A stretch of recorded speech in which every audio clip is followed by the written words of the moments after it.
This stream is brought to you by new braces.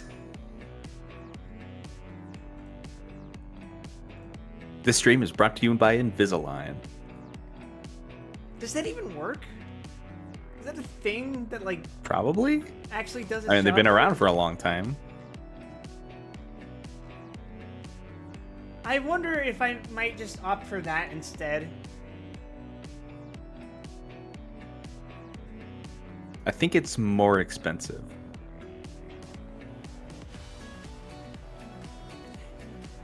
Maybe, probably, but the question is how much more expensive?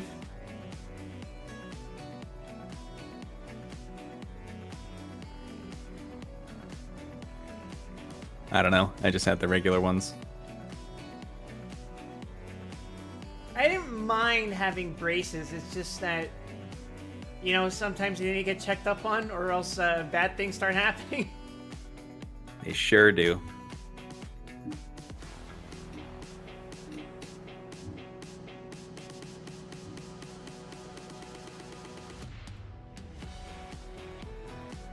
I remember when I had braces, I actually had one bracket like on one of my molars that they had to like super reinforce because I kept biting it and breaking it. I don't know if I ever did anything like that. I think I would just like kind of like poke my tongue at it sometimes.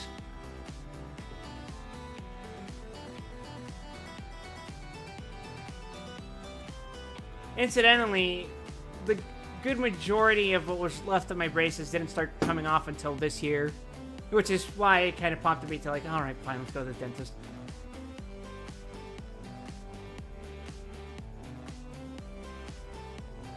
Let me tell you, the feeling of a random crunch inside of your food is a little alarming. Believe me, I know the feeling. I know exactly what you mean. I wish I didn't, but I do.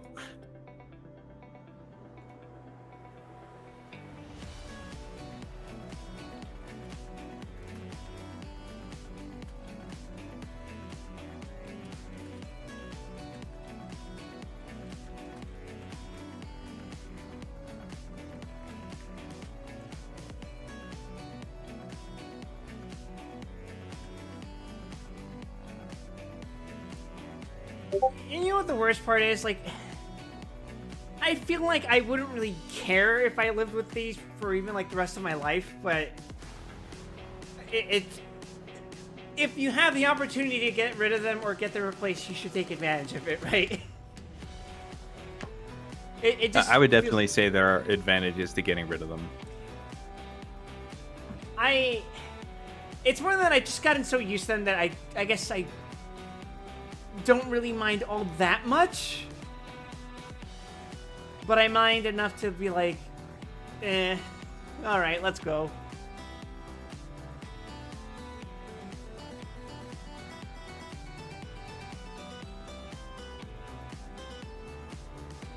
The question is, am I going to remember to do this before you do? I did it!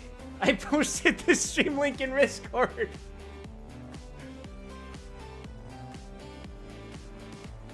Wednesday accomplished. We're still waiting on content to happen. That's when Wednesday will truly be accomplished.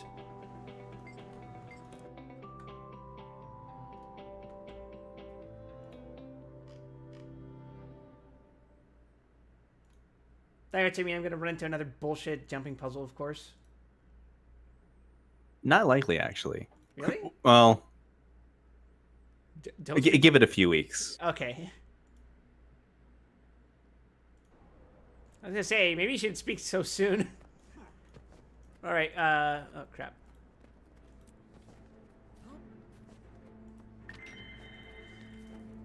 I forgot where I'm going next. H.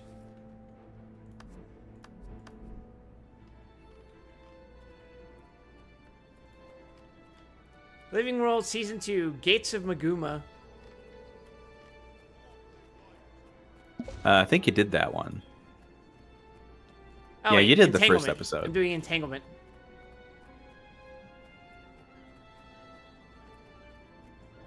Why isn't it? Oh, okay. Scarlet's secret room. Alert from Bram. Son of a bitch. We're starting off strong, aren't we? The two people you wanted to hear most about.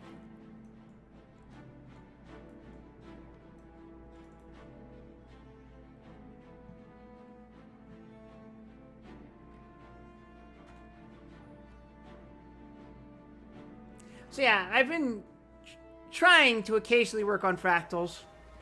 My fractal level has gone up ever so slightly.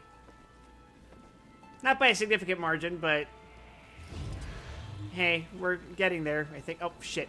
Yeah, there we go. I almost forgot mechanics. My level has been in the mid 40s for the last 9 years, so don't feel too bad about it.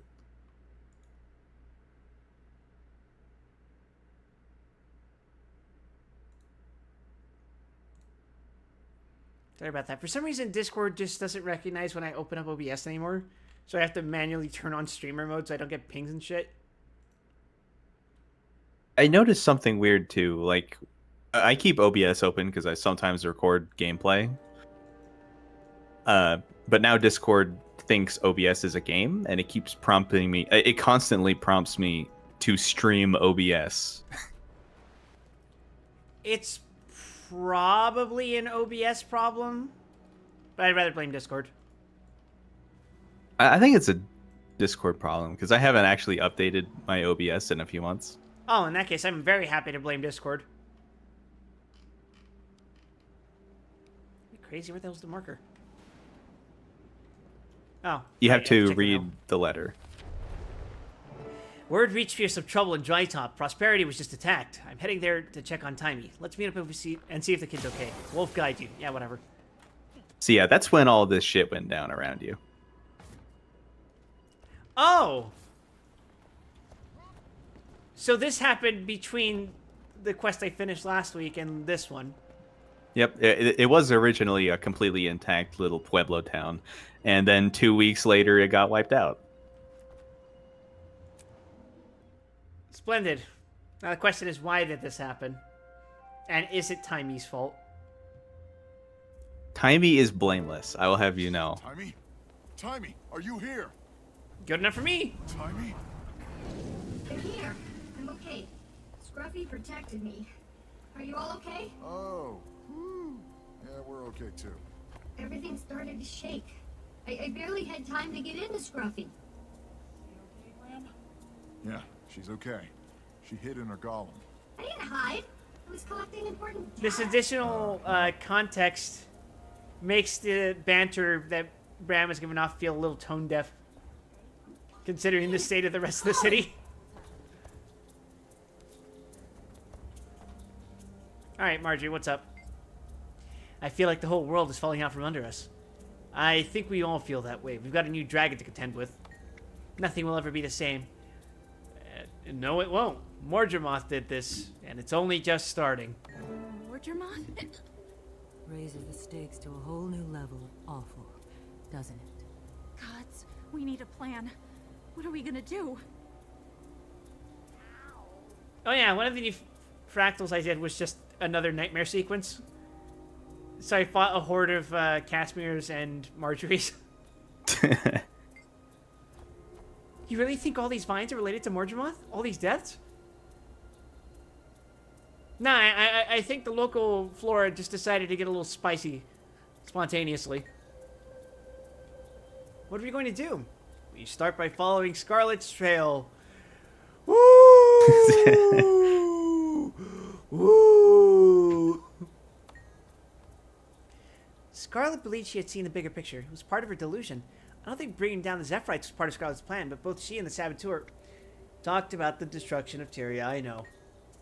Aaron said a Tyrian leader would die. This actually thinks someone or something was pulling his strings. That scares me most about him. Trouble is, we have no idea who he meant. It could be anyone, though the biggest threat to Morgemoth is probably Traherne. I hate the thought that Queen Jenna could be in danger too. Queen Jenna I don't mind so much. He said several other strange things too, though. Yes, it will be so pleased, and I've seen the bigger picture. He sounded so much like Scarlet, it was unnerving. I suspect we could still learn from Scarlet, even posthumously. Though I wish we didn't have to. Alright, Timey, what you got? For the record, I agree that this is Morgemot's doing. It all started with Scarlet. We need to understand her. We gotta get to know Scarlet better, Gramp. You gotta get to know her. Did you see her voice recorder or books and papers? I'm just glad you're okay. What have you learned here? Lots of things, like Scarlet started with steam creatures and graduated to ether and watchwork. She released a bunch of the steam creatures into the wild. Oh, and she killed Omad. Killed Omad? He was her last mentor. He experimented on her with his mind-widening device, and that's when she saw the Eternal Alchemy, or what she thought was it. Wait, didn't I already know this? So she killed him for it? No, she killed him because... Mind-widening, you say? Shut up. Wide Weston is interested in this. Yeah, I'm ready to expand my mind just like Scarlet. That's why I'm wearing her fucking helmet. She killed him because once he realized his device worked, he started looking at her like she was a lab rat, not like an assistant or student. He was going to experiment more on her. I see, but surely Omad wouldn't have hurt her. Historically speaking, previous generations of Asura, including Omad's, viewed the Sylvari as an anomaly to be studied. When the first Sylvari arrived, many were victimized in the interest of arcane knowledge. Oh yeah, we love fantasy racism. Oh boy, are you in luck. Do you have any new insight into that drawing on the wall? Actually, I do. Based on Scarlet's writings and her holographic recorder over there, I've come up with a theory. I think that's the representation of her vision. Her vision? Her mentor Omad made a device that opened the mind. When she tried it, she had a vision. At the center is a symbol I've seen used to represent the pale tree. And you think she drew that drawing after it? Yes, she claimed that she had seen the eternal alchemy during their vision. The symmetrical elements of the drawing and the pale tree at the center led me to that conclusion. Why the pale tree? In her vision, she saw the pale tree attacked by a thorn vine. She described it as doing terrible damage to the pale tree. That sounds terrible. Did it bother her? It pleased her. She even grew some thorny vines to strangle Omad. The parallel with the vines of her vision is not lost on me. What about ley lines? Have you learned anything new? The most interesting thing of all. Scarlet theorized that our waypoint positioning coincides with the locations of the most powerful ley lines. Was she right? Likely, but not yet confirmed. I need to do more research. I need to better understand the elements that drew her to that conclusion. Fascinating. These are all concepts that Wide Weston can internalize. Studying ley lines. But I don't... Oh my! Yay, we're going downstairs.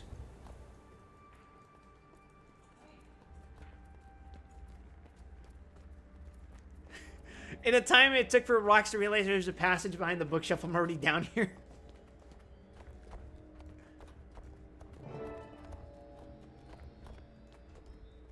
Rox is a good bean, but she's a tad slow. Oh, I never noticed this ramp. That's where you came down. Oh, oops. I thought it was the second one. And I guess I didn't notice this entire other area back here. You're leaving the mission area. Yeah, okay, sure, why not?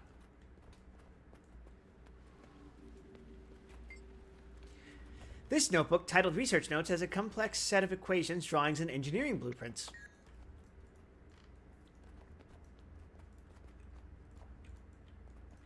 Game?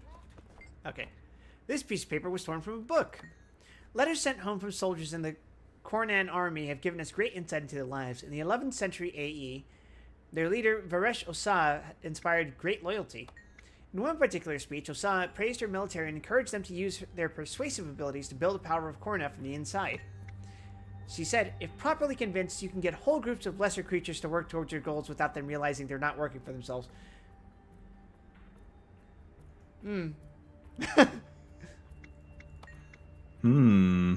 Osa cites the alliance between centaurs and Kornan craftspeople as an example. Together, they produced better armor and weapons, and they provided for the Kornan people's day-to-day needs. So, fun little tidbit about that. Yeah? Korna, under Varish, would go on to persecute and enslave all centaurs on the mainland. Jesus. Like, openly, not coercively, as was just implied. They decided, fuck it, that's too much effort. Yep. A History of Dry Top by Nicholas Sanford, 1070 AE. Now a barren landscape, this rounded basin may have held water many millennia ago. Sand now covers everything, blowing on the wind and eroding all, rocks and inhabitants alike. Unknown sentient beings once built fragile hillside homes high on the cliffsides. Some structures still linger, but will also fall victim to the blowing sand and hot sun. The area attracts outlaws on the run with something to hide, or those who are unwelcome among civilized folk for one reason or another. This makes the area dangerous to travelers such as me and Yakington. Migrating centaur packs come through here, it seems. There is evidence that they once had a refuge here. A large tree trunk, quite out of place, could have been one of their sacred trees. Despite appearances, this waterless area is far from lifeless, and it serves as the doorway into the Maguma jungle, a region of uncontrollable growth, life, and often death.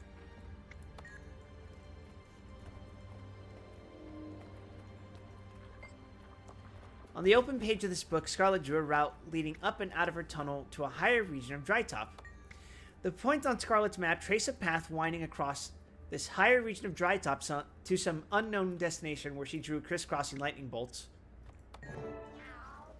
What do you suppose that those lightning bolts represent?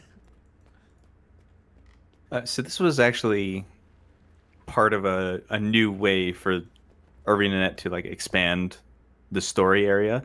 So this map here in Drytop was actually released in stages. Oh. So you're currently going through a release of a completely new section of it.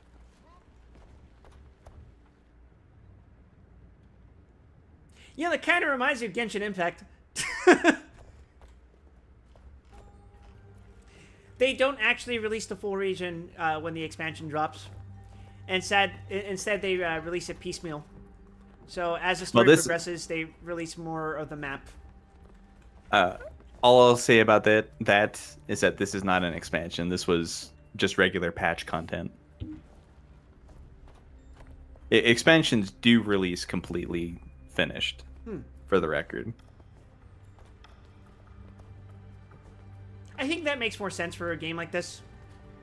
Although the novelty of having an additional region have smaller expansion is kind of nice.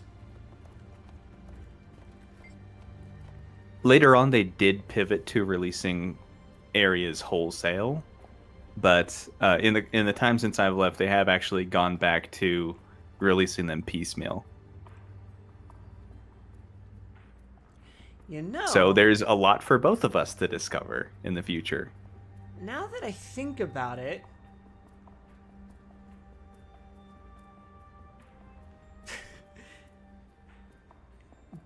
do you think this kind of approach? Do you think this kind of approach might have benefited Dawntrail, especially in its first half?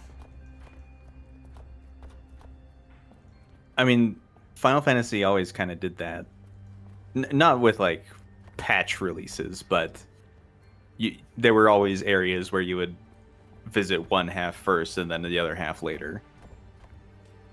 Yeah, it started doing that, especially with Heavensward. And I'm not sure if Realm Reborn was structured like that, actually. But that was definitely a thing with Heavensward, where like you'd explore one physical region of the map. It was most noticeable in Stormblood, though, I'd say, because, you know, the whole you're coming back here after you do the second half of the story. And then again in Shadowbringers, specifically, what was it called? Kalusha? Yeah.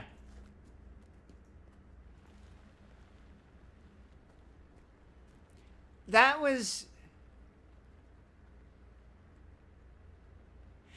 was weird, although I think the reason for that was because there was no actual dungeon in the first half of that region. It was just there to introduce Yulmore, because that was the hub area. Or, you know, the post-game hub area, at least. Intelligence is knowing there is no dungeon in Lower Kalusha. Wisdom is knowing Yulmore is the dungeon. With a fucking horrid map structure like that, yeah. But yeah, actually, I'm pretty sure Endwalker did exactly that. And then to some degree, I think in Dawntrail Radzathon. Yes. I think that was the only map where they did that, yeah. Mostly because Garlemald was a weird one and done situation. Which, again, is a decision I don't agree with them doing. That really should have been more. There were definitely a lot of directional problems with Endwalker. Not as Yeah. many as with Dawn Trail, but still. Yeah, but I was going to suggest, like, if the whole thing about Dawn Trail is going to a new region, unburdened by the problems of previous expansions, why not take a new approach to physically exploring the area? Like, if you're going to get to know the culture, why not force the player to spend more time knowing the culture by having them actively involved in the goings-on of that region, rather than you're here for 1 to 2 levels, 3 if you're really slow, and then you just move on to the next place. Yes, get to know them. Hey, gobby dudes, what kind of tacos do you guys eat? Then they all give you that fucking crafter stare.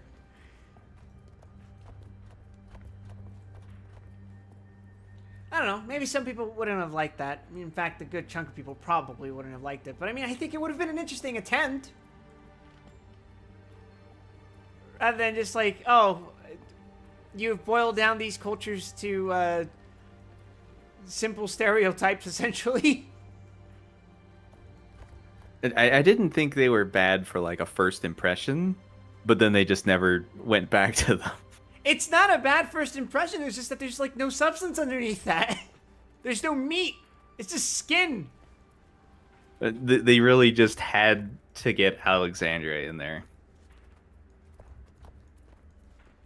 Which again, I think even that would have benefited from like, okay, if we had like done this more gradually and introduced more of this as things encroached upon the story, I think it would have been better for everyone involved, but that's not how things went down, so whatever.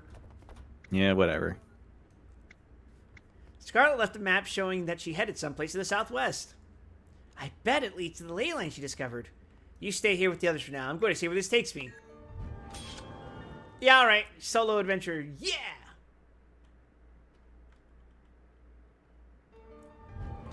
I don't know. You better take Bram with you for backup. Oh, God. A champion Devourer Queen has appeared in Prospect Valley. Yeah, okay. Hey, excuse me? Champion Devourer Queen has appeared in Prospect Valley. I'm sure I don't have to care about that. Discover the truth of Scarlet Fork and Dry Top. Ah! What the hell is that? One of Scarlet's abandoned steam minions remains where it ceased functioning while on its way out of her lab.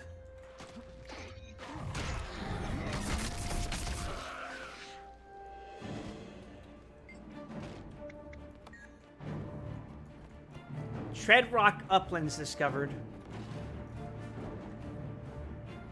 Oh, cool, a cinematic. And it's perfectly ruined by the sandstorm. I thought the punchline of that was gonna be perfectly ruined by the centaurs.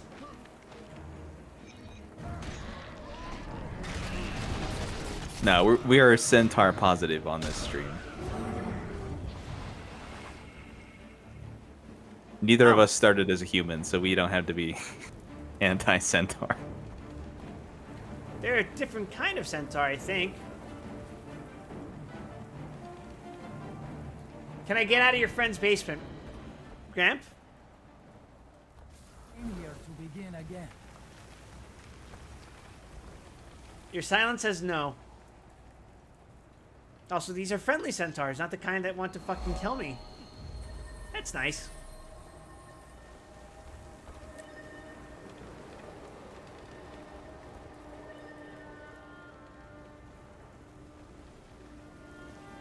Bruh.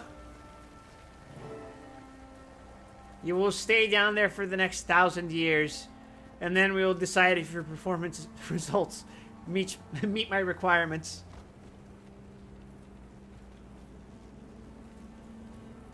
Can't see shit, Captain.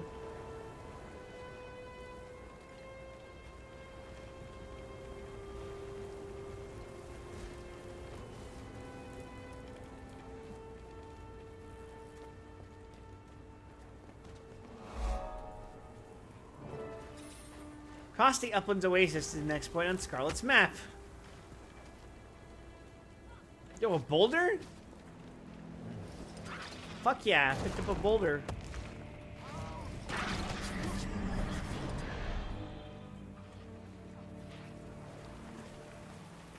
Fucking broke that Devourer's skull. It feels pretty satisfying to do that with a rock.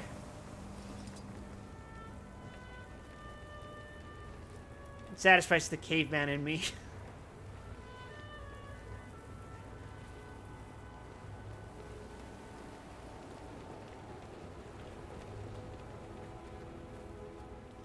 I would say, damn, this map looks pretty nice if I could see it most of the time. Yeah, the hourly sandstorm kind of fucks with things a little. And then suddenly no sandstorm. Sandstorm on, sandstorm off. Now Sandstorm this on, sandstorm off. looks really nice, actually.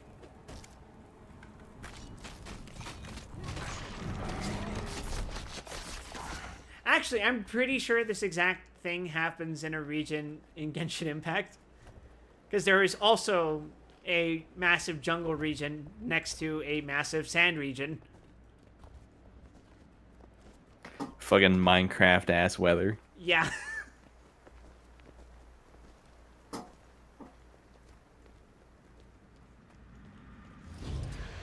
Incidentally, that part of Genshin Impact was the only time...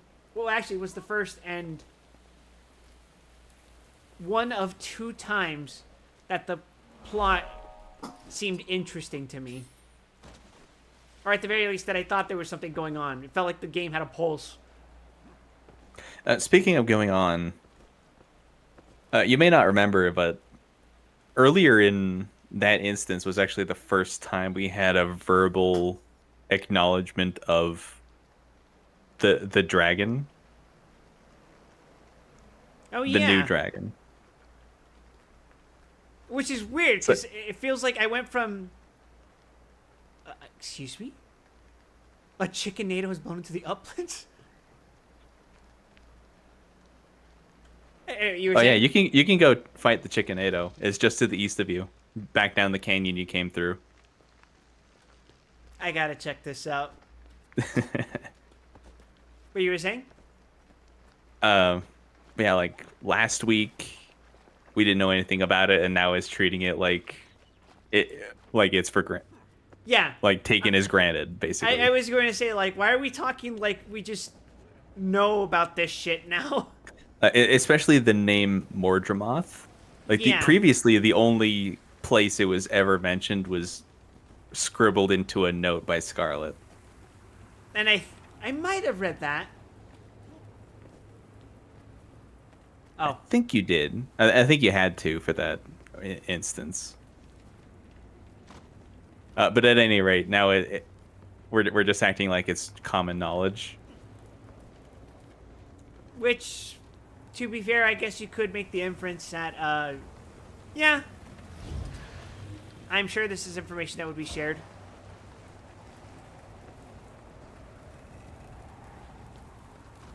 At least in between the weeks in which the, expansions happened. Or, sorry, I should stop saying expansions, patches. Christ! You knocked me back.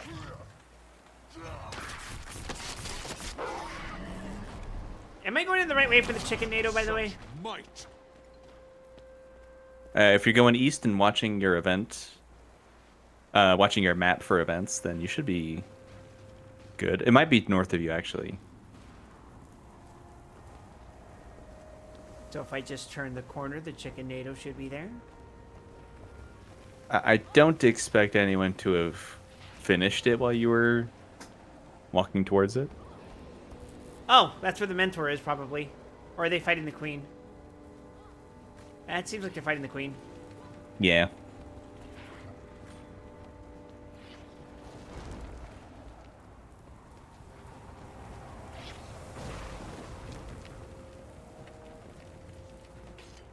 I feel like a chicken NATO is something I would know if I saw it, right? Well, there's an event tag on it, so definitely. Huh. Maybe it's even further into the sand again, because I'm not seeing...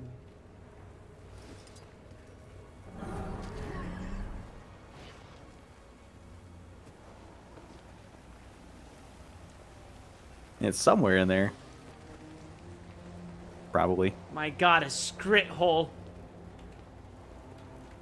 Pick up metal bar. This hole was dug by Scrit. What are you gonna do with that bar and that scrit hole? Apparently I can't pry it open. So I guess the Scrit live another day.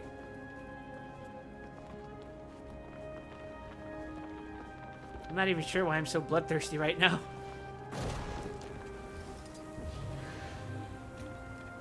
I feel like I'm being trolled. Where the hell is this chicken NATO? I must know. I guess it's back to the west. Maybe it is in that northern section of canyon because you came down through the west or the southern one. Excuse me. I don't know why I did that.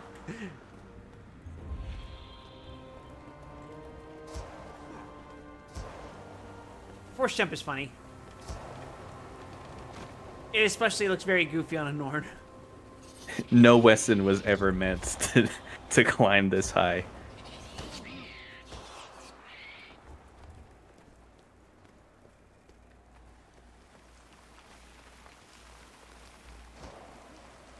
A Norn with spring boots. Norn with rush coil. That's right, Chad. I'm using Mega Man terminology despite the fact that I haven't played a Mega Man in several months. Wait, I see AoEs.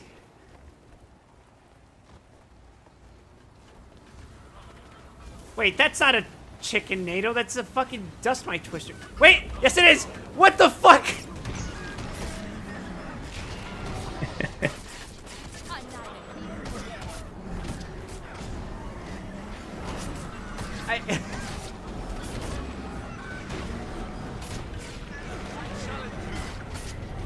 I don't understand. You gotta save the chickens, Wesson. This is just something that happens, apparently.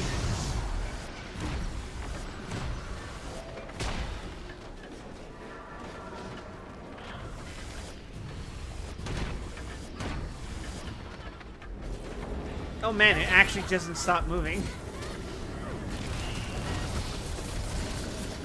Well, it's a tornado. It's not losing health! You don't actually kill it.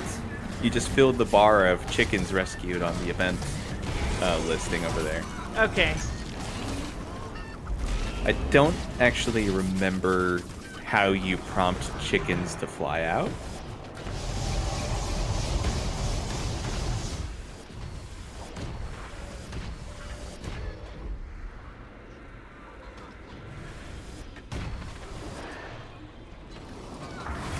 Just beat the chickens out of the tornado.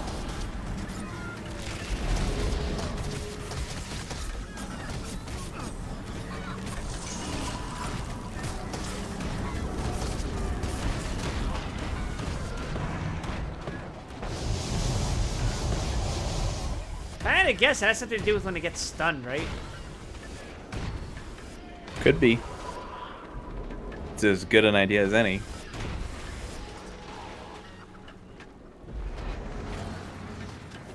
I got an achievement for Chicken NATO. Oh, you caught a chicken. I did! Holy crap! What? What do I do with You it? did it. You did it, Wine Wesson. You saved the chicken. That is a fat chicken. Hi, event succeeded.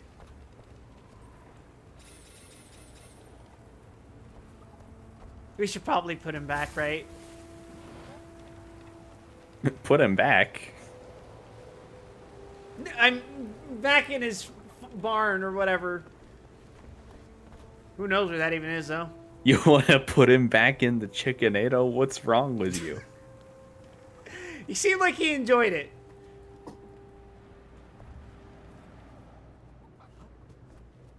That or I could just carry him with me into the jungle.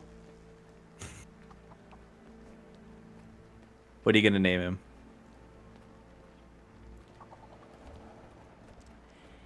You know, he reminds me... Did I ever tell you about how I played Deus Ex for the first time?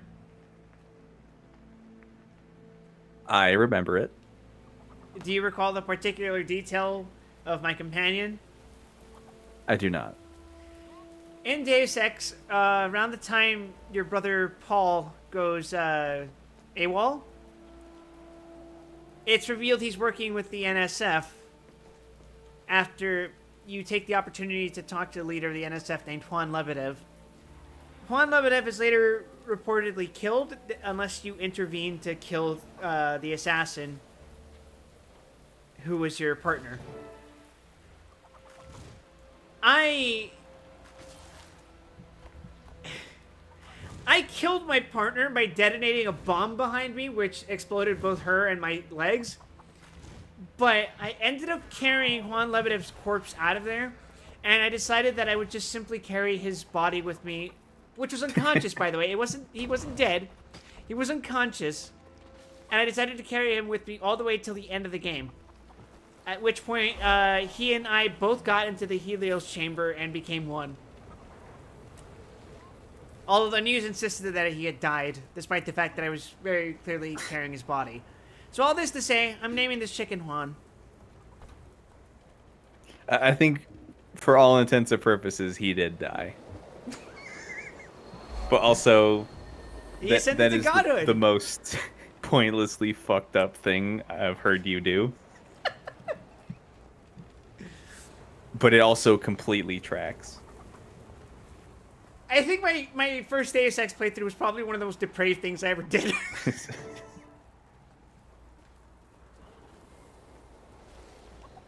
Whatever could you mean by that, Mr. Child Dropkicker? Oh. That guy will kill you in one hit. Oh, but he's gone now. Oh, I guess he just vanished from existence. He Cool. has to go. His planet needs him. Not my problem.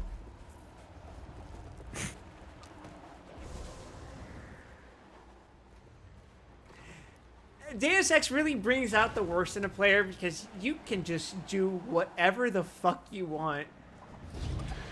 And sure... Oh. No, my chicken! You picked up the crystal and it disintegrated Juan. Oh my god, Juan, no! Shit. You haven't Why? played Dishonored, have you?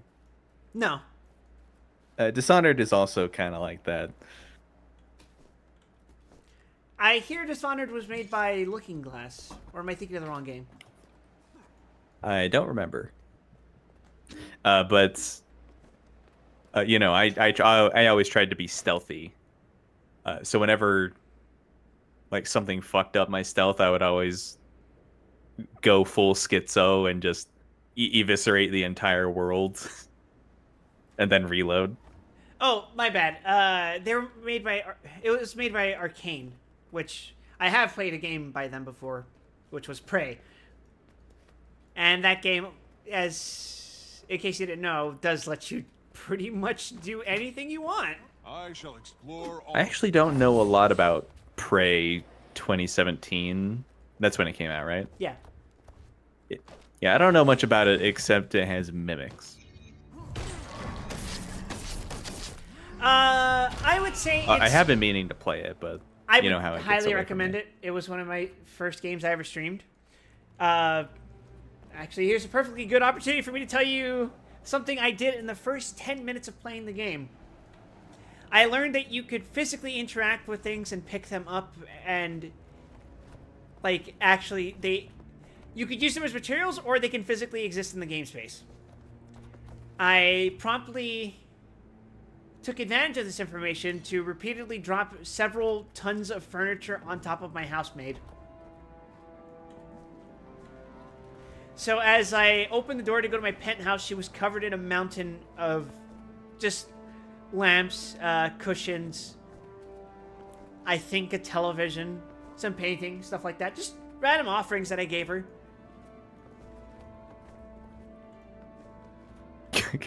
Gonna get that bitch a television.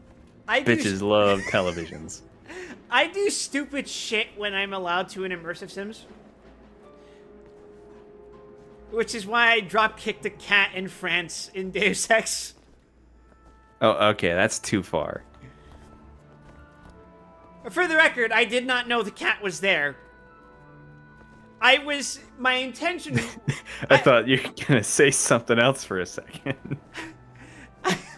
I saw a giant chasm that I thought would take me to the Paris catacombs, and I jumped straight down. However, I did not know that there was some scaffolding there and that there was a cat on top of one of them. I promptly shattered every bone in my body as I landed on top of the cat, slid off the scaffolding, and died.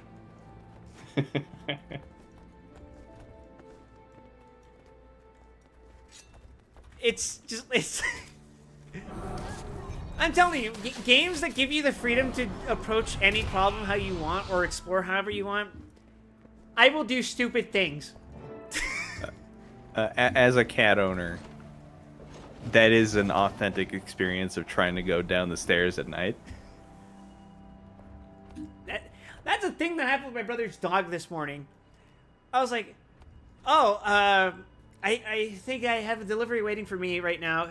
They're like 10 minutes earlier than I thought they were. And then I opened the door, no one was there. Turned around, my brother's little fucking dog is just like, "Hur!" I was like, what the fuck?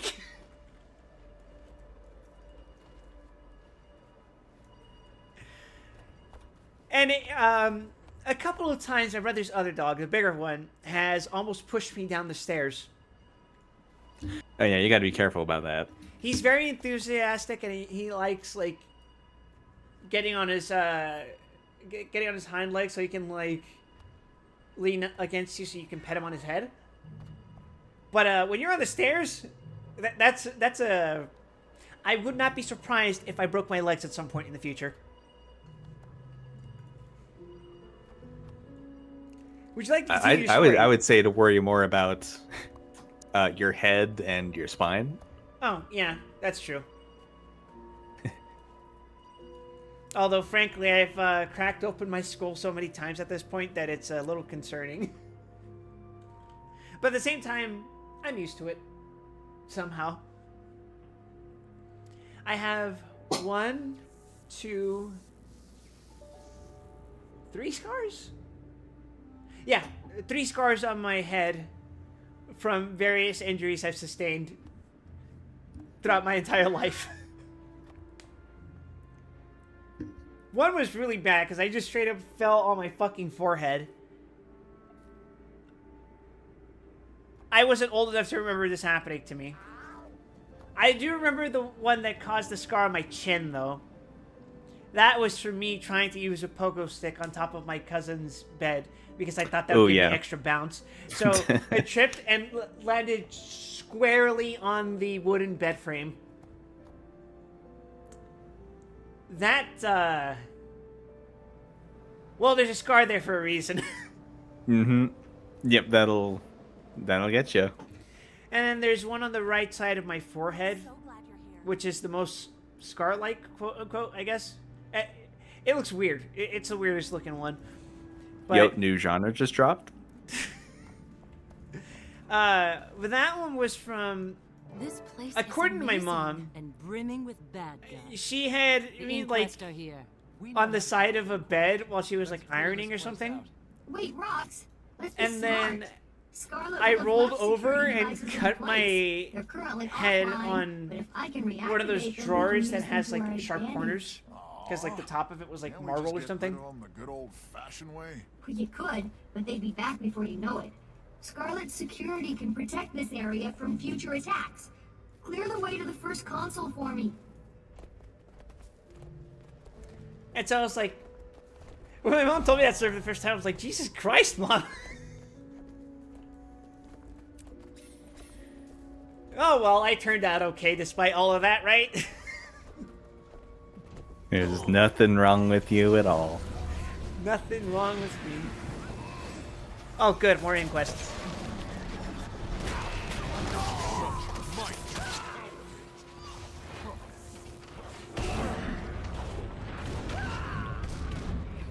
Hope you're not tired of saying that. Enemy retreating.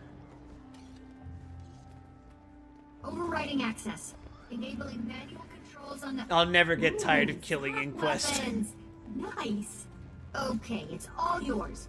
Use the console to fry some Inquest. Oh, good. Don't be silly. The chances are so slim as to be negligible. About 53%. Weapons of mass I destruction, tagged you us all say? non-hostile. Let's zap some Inquest then.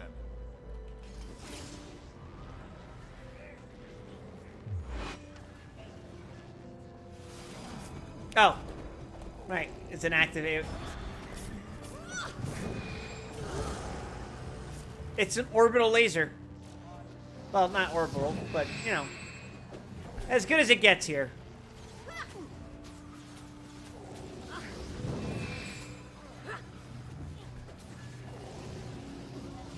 I got an achievement for that? Sweet, sweet treasure. If I had to guess, it was the one for killing 5 Inquest at the same time. I'm just that good.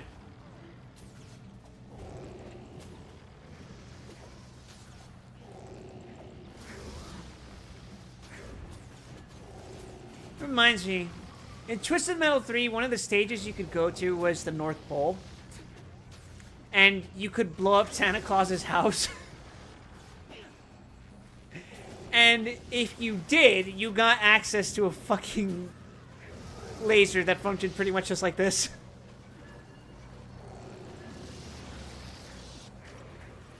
But what did Santa mean by this? See at least. There's another console ahead. That, or I'm mixing it up with Let's go. going to Hangar 32, Devices, where keep it if up, you release design. make contact with the A's, you just get a fucking space laser. I think what Santa Claus gave you was a lightning bolt that you could just summon at any time. Twisted Metal's a really fucking weird franchise.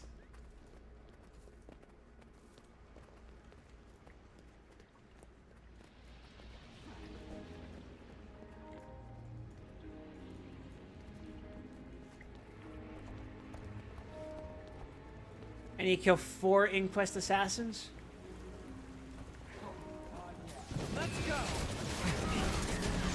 Oh. You mean the ones that just spawn on me? I thought they were gonna be tougher enemies. What the hell?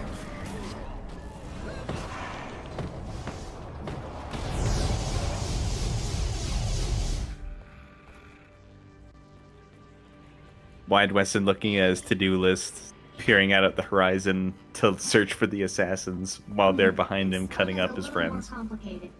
Nothing I can't handle. Nah, they're fine. Is it my birthday? This one interfaces with one of her steam creatures. Doop-dee-doo and ta-da! Now you have full control. If badly damaged, it'll eject you. But its self-repair protocol should power it back up again once it's done. I want to try it. Not you. This one's for the boss only. She respects the pecking order. Can you please move? I would like to interact with the console. There we go.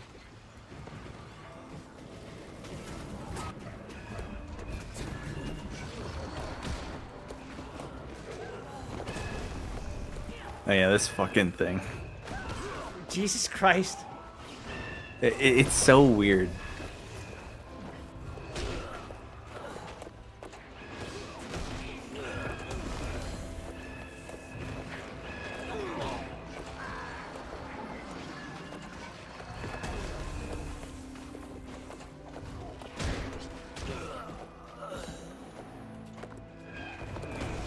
Yeah, okay. I don't think I'm gonna get this achievement, Gramp. This control's weird. But as far as Oh, I can tell, there's never mind, I guess I did. up ahead. Get I wouldn't to worry it and about it. we'll be golden. It's already in the past, but I wouldn't worry about it. No, I literally No got time it. to dawdle. Inquest don't give up easily. They'll launch a counterattack, and we have to I be ready. said I wouldn't worry about it. Oh. Oh.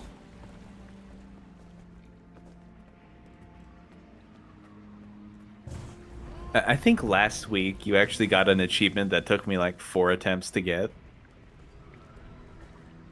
I'm sure you've got so many more on me that it evens out.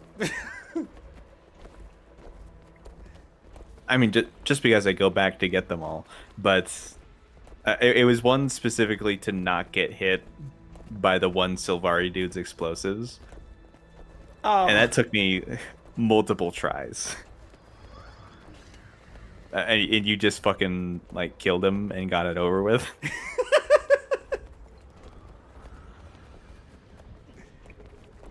You don't have to worry about additional objectives if you just prevent them from existing in the first place.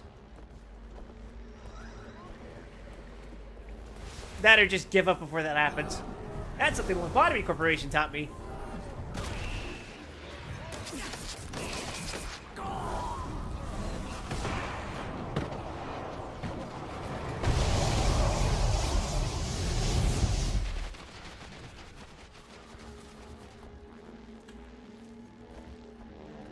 Built this thing myself.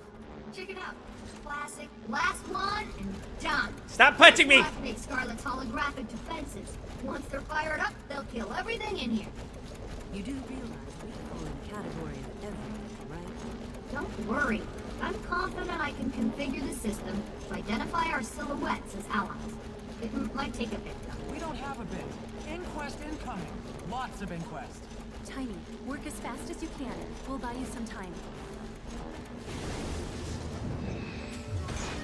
I mean, I'm not stressed, it's just Inquest.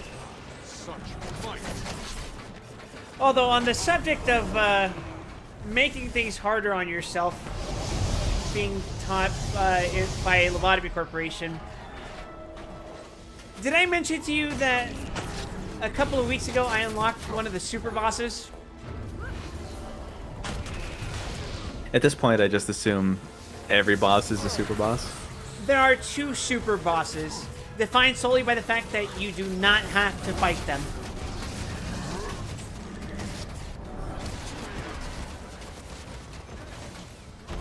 So for Project Moon, that's a scary prospect. If there's only 2 of them. If you talk to Coward, they'll acknowledge, oh yeah, that shit's rough. And in fact, I still have not beaten that first super boss. I haven't beaten either of them, but I'm fairly certain that I still can't beat the first one. Now, the thing about this super boss is that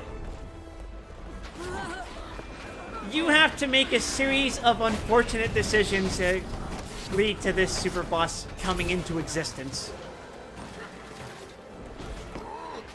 In particular, it Trojan horses its way into your facility because it pretends to be a basic difficulty abnormality to deal with, namely a plague doctor. And its stats demonstrate that it's simple to work with, it's simple to satisfy, and it even gives a gift to anyone who works with it. Unconditionally. Because normally there's a certain percentage calculated based on a semi-complicated formula to give an employee who works on it gifts. The thing is, when it gives 12 gifts to employees, Activating the defenses. You're the absolutely Trojan sure horse that's what activates and it becomes the super I'd boss. give it a solid 53% And each chance. employee that received that gift Maybe you turns shouldn't. into a singular instance of the hardest abnormalities in the game. That's a plus. Of course Oh. we're alive. I was joking about 53%. It was more For the like record, in the standard 78. gameplay, Wonderful. Even if Looks you are like we're incredibly gonna be unlucky, the ones you'll have walking no around more here than for some 7 time. A left tier Great timing. abnormalities. What is this place? It's a cave. So what I'm Well, hearing everything points is to it being only a ley have line. 7 And before you ask, it's where employees, multiple ley lines or intersect. excuse me, So 11 I thought it employees, important and enough just to never set up a activate the lab. 12th gift. Plant Dragon's corruption has found its way. That's in. not a bad idea. It's troubling, but it makes sense given how the dragons consume magic. However, They're undoubtedly attracted to ley lines, like There's always a spiders are catch. attracted to flies caught in their webs. it will Doesn't activate bode its well for ability Witlands. Nope, I'm afraid not. if you get a bad result or a good result, Working on a solution. but also it will activate its ability if you don't work on it. Disturbed. It's far more widespread than I imagined. So if a meltdown happens and it forces you to work on it, you can ignore it, you will get a penalty, but when its counter is reduced to 0 from a meltdown, then that's quite far afield. There are other waypoints it'll being force someone to disturbed, come to its but room those and work two are on the it. Most egregious. It's interesting that they're both Damn.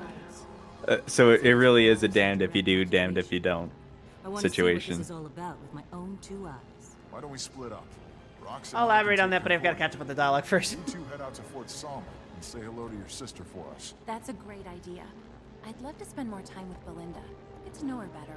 I don't care if you beg. I'm not going to either place. I have to stay here and continue my research. Nothing's changing my mind. No begging here. Come on, Bram. Let's go. Yeah, alright, okay.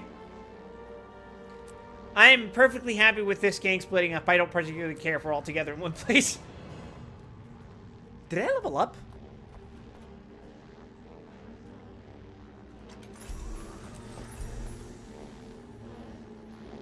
I think I did. Nasri's Pack Commander. No, I guess I didn't. Shit. Wait, I do have 8 points. Yeah, you got the points now.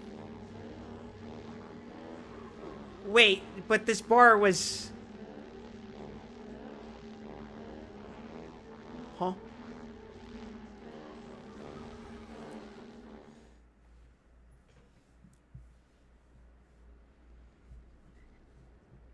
There it goes. Oh, I see. It was because I synced. Well, I only need about 800,000 experience. We'll probably get that before the end of the stream, right? I have no idea, honestly. Go to Concordia and Timberline Falls. I haven't paid attention to experience allotments since 2015. Yeah, that sounds right. But, right, back to that fucking abnormality I was talking about. So, technically, there are ways to prevent ever having to work on it, ever. In that the main boss fights of the game make it so that any abnormality corresponding to the boss fight, because they're boss fights per section of facility. If you do the boss fight for a given section, that part of the facility will never have a meltdown ever, meaning you never have to be forced to work on those abnormalities in that section. So if you got the Plague Doctor there, you wouldn't be in danger of him being pissy and asking you to work on him. However, the Plague Doctor also has another unique attribute. He is the only abnormality in the game that will switch places with any other abnormality. Because he is a dickhead.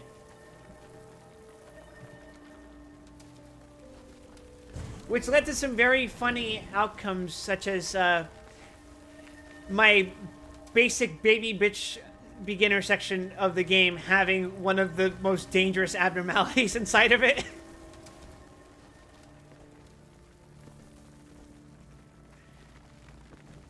It's just visually a bizarre thing to witness, but... Oh, that's cool. It's visually a bizarre thing to witness, but is otherwise not necessarily a problem gameplay-wise. However, it does become a problem when it moves to sections of the facility that I haven't beaten the boss fights for, forcing me to work on him. And in fact, it gets compounded because once you do unlock those sections of the facility that haven't been beaten yet, if he's there, it is almost guaranteed that he will be one of the abnormalities you have to work on. Because it's not going to pick any other section of the facility. But yeah, once he transforms, he spawns in the main room of the section of the facility that he was in. And he turns 12 of your employees into individual horrific abominations that are actually genuinely impossible to keep dead. Because the same attack that he uses to attack the entire facility resurrects each one of his fallen apostles.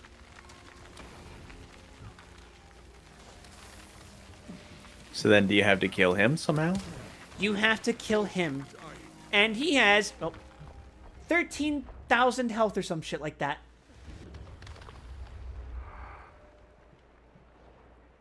Well, that's okay. Wide Weston has 22,000. And he's dead now. He's fucking dead.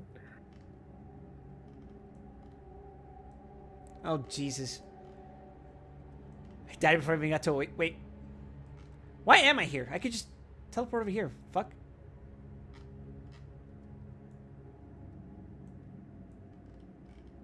Wait a second. It's over here.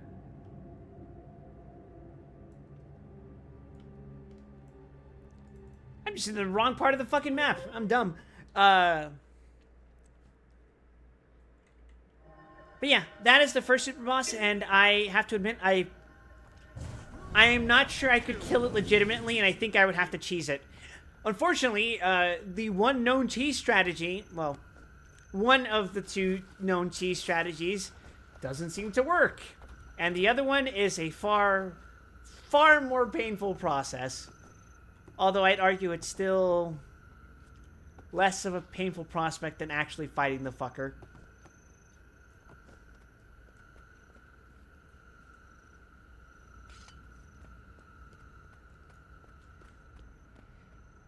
As for the other super boss, that one was exceptionally painful because I unlocked it in the middle of a boss fight. Oh, Log Horizon times. For some context, the gimmick of the boss fight I was doing last week is that his section of the facility controls time. Like, in-universe, it's even more horrific because he explains to you that his job is to rewind time every time you reset the game. The phenomenon of pausing your game, saving your game, resetting your game is all an in-universe thing that only a select few are assigned to be aware of, and your employees are not. He demonstrates this by asking you to resurrect an employee who has been dead for some time, only to delete her out of existence. To demonstrate to you that in this corporation, life and death are equally meaningless. Do you remember the concept of Kim from Morrowind? Yes? That was the thing Vivek was set to achieve, right? Right. Did I ever tell you that the player, through their ability to save and quit and load the game, as well as use the console commands, actually is implied to possess Kim?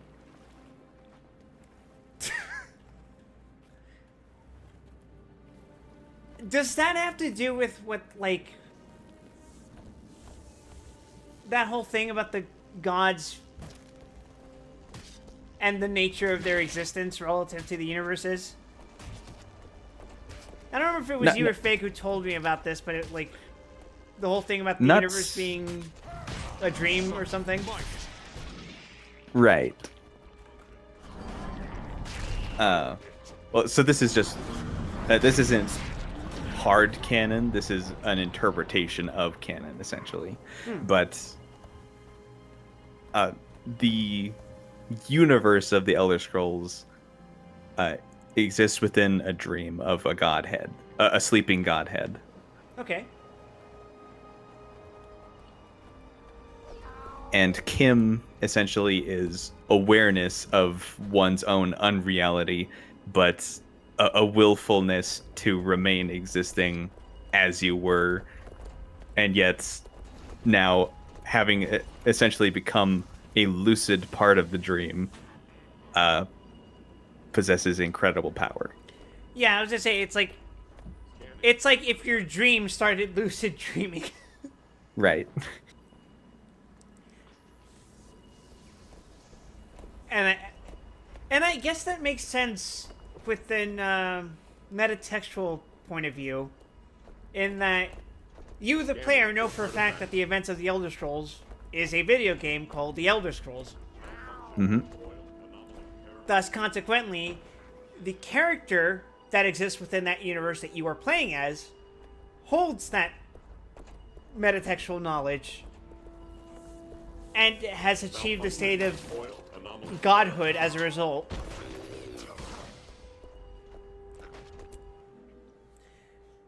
I wish I could say the same for Lobotomy Corporation, but it is far, far Kid was worse. right again.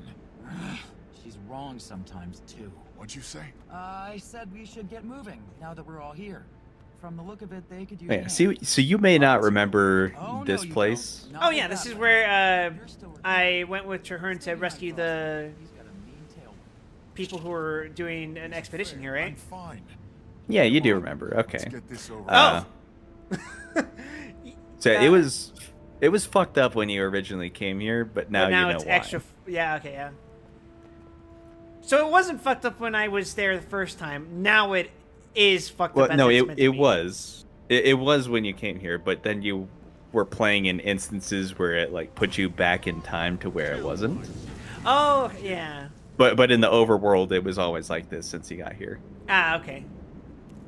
Okay, so this lines up. Got it. But yeah, insofar as how the time travel works in the Lobotomy Corporation, it only works within the context of the facility. Which is demonstrated through the guy who's in charge of the time travel, because originally he was someone who had escaped the facility the first time the tragedy happened. And he was trying to contact the manager from outside the facility, but was captured by the overseer of the facility and had his brain torn out and forcibly put into a robotic body to become the supervisor of that section of the facility. Would you put your brain in a robot body? Absolutely not in the way that they do it in that game. Holy shit. But you could have the strength of 10 gorillas. Unless I'm called the Red Mist, that's probably not going to be the case. Because they're not like, at least not normally, they're not robots in the way that you and I think of it. They're like these pathetic little trash can looking things with one eye poking out and have like a single wheel to move them around. That or they have like needle legs. But, so in his case, he is visibly, physically older than the rest of the facility, even though he is supposed to be around their age as when the tragedy happened, Let's move out. because time kept moving on outside of the facility. I feel like, with regards to the Lobotomy Corporation, yeah, there's the implicit question of which tragedy. The particular one that led to the state of the facility being as it is at the start of the game. Is there a central event referred to in title case the tragedy? One of the future supervisors of the facility ended up ratting out the original facility to, let's say, the super IRS. And the Super IRS sent in a single person to nuke the place. And that she certainly did. Except we had someone who had the strength of 10 gorillas to kill her. Dude, it's just like Elden Ring. As a result, we were able to extract her brain, learn how to essentially blackmail our way into being recognized as a legitimate corporation. And we turned her into a trash can too. She's actually the other boss fight I haven't done yet. And I'm told she's the hardest fight in the game. So but yeah, that 7 out of the 8 supervisors in the facility died in that tragedy, that specific tragedy. The 8th one died a little bit later trying to say, hey, maybe we should abort this plan. And was forced into being part of the plan. His thing is that he has a very, very keen awareness of the fact that even though the equivalent of 10,000 years has passed within the facility, life outside has probably progressed no more than 30 years at most. But the fact is, because of the fact that we keep rewinding and accelerating time, everyone there is acting like it's either their first day or basically their first year working there at latest. So they don't know that their families have, like, not known what's happened to them or what's become of them, or whether they've just moved on or not. It's very unsettling to think about because the time travel thing is exclusive to the confines of the facility.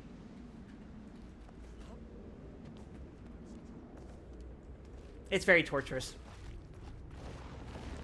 Ultra Kabuto says, Iron Maiden hater or fan of the Ironmonger from Iron Man. How are we?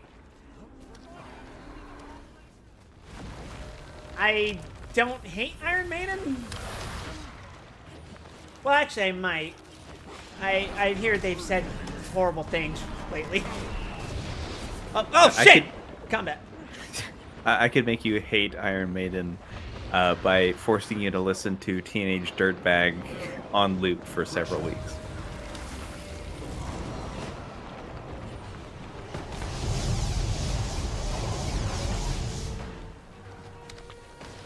To be fair, even if I were a diehard Iron Maiden fan, I would probably hate Iron Maiden if I had to listen to that much of it for that long. Oh, it's not an Iron Maiden song. Oh, you're talking about that Teenage Dirtbag. Okay. For some reason, I thought they had also done a song called Teenage Dirtbag. No. Wait, so what does that have to do with Iron Maiden? You'll just be completely turned off of the concept of Iron Maiden because it's annoying. Because the word association will be annoying in your mind forever. Oh, okay.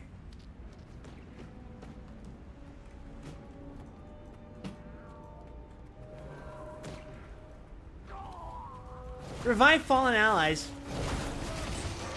Nah. Can't someone else do it? I'm a necromancer, not a healer, for God's sake.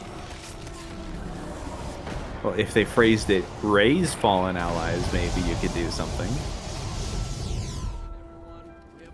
Yeah, revival? Psh, nah. Now, raising them from the dead. Oh, yeah, we could do that.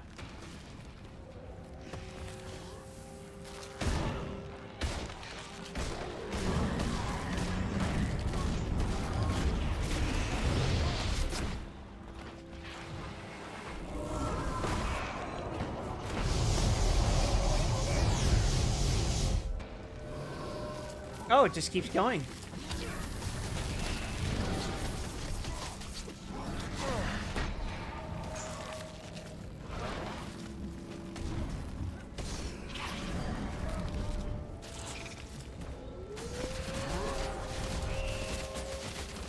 Did I hear a fucking wolf? Whatever. I'm gonna resurrect this guy. Why not? Speak to me!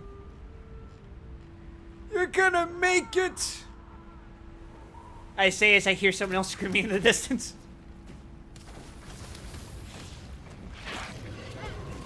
Pressure.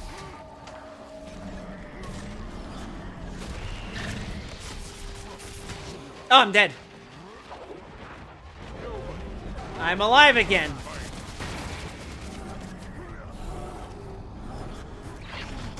Such might.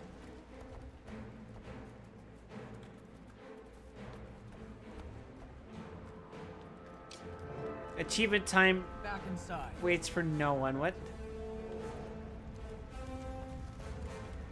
The great journey waits for no one, brother. Thanks for helping us out. That attack Oh. caught us by surprise. You had Well, a few small vines That's okay. You popped can up get after in the prior through a caravan hole on the arrived, left. but No, or we they'll didn't just pay those teleport any you. mind, until they grew. Priory caravan. Oh, hi, Uriel Carrying the vines? Not that they mentioned. They did have some extremely old artifacts with them. I'd like to talk to the scholar in charge of the caravan. They headed northwest with Lindsay to find the rest of the cavalcade. Some were separated from this lot. What's your plan? I'm taking this caravan along with everyone from Concordia to an Asuran lab northeast of here for safety. We can go along and provide additional security. Event failed. Find this Priory scholar and see where these vines came from. Why don't we split up? We can cover more ground that way. I don't know about that. Let's discuss it more. Speak with Tactician Art to choose a course of action. I hope you made a decision. Oh, fuck yeah, I have. Rox and I will find Lindsay while Bram goes with you to Golden Light Hollow Lab. Holy fuck, I am not going with Bram anywhere. Holy shit. Let's move out, shall we? I'll be back before you know it. Don't get into too much trouble.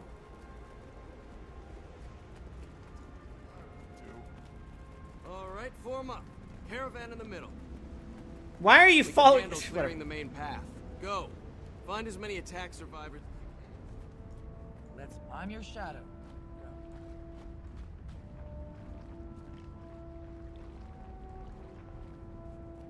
Yeah, I guess it makes sense that Rox would be my shadow. Find Magister Lindsay and the missing caravan.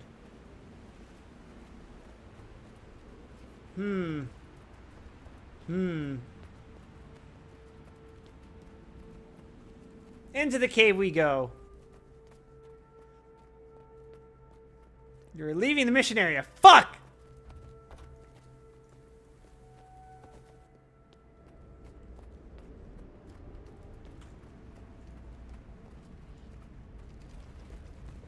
Alright.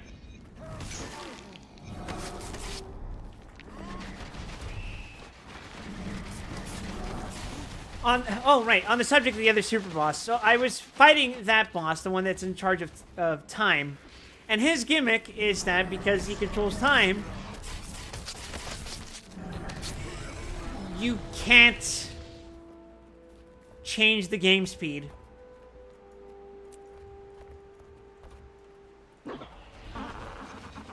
That's it. It's a very simple concept, right? Does that include pausing? It sure does. In fact, I was Fun. told, although I never got to see it, Refreshing. if you pause, you can pause actually, but if you do, one of your employees will either instantly die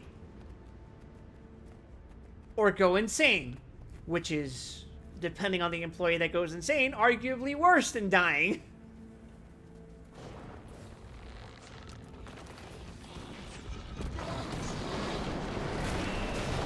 Such might. Faster.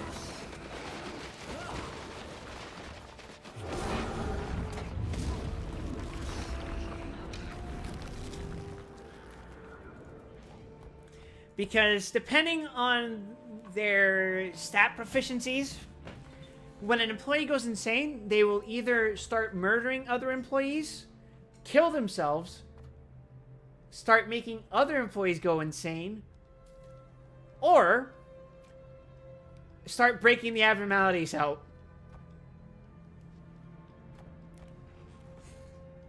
And that can be a problem to micromanage.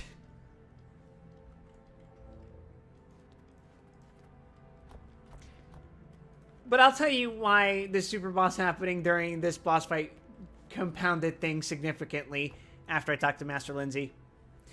Thank goodness you found us. I was afraid we'd be trapped here. How did you know to look for us? We heard there was trouble at Concordia and came immediately. How bad are things over there? Have the items in the fort been compromised? I'm afraid so. The Vigil have retreated to the Golden Light Hololab. I really should have, Aren't I the commander? You sure are. What are we going to do now? Our caravans are carrying magical artifacts out here for safekeeping. The Crichton Royal Medical Locket is among artifacts? them. It's a magical locket. It's said to always have the image of the current heir to the throne of Crichton displayed inside. It's quite beautiful. It sounds powerful. Very powerful. And coveted. We move it from fort to fort on an irregular schedule. I probably shouldn't even be telling you about it, but you're you. My lips are sealed. Okay, I'm time gonna to steal report them. to Tactician Art.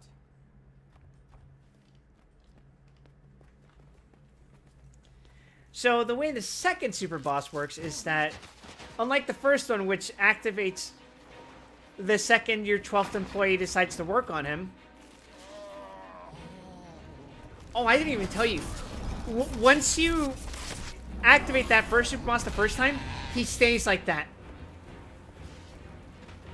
And if you want to refight him, or rather, if you don't want to refight him, you need to work on him at least once every 90 seconds real time. High maintenance much? Super high maintenance, and worse yet, he deals pale damage. A new place. What does that mean?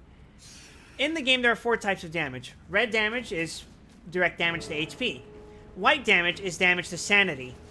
Black damage is damage to both health and sanity. Pale damage is Something not so max health based damage. Oh, good.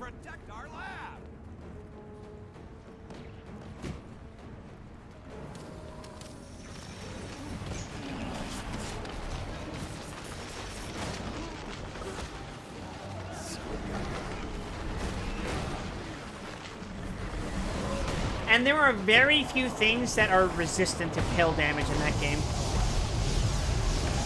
Worse yet, a lot of things are actually vulnerable to pale damage, which means you'll take increased scaling damage off of them.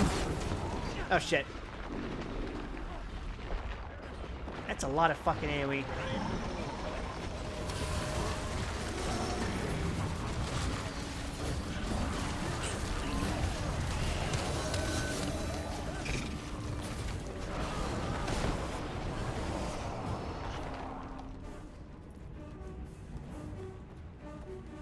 Yo, bro, you good? Oh, okay.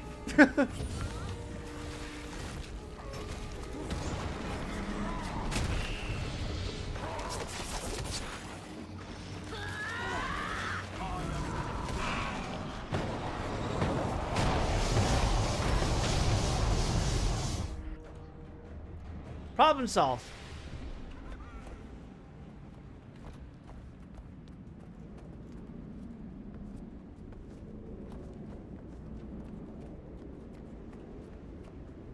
We got So, as many okay. here as we could, though I'm not confident we're safe yet. All through the hills. This is a bad situation. We should probably get over to Fort Salma. We're meeting friends there. Do you have this under control? We're good. Thanks for your help. Safe journey. Discuss the situation with the rocks. Girl, why were you emoting like that? Do you think Tactician Art will be alright? This attack hit everyone here pretty hard. You two should stay behind and keep looking for survivors. I'll head to Fort Salma. Good. We've got this covered. How about we meet at Dry Top when we're done? I know Bram's worried about timing. We keep forgetting she's just a kid. A kid that was right about Concordia and that warned us about Fort Salma. In other words, she's actually kind of more competent than both of you. That's a little Well, sad. that should have been Should have been self-evident from the beginning. Yeah. I like to try to have faith in my companions, but man, companions in Guild Wars 2. It's okay to have faith in rocks. Not a lot, but some. Some faith in rocks, but faith in Bram Lamau. Would sooner put my faith in a head of cabbage.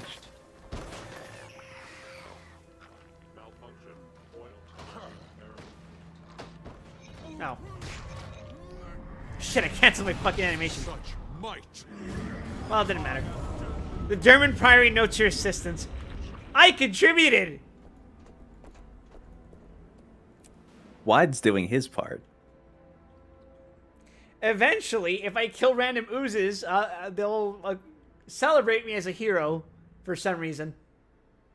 Do you think Wide Wesson goes by just his first name, or do you think he demands to be addressed? I demand to be as Wide addressed Wesson. as Wide Wesson.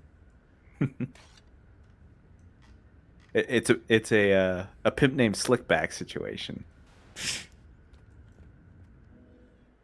That includes the a pimp named part.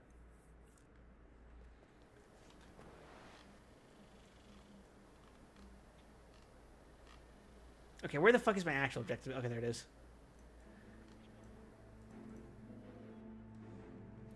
So, the other super boss. That one is tied to really, really specific fuck-ups. In that, in the first place, you need to have 3 specific abnormalities in your facility. One of which is called the Punishing Bird, and is one of the earliest abnormalities you can get, and in fact was my second ever abnormality. Followed. That's what I called. That's what I called the birds nesting outside my window, that sing in the morning and keep me awake when I don't get to sleep on time. Oh, those are squirrels for me. We literally have squirrels outside that keep fucking squeaking at night. Oh yeah, the squirrels are some motherfuckers. But yeah, the Punishing Bird is a relatively harmless critter who only gets upset if you don't work on him from time to time. But the thing is, when he breaks out, which he will do, Blue Manu, be careful. he's harmless on his own. Because he'll just kind of like repeatedly, annoyingly peck at your employees, but will never kill them. The problem happens when you decide to fight back. If you fight back, even though he'll normally go away on his own, he will promptly devour your employee for, I think, 10,000 damage? Oh. His whole thing is punishing sinners, so, you know. If you commit the sin of attacking the bird, death. The other two are... So he's the kind of guy that posts YouTube videos titled "A Measured Response." Nah, he's just a little guy. The other two, however, are the long bird and the big bird. Longbird's relatively chill. His thing is that he will break out if you fuck up working on him. But by the time you get him, it should be relatively okay. Because he's not of the highest tier, but he certainly does... He's the only other abnormality in the game besides the Antichrist that I mentioned earlier. That deals pale damage. So as long as you have a beefy enough employee to just do the work he likes, he will most likely not break out. And lastly, there's the big bird, who... I've never seen what he does when he breaks out on his own. But he's got this thing about... If 25 employees die, including the non-player character employees in the facility, he will break out. Now, I've heard that he could be a problem on his own, but as I said, I've never seen what happens when he breaks out on his own. Because when he did break out, while I was in the middle of that boss fight, Punishing Bird had also been out and about doing his harmless little thing. Apparently, when 2 of 3 of those birds break out, doesn't matter which, an event will start where a certain door leading to a forest will open. And if you can't break that door before the birds cross into it, the Apocalypse Bird appears. He sounds nice. His arrival is That's like a bird of paradise, right? His arrival is heralded by a children's fairy tale about a great black beast that lives in the forest. And boy, let me tell you, that shit is a fucking jump scare when you're in the middle of just doing your regular work, dealing with the occasional mini bosses throughout the day. Doubly so when you can't control the speed of the game. Oh, Blue Manu, Quaggan hates Keswick's Hills. I haven't fully sussed out how he works. Maybe Quaggan's But been around to when he appears, he will have 3 unique abilities that correspond to each of the birds that he's composed of. The little bird, the Punishing Bird, gives him the ability to instantly peck any employee in front of him, I think. And he will teleport from sections of the facility. The Judgment Extremely Bird, I think, personnel kid. the Judgment Bird gives him a very, very annoying ability. It causes him to ding a bell. Every time a bell dings, another abnormality breaks out. Oh, dude, it's just like Dark Souls 3. And this ramps up pretty badly, but my facility at the time happened to have mostly safe abnormalities, except there was the Silent Orchestra, which I'm not going to get into that. It just, if it breaks out, it might as well be a game over. But lastly, there's Big Bird's ability. He will make whichever part of the facility he appears in completely blacked out. And he will enthrall some of your employees to approach him, at which point he will bite their heads off.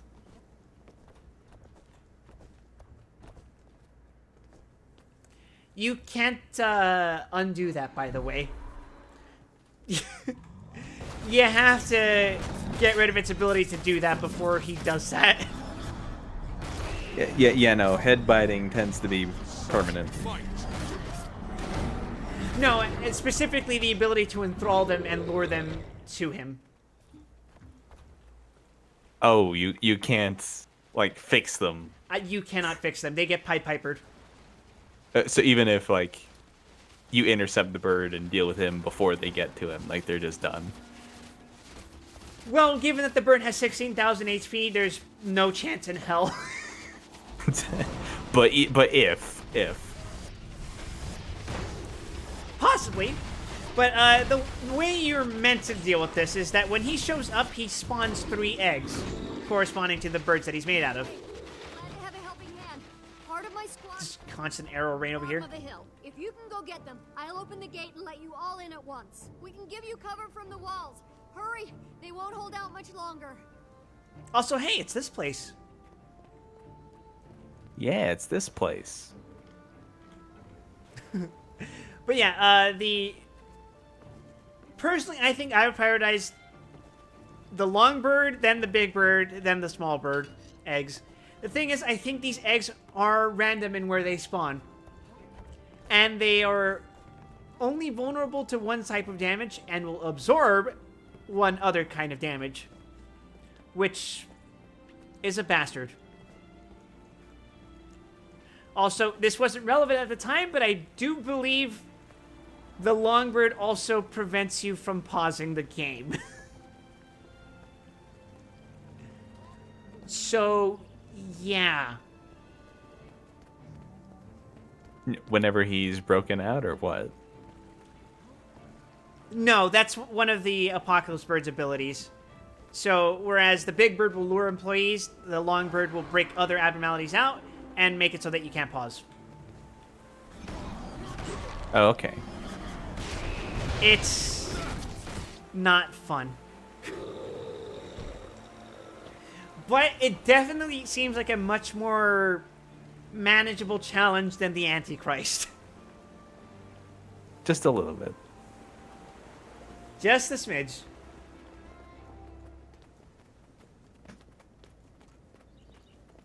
Fuck me, because, like, I have 100% abnormality, dissolution, it's called. Basically, I researched every abnormality in the game. So I thought, there's no more surprises, right? It's just deal with these last 2 boss fights and then deal with the last 5 days of the game. Bro forgot to go to 115%. That is technically possible because there are donor abnormalities, but it only goes up to 100%, so it doesn't keep track of anything past that. Backup's here. And not a moment too soon. Oh, hi, Marjorie. Belinda and the Seraph are holding the walls for now. I will always remember We should take the Binding of Striders and Isaac make it going past to the city. 1,000% and then keep a million coming, percent. both over and under the walls. Good thinking. I'm Oh, it's determined one of to those hold out games, huh? until they stop. Me too. Oh yes, A very seraph much told me so. they've got great obelisk shards here, from the Tower of Nightmares. They're too valuable to let fall into the wrong hands. Get ready, everyone. Here comes another wave. Hey, these attacks are starting to seem like less of random incidents. We can use the northern wall to get there. Looks safe. I'm sure if we keep ignoring it, it'll all just blow over. When you get there, bring the siege weapons back up. You'll need their firepower to keep the gate clear. Lead on. We'll follow. All right, here we go into the fucking toxic gas.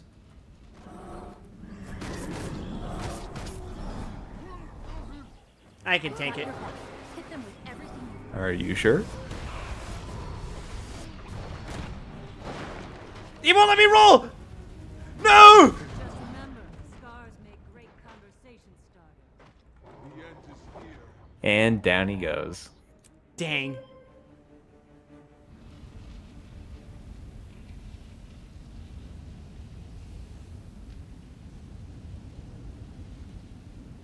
I still think we should have killed Scarlet sooner.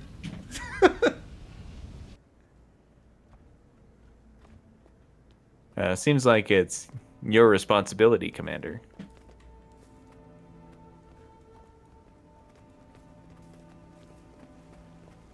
They wouldn't let me. The plot would not let me kill her. She was just always 10 steps ahead of me. Hit them with everything you've got. I was pushing the buttons. There's nothing I can do, dude.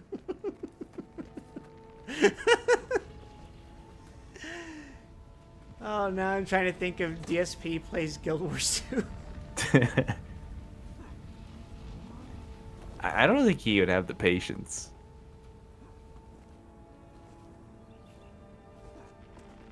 I personally think that he wouldn't see any money in doing it.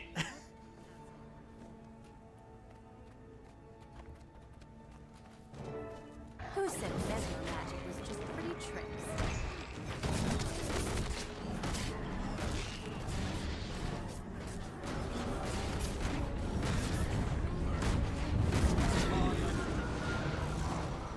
You don't? I must have skipped out the date we covered siege warfare between Oh, it's one of these.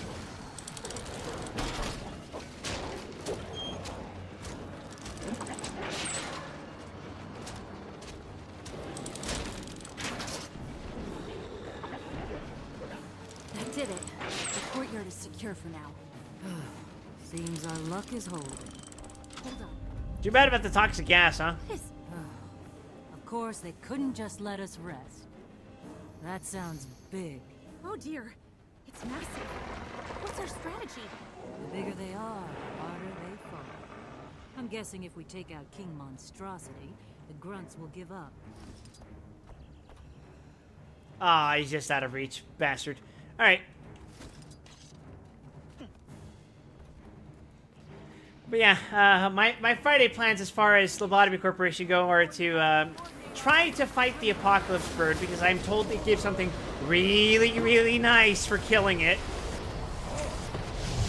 Oh, you're invulnerable. A sense of accomplishment.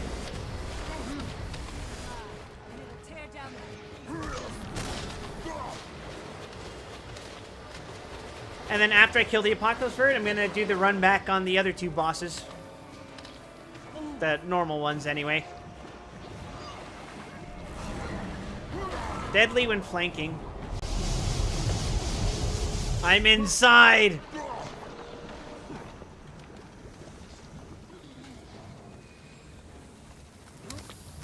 I should probably stay inside her barriers. Get to safety under my barrier.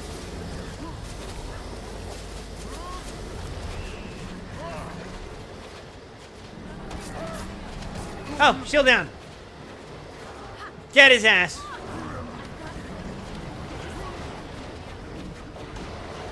Never mind, the shield's back up. And the shield's down.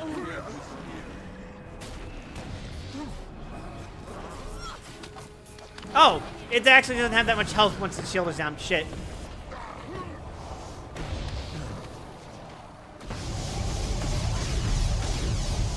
Wait, did Marjorie summon the Bone Fiend? Holy shit. Yes. I apologize, Marjorie. I was unfamiliar with your game. So is she, apparently.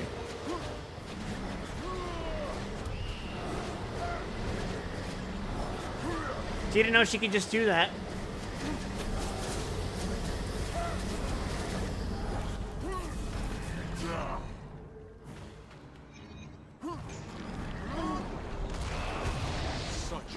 Oh!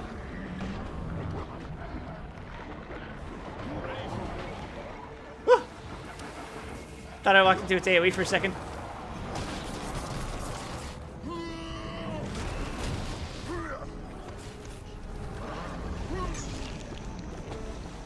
Oh, it's dead. Splendid.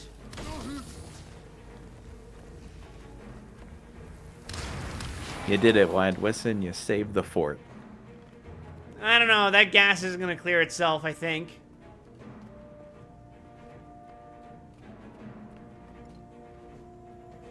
Well, maybe. Just blow enough of wind on it.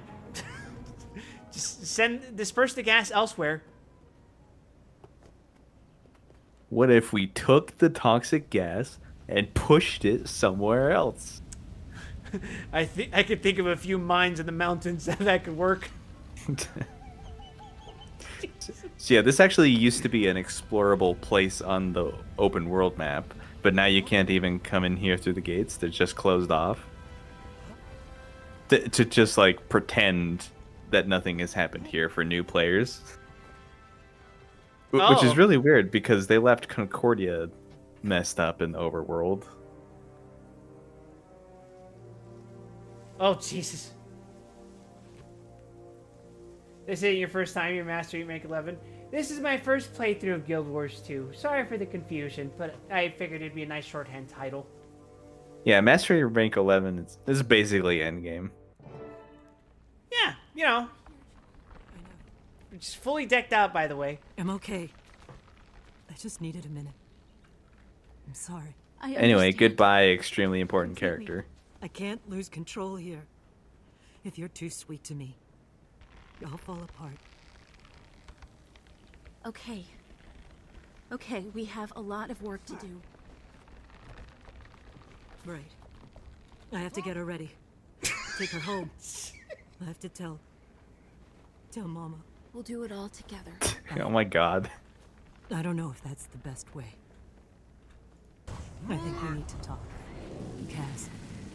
honey, Now /dance. I want you to go with them. What? No, I can't. Oh my god! I'll be okay. Our friends need you more. You have to keep them safe. I'll be with family. I'll catch up when I can. How much gold do I have? No, Jory. That's a great It question. doesn't feel right. It's terrible. Hi, Zara. Your sister. I'm at I should be How do I with check? you. I love you for that. 45. You should be with them. We're talking about a dragon. The dragon that killed Belinda. I was dancing? I'm dancing in front of Marjorie's dead sister, so, you know, That's where we're at We right have now. greater responsibilities. What do you think? I'll go, but not tonight. Tonight I'm staying with Did I you. have to punctuate that I'll with leave the tomorrow when you do. This is the best way. You'll see. I hope you're right.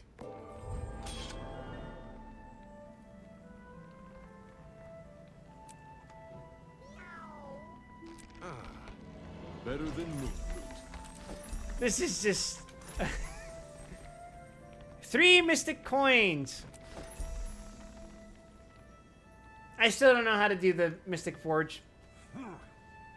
I kind of just Yeah, don't worry threw- about it. I did it once for the adventure log. Like I just threw like 3 masterwork gears in there or something. I'm sure it wasn't anything consequential that I spent in there. Yeah, the broad strokes is just you put 3 or 4 things in and you get something out. But there's not really like a set way to go about using it. It really just varies depending on what exactly you're doing. Ah, For mystic coins in particular, the most common usage is to combine them with globs of ectoplasm and obsidian shards to create mystic clovers, which are integral to the crafting of legendary weapons and other gear.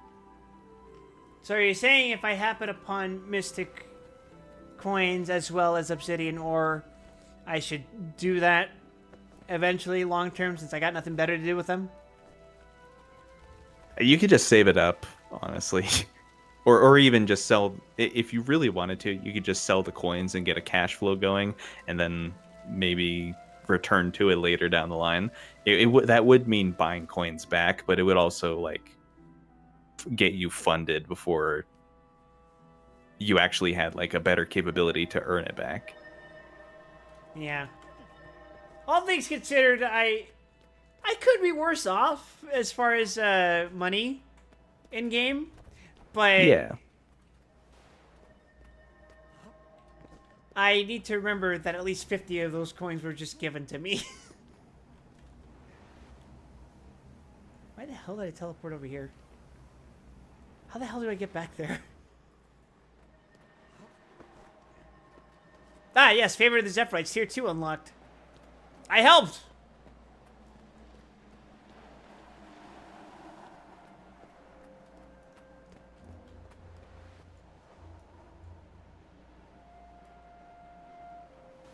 Did I just not unlock a waypoint that way?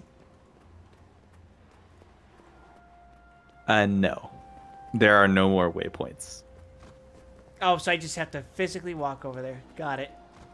Oh, wait, actually, Oh! where are you going? I wasn't looking at the map. I'm going south to Scarlet's Goon Cave.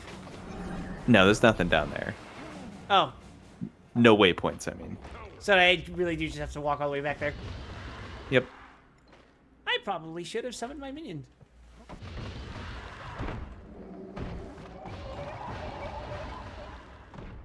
Never give up.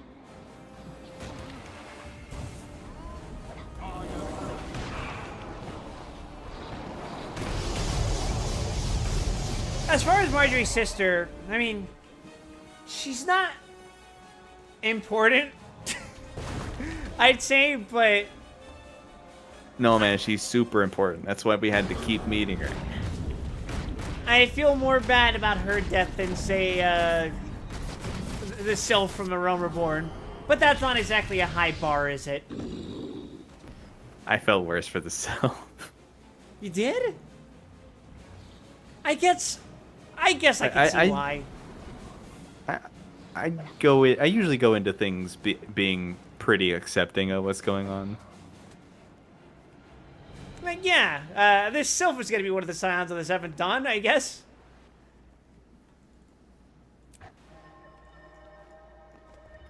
And then he died. He jobbed to Livia. That is actually why I would feel bad for him, Jesus. Imagine dying to that bitch.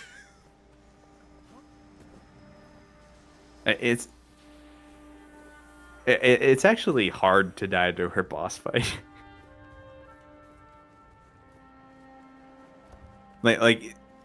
It's easier than it was like before, obviously, because she didn't do anything before. But even if you like stand in her AoEs, it just doesn't do any damage. I legitimately think that even after the update, the hardest part of that fucking dungeon is that first pool. Yeah, absolutely. Actually, the black Maybe the F, second one. I might consider the black F being harder. I actually considered Black F as part of that first pool. You can pull everything into his boss Okay. room and just... Fair enough. But he AoE just so- spawns, like he just constantly spawns more and more ads now. Yeah, So I that's why noticed that's why that, I was and thinking like- about him. I was like, huh, that shit kind of hurt you compared to what he used to do.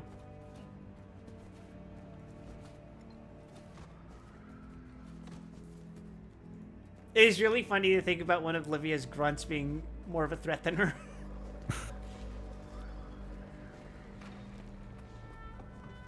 She doesn't even have her Magitech armor phase anymore. Which is a shame. A shame, Kind of. but I'm kind of glad for it. I mean, they could have done something with it. They didn't have to keep the missile phase.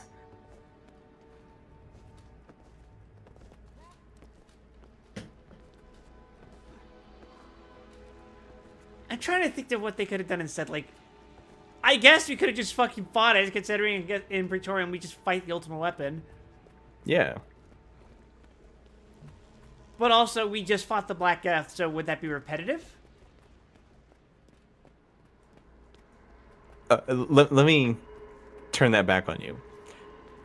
Would not be turning Castrum... I don't even remember what it's called, but Castrum... Meridianum into the same exact dungeon format as every other dungeon in the game be repetitive? That is true. It's not even a good one. They don't actually do anything interesting in it. They just condensed it down and made it as simple as possible, and then gave Lydia her AoE shit phase that does 0 damage. Yeah, they just retrofitted it into a really, like, bare bones, like, Heavensward dungeon, essentially. It doesn't even make sense anymore because, like, in the original version, you were running around the place, like, knocking out essential infrastructure, firing mortars at gunships and all that. Now like, you're just gunning to it. knock out the generators to get into Praetorium, and now you just walk into Praetorium. Yeah, it doesn't make sense narratively anymore, and I feel like they didn't really consider that, or maybe they did, and they decided that uniform gameplay was more important to the experience than story integration, I guess. I don't even think that's true though, because like if we're moving these duties into uniform gameplay, then there's no reason to have them in their own specialized roulette anymore. I The actually content fully is agree no with that longer notion. remarkable whatsoever, except for its length, I suppose. I bet, and this is a theory I've held since Heavensward, that there is a stupid, dumb coding reason as to why they can't do that. I mean, that is absolutely possible. That being said, I was just like, why not consolidate main scenario roulette into main scenario dungeons? And I thought about it a little bit more, and I was like, well, that would overlap too much with leveling. And I mean, you could make it like a roulette of the endgame dungeons of each expansion. Yeah, Although they could that- have made like more specialized main scenario dungeons, but they just never did. Yeah, I was surprised because like again, I bring up Heavensward because like I've held this belief ever since I was like, why didn't they add a theochemical research facility to the rotation? They ended up working that one too, so I was like, why not just include that now? It's not like they're incapable of changing which dungeons apply towards a roulette. Leveling and expert proves that. So it's like, I don't know. It's like, if I had to say, like, a full main scenario roulette would be like the two that already exist there, although 3, I guess now. It would be those 3, ARF, Knights of the Round,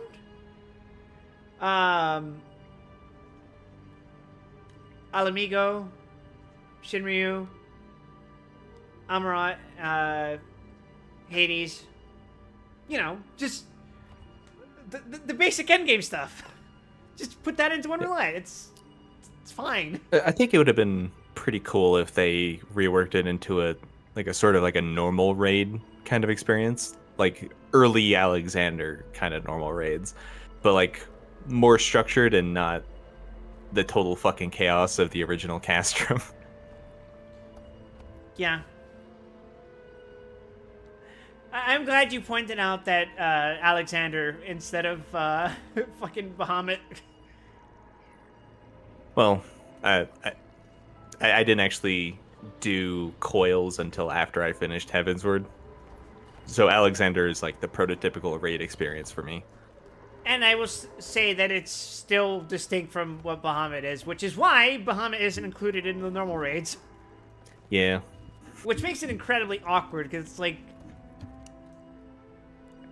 you guys are going to rework every aspect of A Realm Reborn except for coils?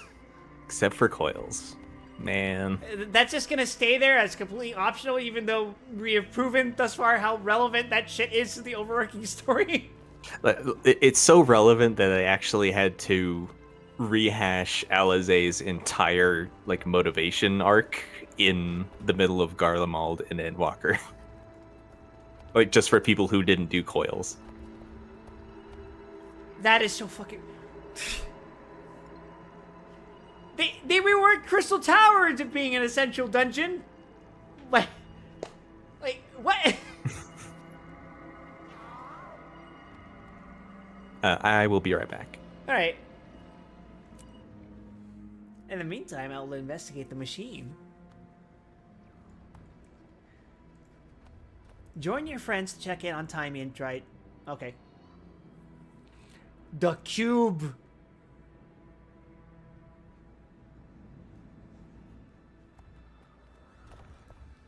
Hold on. Let me summon my golem. I know better this time.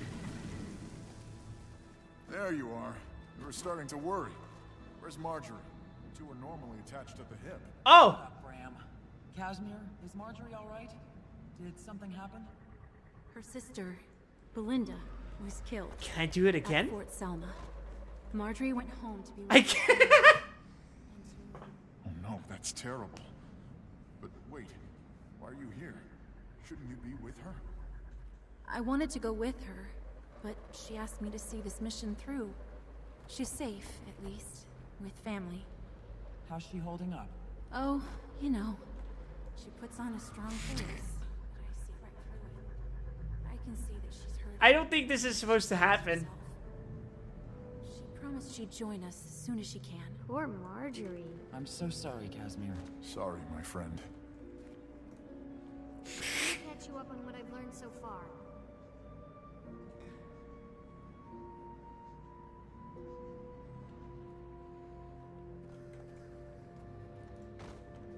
Sure, Timey.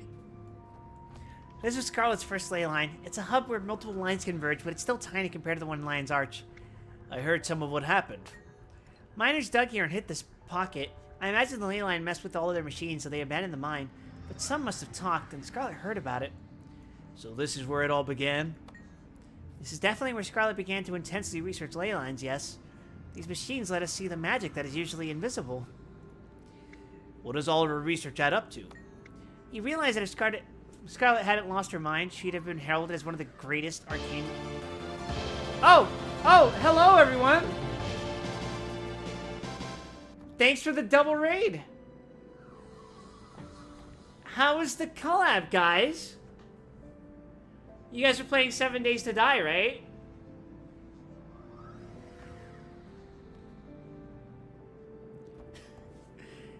Here, Mike, Suna, decide... fight over who I should shout out first. Okay, Mike wins because he subscribed to me. I accept your bribe.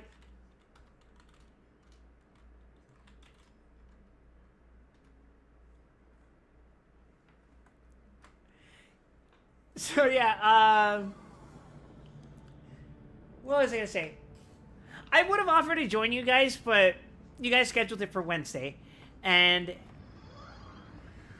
the streams I scheduled from Wednesday through Saturday are all done with friends. Incidentally, the friend I'm with right now he's AFK, so and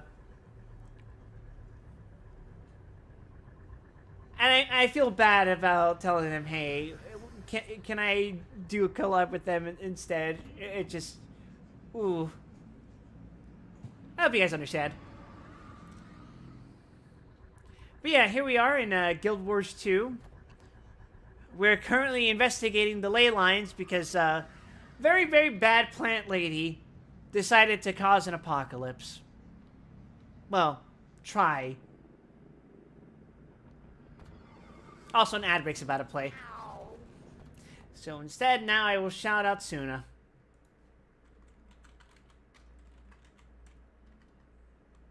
Oh, I have to wait another minute before I can do that. How are you guys? Mild amounts of tomfoolery. Yeah, raising an Elder Dragon can be described as mild tomfoolery. Anyway, here's my party. This is Rox. She has really big eyes. This is Timey. She is very small. This is Bram. We don't like Bram.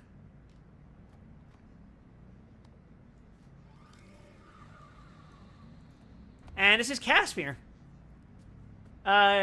She's gay. Happy Pride Month, everyone. Also, her girlfriend's sister literally just died and I did a Fortnite dance on top of her corpse. I'm very sorry. I don't know why I did that.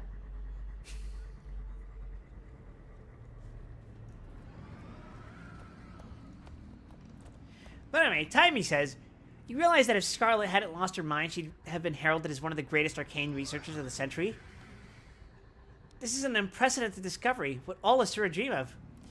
I'm less interested in her past than in our future. Oh, right, and of course, this is me. I am Wide Wesson. I am a massive Norn. I am also dressed as a very friendly necromancer. You can trust me around dead bodies. I promise I won't turn them into horrid abominations.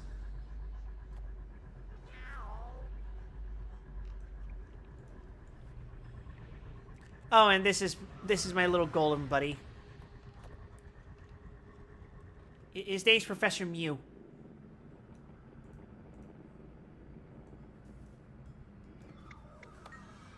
Impatient much? Gosh, okay. I've ascertained that there's a disturbance in the ley lines and it's affecting certain waypoints. Affecting waypoints? Unfortunately, Scarlet was right. When we Asura placed the waypoints, some worked better than others, so we got rid of the ones that didn't work and kept those that did. They worked better when placed on a ley line. Correct. Without even realizing what we were doing, we tapped it to power the ley lines. And it's no longer just theory, I can prove it now. So how are the waypoints affected? I'm 98.5% sure I can answer correctly. It's these vines. They're attracted to the magical resonance of the waypoints. The vines? So you mean Mordremoth's corruption. Mordremoth is an elder dragon that got woken up by a bad lady named Scarlet that we killed earlier. I'm wearing her helmet. Not exactly. It's my belief that these vines we're seeing are coming directly from the dragon, spreading underground across Tyria. It's not just corruption, it's him. And the free-moving ones above ground? As far as I can tell, they're corrupted and spreading, but our primary concern is the waypoint situation. If that gets worse, we could be in serious trouble. We have to do something. Oh, right. So for the record, an Elder Dragon, that was the final boss of the first part of this game that took me several months to beat. And she decided to wake up another one. This makes me very happy.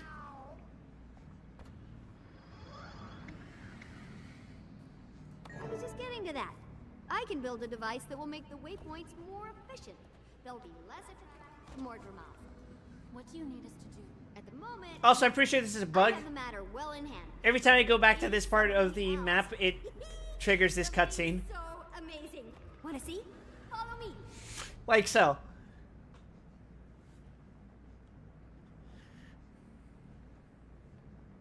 Hey, look. Can you believe your eyes? What is it? It's OMAD's machine, you simpleton. Hey, respect. Sorry, but it's the very device that showed Scarlet the eternal alchemy. Oh, we should probably stay away from this. Can I smash it? That thing's gotta be dangerous. Absolutely not. Think about what we could learn. Besides, my mind is far more resilient than Scarlet's was. Are you sure about I that? think you should mess with it. I'm inclined to agree with Bram. What do you think? Oh! I did not know that could happen.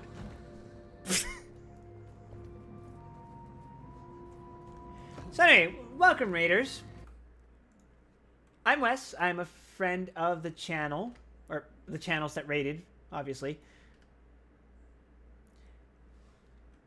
I stream different games almost every day. Monday and Tuesday, I play Fallout 1 and Fallout 2 rather. Wednesdays, of course, I stream Guild Wars 2 with my friend Grant here, who is currently AFK. Thursdays, I stream Stranger Paradise Final Fantasy Origin with Fig and Fur. Fridays, I stream Lobotomy Corporation and have an aneurysm every time.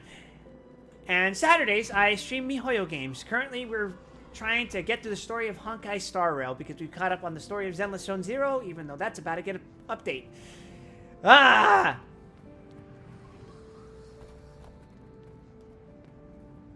Pleasure to meet you all, or welcome back if you've seen me before. Anyway, let's convince this blonde lady to let a child into the mind-breaking machine. What do you think we should do? If this is the device Scarlet portaled here from OMAD's lab, then it's got to be dangerous. Looks like Scarlet added to it. Some of the parts look different, newer. That makes me even more nervous. Is it powered up? I think so. What do you remember about this device? Timmy said it was designed to affect the mind, to open it to new awareness. I heard that when Scarlet got into it, she claimed she saw what the Asura call the Eternal Alchemy. What else? It broke Scarlet's mind. After she used it, she was never the same. It's as if it opened the door to insanity.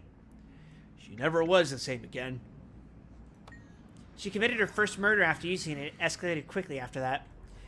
Yes, this machine set her on a very dark path. This dialogue is very funny to me. It's very, expository. So what are you going to do? We can't let Time near it. For her own good, I agree. We should send me in there. Oh no! Don't touch anything. We don't know what... Timey! Can't get close. That thing is shooting off too much I'll lightning. shield you. Get her out of there. This was a pretty stupid idea, right?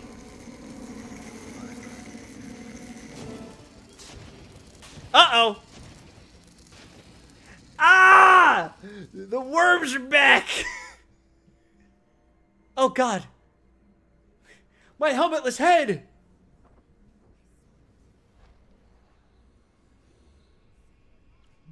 This is Wide Wesson, everyone.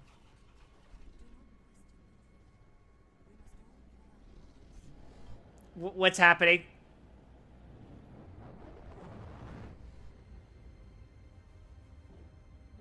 This is more science than my Norn brain could have ever prepared for. What the fuck?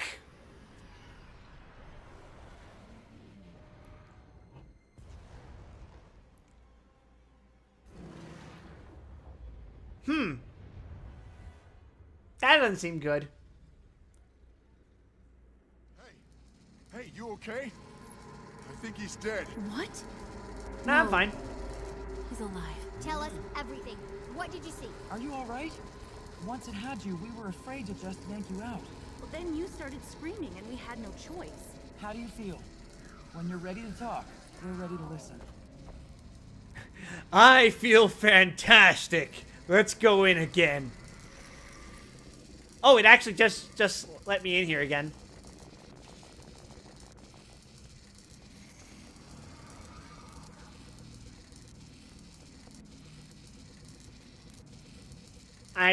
Why would they let this happen to me? Anyway, I feel great. I just feel a sudden urge to murder people. Hey. Boss, are you okay? Take deep breaths. It was incredible. What was? What are you talking about? I had a vision. I saw it. The eternal alchemy. You what? You're going to have to explain. I don't understand. I'll try. I saw how Tyria is woven, and I'm tied up in it somehow. Okay, I think you need to rest a while. Do you hurt anywhere? Listen, vast energies flow through and around Tyria, and I saw a dragon. What? What did you see? It was part of the workings of the world. It came at me. That sounds like a terrible nightmare. I also saw the pale tree at the heart of a vast moving puzzle as Scarlet did. The pale tree? What do you think it means? It means we need to talk to her. What can she do? She's a tree.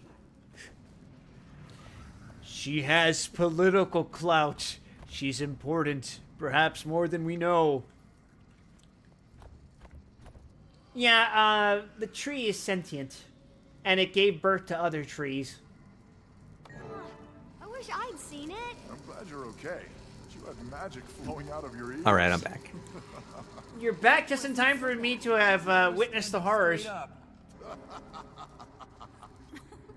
It was. Okay, guys. This is serious. We need to talk about what we're going to do. What a story, Wide Wesson. Your brain was nearly crippled from peeping the horrors.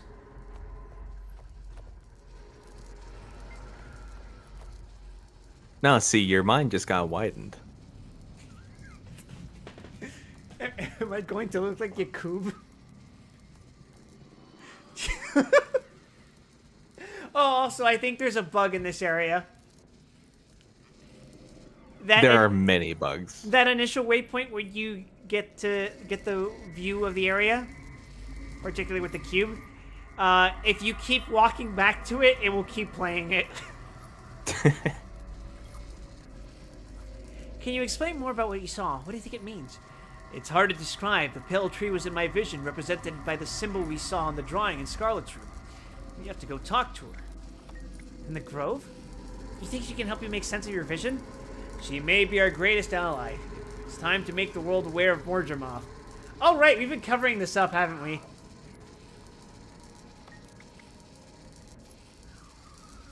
Yeah, I'm sure that's exactly what the world needs. To not know about the fucking dragon. Oh, right. I also learned that apparently each one of those vines is actually Mordremoth himself. Oh, That's fun. That's fun. Oh, and also while you were away, we got raided by 2 people. Welcome, Raiders.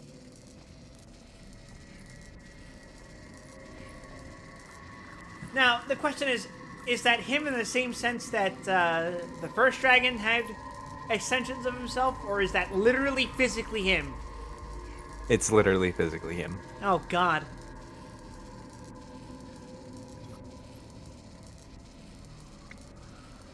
How do you think we should make the world aware? That sounds like a big job. We need to let the leaders know. If we're lucky, they'll listen. So you don't just want to inform them. You want them to get to work together against Mordremoth? I can't imagine any greater or more urgent threat than Mordremoth. True, between the endangered waypoints, the corrupted Mordrem, and the vines spreading underground as far as the Shiver Peaks towards our hordes of magical items, I don't see how they could disagree. We'll find a way, but first we need to talk to the Pale Tree. You're reaching for the stars. How can we pull that off? Hey, did you know that I've already talked to this fucking tree? We'll take it one step at a time, and this journey begins with the pale tree. Alright, you know we'd follow you anywhere. I'll send a request for an audience to the Grove. Before I meet you there, I want to stop by the Reach and check on Jory. We'll meet you in the Grove when the pale tree is available. You okay, Cass? Me? Yes, I'm okay. It's not easy seeing someone you love go through a loss like that. Jory was trying to be strong, but all I could see was her despair. It must have been heart-wrenching for you watching me Fortnite dance on her sister. She is a soldier, so she bottles it all up inside. I just want to be there to pick up the pieces when the dam breaks. She's a soldier. She'll grieve after the funeral, and her duty are complete. I expect so. Until then, she's got to be strong for her mother and her sisters. If only I still had my family's wealth, I could take her away from all this. Keep her safe, give her the things she deserves. She's a fighter. Do you think she'd be content being kept? I don't know. I just want to do something for her. I just want her to be safe. None of us are safe as long as the dragons are active. I'll mail you when I'm ready to go to the Pale Tree. Oh, thank God it didn't make me talk to Bram. Now it's time to move on. Oh. Episode complete. What? Oh, you cut out for a sec. Oh, you are still roboted.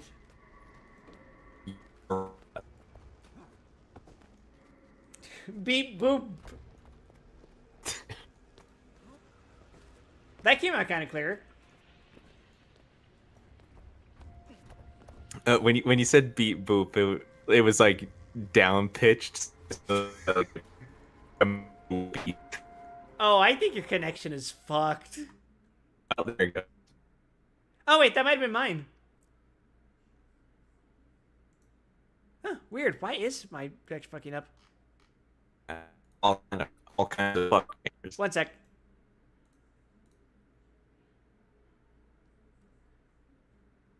Weird.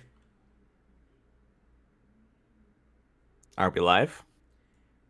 We are. Are you sure? Pretty sure. For some reason, I guess it just kept disconnecting. Which is weird, because I'm pretty sure the storm passed. Boy, that storm last night, holy shit.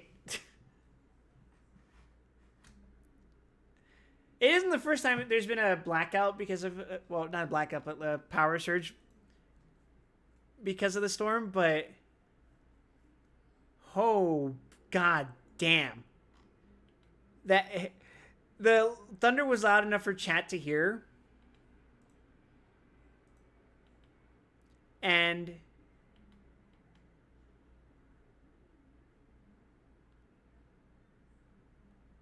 it was scary looking outside. I was like, huh, should I go to the gym after I finish the stream? I looked outside. Shit was flooded. Just absolutely fucking... Same. It does not help that my street is on, like, a slope.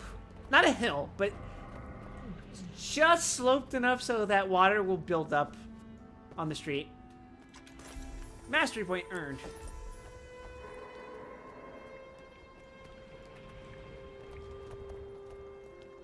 And worse yet, you have to get the stairs. You have to go downstairs to get to my apartment. So, like, my place will be one of the first places to flood. We have pipes and grates to deal with it somewhat, but it's usually too late if we're dealing with this kind of rain. Yeah.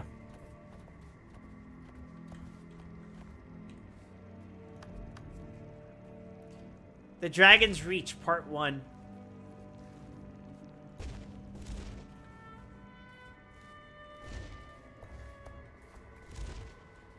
So it's been 2 years in-game already. Yep. Damn. And you have actively commanded the pact for about 1 month of it. Good news. That's about to bite me in the ass, I think. Not before it bites a whole bunch of other people in the ass. My dear Wide Wesson, the Pale Tree has agreed to an audience, but she wishes to speak with you personally. I'm already in the grove with Bram and Rox. We'll wait for you here. Please come at your earliest convenience. She requests an audience with the Wide. The tall tree and the Wide Wesson.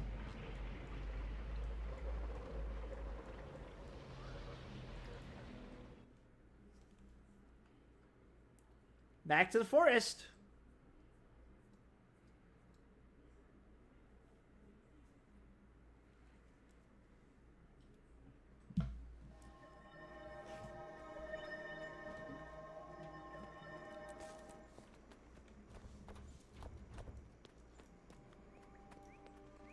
Now, will I remember how to go upstairs? The answer may surprise you.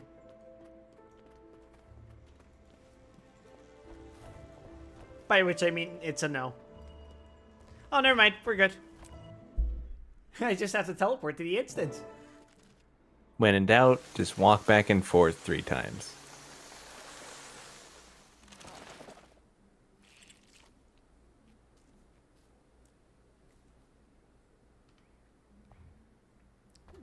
You have an equipped item that does not have stats selected.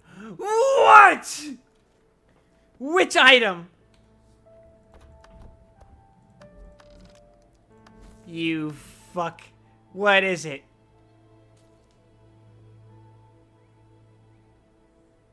Oh, it's the fucking greatsword.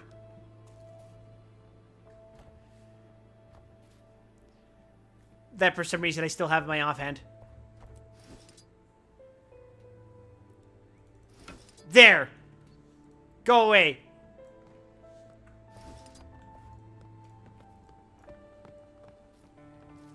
Oh, I have to talk to Bram Ill. Okay, you first.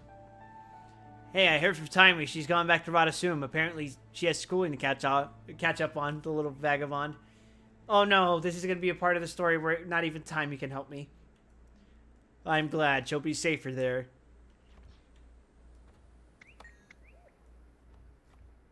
I reckon I should behave a little more unhinged now that I've been exposed to the horrors, but we'll see how this plays out later. Are you kidding? I would have missed this for the world. We don't have talking trees where I come from. Have some respect. That's my mother you're looking at. I'm just staring at Bram like, dude, we're from the same fucking place. I know.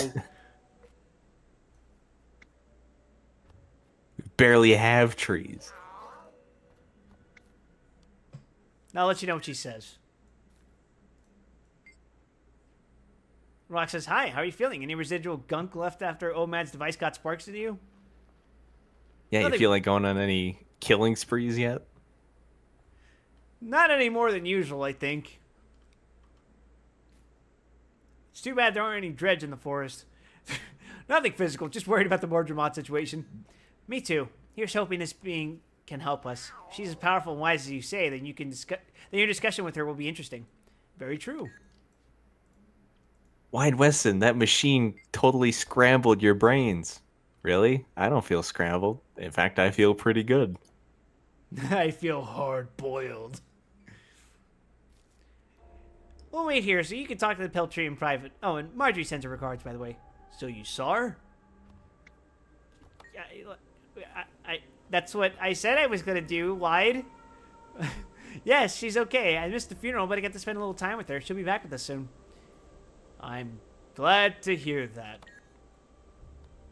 Happy Pride Month, everyone. Hello, Casimir. I've been hearing a lot about you. You're the one who unveiled the Nightmare Tower, aren't you? That was a team effort. I wouldn't have made it out alive without my friends. Especially this one here. Yeah, especially me. Hello. I heard you fought Zaitan beside Kaith. It's an honor to meet you. You're not gonna even bring My up... beloved mother is ready to see you. If you would follow me. I guess Traherne just isn't important. His feats mean nothing. Never mind the fact that he was the one person to have an audience with her, and is the reason I even know this woman. What a delight to see you. Holy shit, you have a voice? Allow me to present your guest, destroyer of Zytan. Did you have a and voice commander last time we of the talked? Pact. I am eager to hear what it is you wish to discuss. I am confident she did. Oh. Well, shit, I guess, oh no, Scarlet's machine made me forget things! Oh no!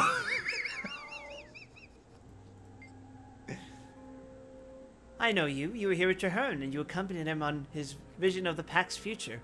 Wide Wesson, it is good to see you looking so well. Yeah. And you, lovely as always. Sarah, are you attempting to flirt with a tree? What, you wouldn't? Gaith is spoken your name to me in her tales of Zytan's demise. You run with Destiny's Edge. I did for a while, and now I'm apparently stuck with these assholes. Yes, so it is said. I suspect you will do even greater deeds with them. Is that supposed to be sarcasm? Tell me, what brings you here seeking my counsel? 2 things. First, I had a vision. You figured prominently in it. You were a weird shape. I'm intrigued. Tell me more. Have some respect. What was it about? Where did you have this vision? In an Asuran device Scarlet used to see the eternal alchemy. I saw it too. What the fuck are you talking about? What dangers have you been toying with? Such things are not meant to be seen. They will crack your mind. I mean, it's not like I exactly volunteered to do that shit. You can blame my fucking tiny-ass companion on that one. I didn't understand. Your adopted much of the vision. gremlin. Yeah. But you were at the center. If this was the device that Ciara used, then it must have maintained some of her touch upon it. But I do not know what it could mean. Only you can know that.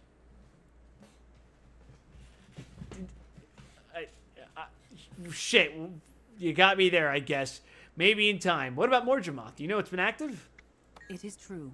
The Elder Dragon Mordramoth has reached full awareness. No.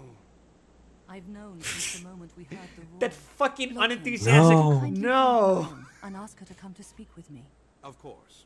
I'll return with her as quickly as I can. I had to send him away. What we have to discuss is too serious. I want to hear your thoughts on this. Tell me, what do you know about Mordramoth? More than I should, apparently. Oh, sorry. We're speaking privately now. Let me get it right in your face. Please, Wide Wesson, tell me all you know of Mordremoth's activities. I'd be waiting to see how it would make its move while reinforcing our security here in the Grove. Well, it's been killing people. It attacks A lot of people. Fort Salma and Concordia. And its minions. They've spread far? We've encountered them far to the east and west, as close as Brisbane Wildlands. So soon? And so close? That does not bode well. Please continue. Salma and Concordia were destroyed by its giant thorn vines. This is troubling news. And you don't even know the half of it. The minions are attracted to waypoints. They destroy them. I understand. The situation is dire. If the Elder Dragon's reach is that great, the entirety of Tyria is at risk. What do you recommend we do? We need to inform the world's leaders to get them to join ranks. I see. A summit, then. I could host such a gathering if you can convince them to come. Who do you plan to invite? Shit. Apparently I don't know any prominent figures in all of Tyria. I was hoping you would know. Newt Whitebear, of course, and a leader from each of the other races. I'll leave it in your hands then while I prepare it. Shit. You did the right thing bringing this to me. I am happy to help you. Shit. I mean, my friends and I will do whatever we must to get them all here.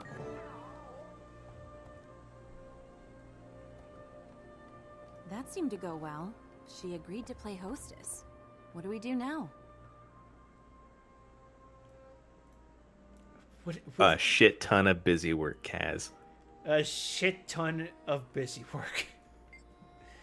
What's the plan? Get the world's leaders here? Yeah, but how?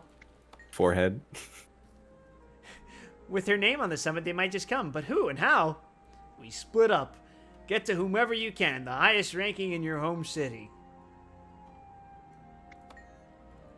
So you want me to get someone from Divinity's Reach, the Queen? And Rox is going to the Black Citadel? And Bram will go to Holbrack. I'll help you all. We can do it together. Except Bram. I don't trust him to do anything on his own. That's a comfort. Thanks. All right, we can do this. Yes, we can! I won't get an audience with the Queen, but I can speak with Countess Anise. Nervous?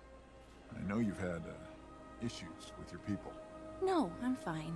I just haven't had to speak with Countess Anise or the Queen for a while. Why can't I get in Not contact with since Logan? My father. I suppose I'll have to toughen up and talk to Tribune Brimstone. I won't get anywhere near Smoder. Yeah, and I'll have to return to Holbrook. Last time I saw Whitebear, my mother was there. We can do this. It's important. And afterward, Bram refuses to do the greater good because he doesn't want to talk to his Battle mom. is fun, I suppose. Before I head to Holbrook, I should find Taimi. She's in Radasum. Maybe she can talk to Zojja about getting an Asuran leader at the summit. But in their mind, she's just a student. No one there pays much attention to her. I know, but she's got Zojja's ear. It's worth a shot. If she fails, we'll send in the boss to convince Zojja. They're friends. Well, we have everything covered. Send word to each other when things are squared away, yes? Deal. Guess all we have to hope for is that everyone agrees to show up. Once we get them in one place, we can worry about convincing them to join forces. The world coming together in support of a single cause? Yeah, that'll happen. For luck. Oh, Rox. Please. The fucking avatar of the tree watching Rox's fucking hawk a loogie on her garden. Show some respect. I will say, it feels like my political clout is being weirdly downplayed here. Like, yes, haha, I haven't done shit for the Pact in 2 years. But I was instrumental in the downfall of Zaitan. All And hail Commander Wesson, I was leader of nothing. Yeah, I was looked to as the commander of that pact. Surely I can. And you've just been Contacts with the world AWOL since leaders. then. Yeah, but even so, like, what is stopping me from writing a letter to Logan and saying, "Hey, we need to organize a summit. Would you ask the Queen to appear?"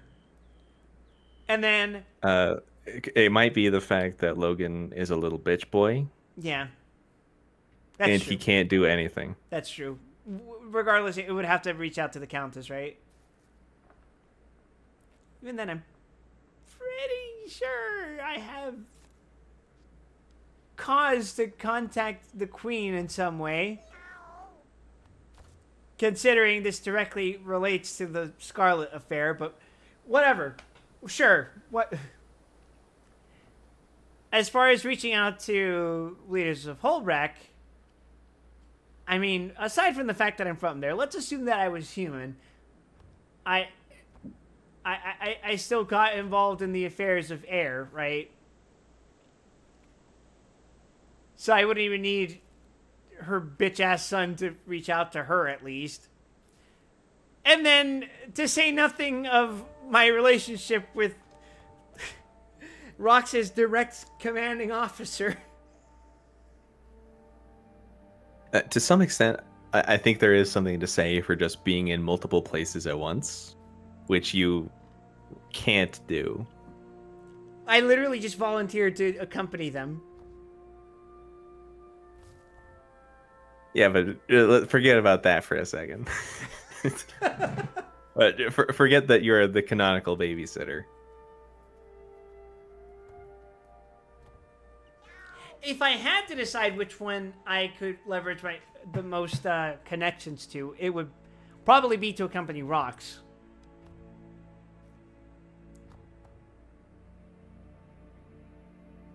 Well, actually, Rox has enough of a connection to be able to do it on her own. Bram, if he wasn't such a fucking bitch baby, could reasonably say, "Hey, can I ask you for some of your time to accompany the world leaders here at this summit?" The queen would be probably the hardest one to convince just because of her sheer distance. Not necessarily physically, but insofar as all the fucking bureaucratic shit you'd have to do to have an audience with her. You are forgetting the Azura, but I think that's mostly because you have avoided dealing with them thus far. I'm too stupid to understand how to deal with the Azura. That being said, I'm fairly certain I know at least one or two prominent figures of the Azura, not even counting their renegade. No, I wouldn't call her a renegade, but whatever. Still, it's like, I don't know. I feel like I have enough influence to say, hey, can you join us for this one meeting? And they'd be like, oh, you're the guy who killed the Elder Dragon. Of course we'll listen to you. I don't know. You received a note from Timey titled Mordremoth's Reach. Hello, the Asuran news updates are saying that vines matching the recent attacks at Fort Concordia and Fort Salma have appeared in the Iron Marches. If this proves true, Mordremoth's reach may be even greater than any have anticipated. I surmise that it's in our best interest for you to investigate these reports. I'd better let the others know about this. Son of a bitch. Is that letter from Marjorie? No, sorry, from Timey. We spotted Mordrim in the numbers... in the Iron Marches area. Numbers, Jesus Christ. Iron Marches, sorry to butt in, but did she mention the Black Citadel? Have they been hit? She didn't say more than that, but I'm going to investigate. That's a good idea. The more information we have, the better. I'll head to Divinity's Reach and request an audience with Countess Anise. Good luck. Meet me at the Leyline Hub after you speak with the Countess. I'll come as I know something. Great. Thanks, Caspier. I'm so glad Bram didn't say shit. Sweet, sweet. Too few such cases. I've seen much. Never such amazing things as what I saw in the Mist War. The Mist War? That's World versus World. Ah. You'll find recruiters for those in each city, actually. Except Divinity's Reach, I think?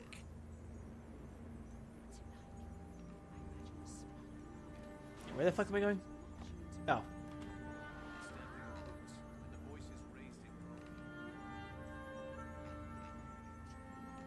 Oh, hey, it's that section I never went to.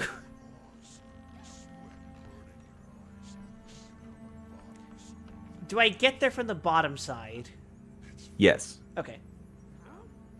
Thanks.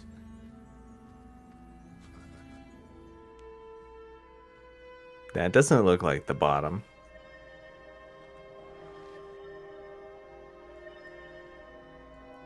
Oh, damn it. I completely forgot about this area. Despite the fact that we did a dungeon there. The fucking catacombs.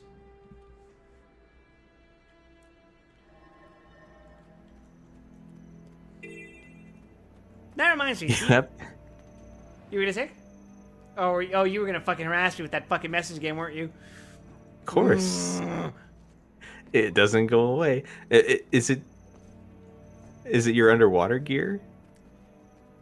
It's my lantern. Apparently, it's also my fucking staff.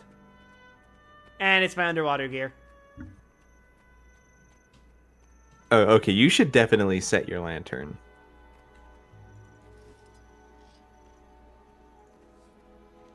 It's Berserkers, right? Okay. Yes. I thought we did that. Unused upgrade slot. Say you would put a ruby gem in there, but we'll get back to that later.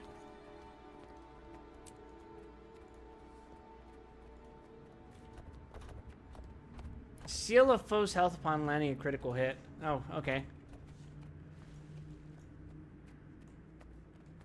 My God, what is this fucking armor? Why are he dressed as Knuckles?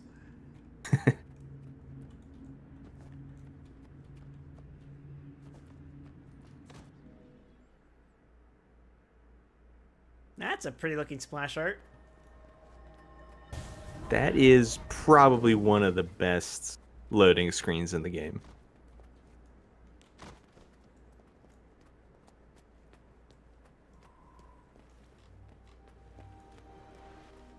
Hell, it's not a bad looking place either. Hey, you see that up on the hill? Across the lake? Yeah? That's the cauldron that caused the searing. That? Oh! Yeah, it's a hero challenge. They just left it there. That feels incredibly irresponsible. Oh yeah, there's actually an event where Flame Legion come and seize it and nuke the village he just walked through.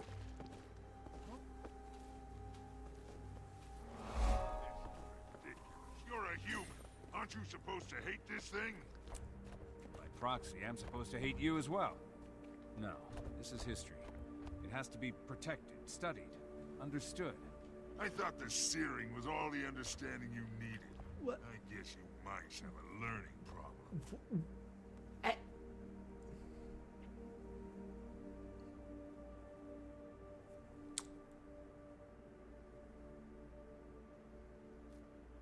Let me ask you, Gramp, would you preserve this?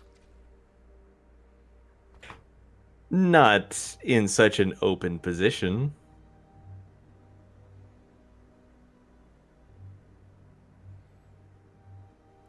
Especially since if you look over that hill on the left there, the enemy is plainly in view. Yeah. On the left there, where all the fire is. If you're so tired of looking at this, Oh, yeah. you could always move your village. Are you kidding me? This is an excellent place to start a city. There's water, fish, lumber, tons of other resources. That's funny. I bet my ancestors felt the same way too. Oh, God.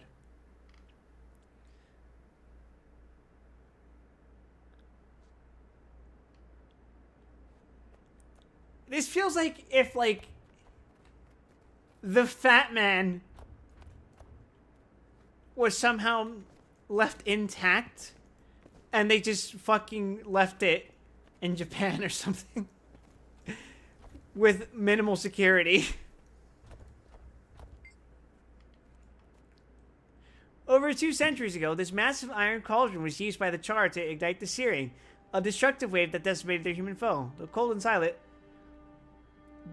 and silent, the relic's power still abides. Maybe we should decommission it, you know?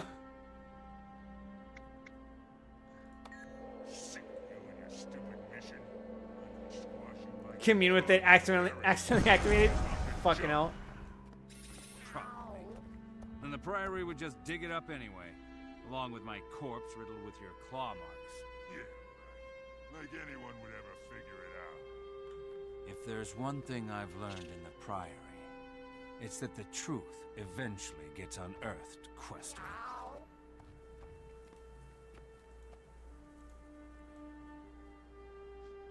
Man, those two are just going at it, huh? But yeah, that's fucking insane. Like, just out there in the open. With the actual fucking terrorists on the horizon.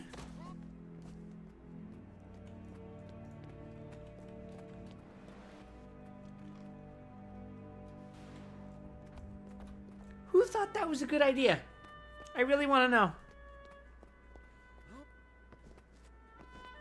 The dialogue seems to imply it's the Priory, which,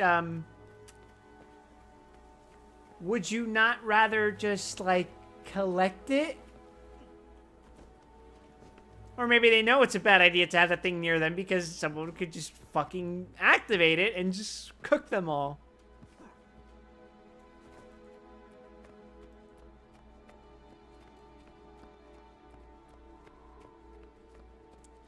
I don't know what's worse to assume. That they leave it there out of stupidity or malice.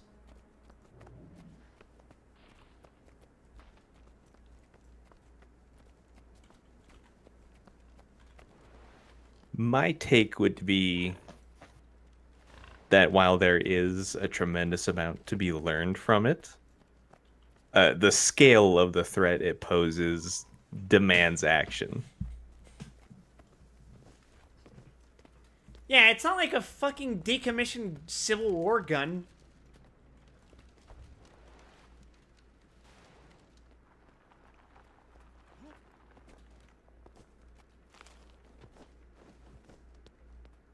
It's an active threat that can still be used by known bad actors.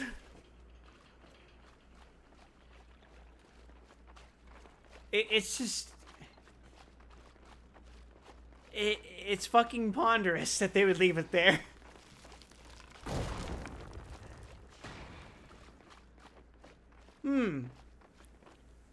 Yeah, I actually think it's something of a plot hole that was just left in the game. Because the Char have otherwise been extremely fastidious about eliminating and containing threats to their reclaimed domain. I guess they don't see it as a threat because it's theirs? Actually, I mean, it's not totally out of character because we see that the Quester is... he's the one who's very much, why the fuck is that thing still there? And the human's like, well, we have to preserve it because we have lessons to learn from it. And he's very violent about his vocal opposition to keeping it there, so...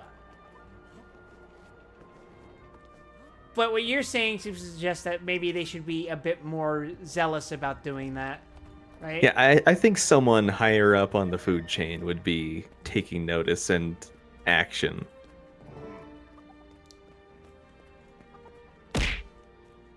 Hi, Fig. I was exposed to the horrors today, and I explained Gramp my little apocalypse bird incident from last week. Need someone taken care of. Did you see the bird in the Horrors movie? Yes! Sick. You don't want to go out there. Vicious plants are sprouting up everywhere. Yeah, I noticed. You don't say. We're doing our best to hold them off, but it's not enough. This is a very funny outfit. I'm here to help. Great, we need it. Find the soldiers tasked with exterminating these things and help them where possible. Can do. I just spoke with Alias Redblood, and she's in deep. Start there. Once you overcome the creatures in her area, and I know you will, she'll direct you to the next soldier who needs backup. I'm on my way. Help the Char incinerate more shrimp invaders. I do find it delightful that the plant enemies have approached the fire cats. Talk to me. I hate that I read this name.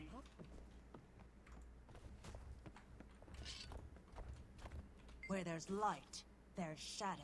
There are a lot of bad names, but I can't actually read it on a stream. Wiz Khalifa. Oh. Quit your gawking. Those vines will be back before you know it, and you best be prepared. More games should have enemies that fight each other. This game does that a lot, doesn't it? Actually, not all that much, right? It's reasonably common. Not, like, everyday common, but it happens. One thing I missed about Final Fantasy XIV is seeing those enemies in, like, the Tempest that just occasionally eat those other overworld spawns. You remember which ones I'm talking about? I've seen the phenomenon you're talking about. I don't remember what does it offhand. And so those, like, little squid-looking things with the beaks Where there's light, that, like, flip over and then bite them. And they, like, swell up. I think they're called Cleonids. I might be misremembering, but I think there's another one that does the same thing on the moon. Every time I just see it, I'm like, holy shit. Nature's scary. Moon. John I'm Madden. ready. Man, I wanted to do the space exploration, but I just have no energy for the game. Yeah, kind of sad. Barrel of flamethrowers. I'll get back to it eventually. Hopefully the content isn't Jesus like fucking Christ. dead. I should have read the toolbar. What's a little fire? Has do not press written on it. Such might. So yeah, I'm just hoping it's not like an Ishgard restoration sort of deal where like the main thrust of the content is limited in time and scope. Excuse me, invulnerable? Yeah, you have to kill the vines now. Oh. Well, as soon as I get up from this. Yeah, before they kill you, preferably. I'll just drop my, Okay, I guess I'm minded.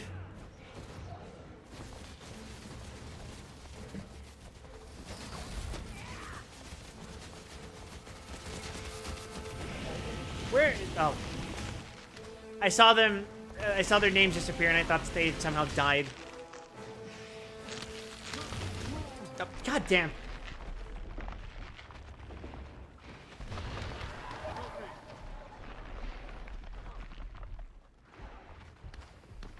That poor ranger.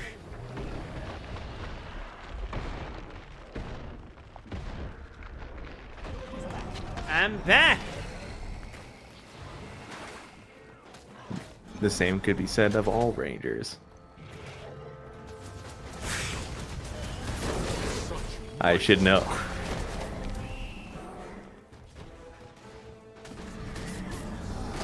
Oh, it was invulnerable for a second, then it stopped being invulnerable.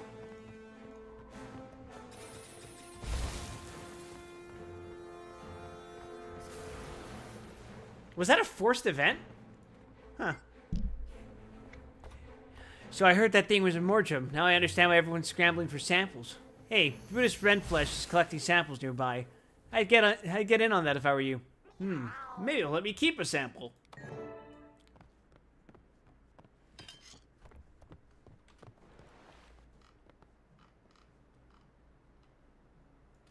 It's weird that this is like the equivalent of like us clipping the dragon's toenails and keeping them.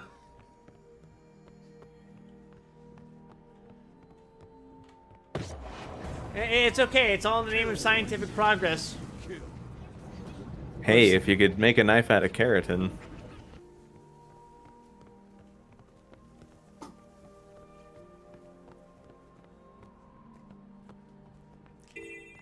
I imagine making a sword out of an elder dragon, no matter which body part you use, is probably going to be really, really powerful. That being said, what are the odds it turns itself against you? I guess it depends on how live the attendant dragon is. Given what we know about how Zaitan interacted with extensions of itself, I wouldn't risk it. Zaitan might be the most risky to do that with.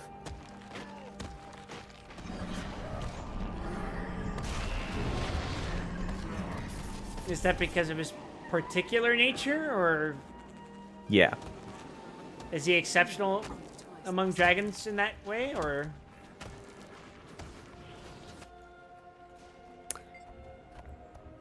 I mean, the dragon made of rocks and fire isn't exactly like a mimetic threat, is he? Well, I was just wondering if they all have this property, you know? Stay sharp. Those creatures could be back any moment. Will do. see. Oh, I apparently just did the quest. You've got a talent for this. Listen, Takia Stormbane is having similar plant problems up north. Might be worth your while to help him out. Damn, he's good. I contributed by doing absolutely nothing.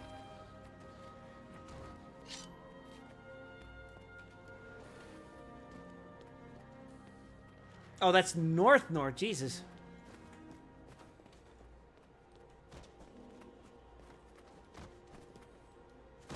Said in the tone of the Warcraft 3 work orcs.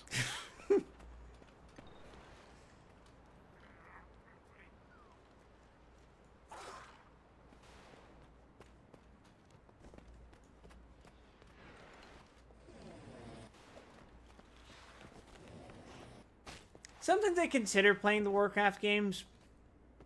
Not WoW, just the single player ones. Well, I guess Warcraft isn't necessarily single player, but you know what I mean. But I don't really feel like playing a game by Blizzard. You know? I used to think about it because I was a big StarCraft head back in like the 2000s. But then I just like read the plot synopsis and I was like, that's all I need. And I watched a bunch of people get mad about the Warcraft 3 remaster. Oh yeah, I vaguely remember that being kind of a shit show. Huh. It was funny. That succeeded.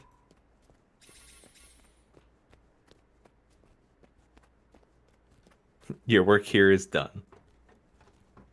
I, like, pressed a single fucking button. Good enough.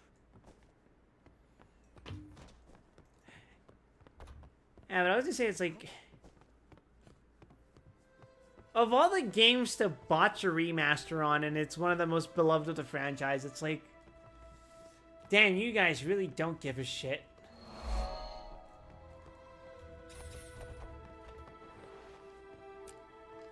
Arguably, like, their biggest linchpin title. I guess they insist more that it's WoW now. I wouldn't necessarily blame them for thinking so. Like, economically speaking, yeah, but, like... in terms of, like, practical history of the company, I think Warcraft 3 was definitely... like more influential in getting them where they are. Well, put it this way, like... This might be a dumb example, but... It was WoW that had an episode on fucking South Park of all things, right? Yeah. So I would say, culturally speaking, it would make sense if that's the conclusion they reached, that WoW is just a more important game to them. And of course, there's the economic side of like, yeah, we're a live service model game company now, so why the fuck would we care about Warcraft? Damn, my workers were captured by vines. I need some help here. Yeah, sure, let me help you. You gotta help my workers. They're wrapped up in those vines over there. On my way. If there's one kind of person Wide Weston loves, it's workers. I just look at him. Hey, buddy. I think your workers are dead. I'm gonna keep it real with you. This doesn't look good. Not as dead as Belinda. Well, now I even invoked her name. I gotta.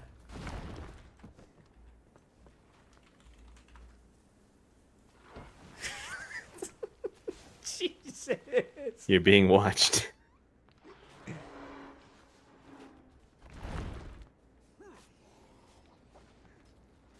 What are they gonna do about it? I'm their best hope at stopping this. Oh!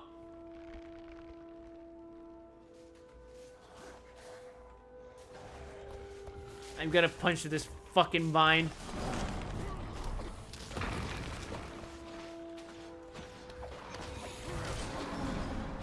Wyatt Weston doesn't know who Chris Redfield is, but he can feel The truth.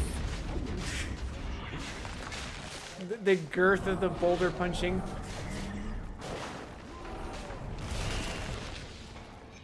Maybe I should play that next. Once I beat Stranger of Paradise, maybe I'll play Resident Evil. But what would I do for Halloween? For Halloween, you can save Code Veronica.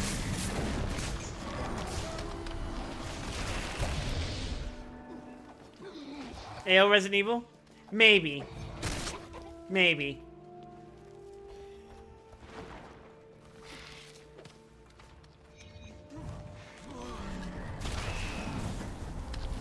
No, not AORE. Oh shit, I'm dead. Your joke fucking killed me, Gramp. Yeah, I have that effect on people. Help me! Help me! Oh, you're getting eaten by wolves. Plant wolves, specifically. That's fucked up. Maybe Wiz Khalifa will save my life. You are an awfully long way from any waypoints. Not really. Oh, right, I forgot you got that one. And thank God I did. Yeah, that's just a really good loading screen.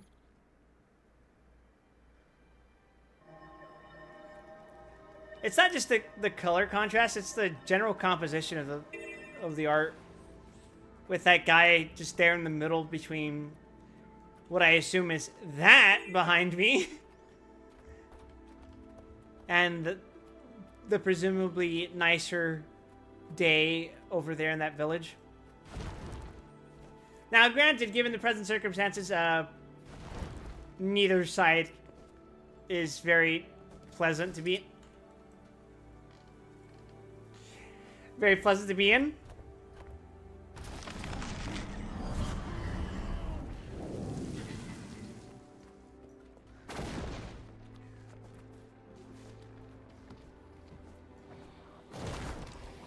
I gotta admit, that vine visual is very striking. You're welcome.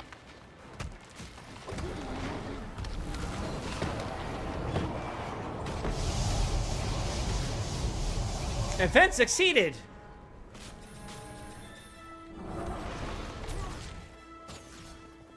My work here is done.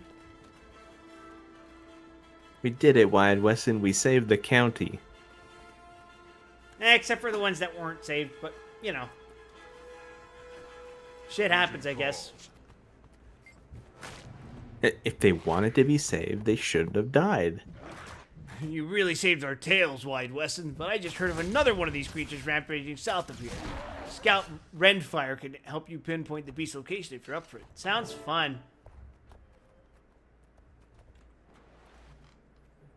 They really just have me do fucking whatever.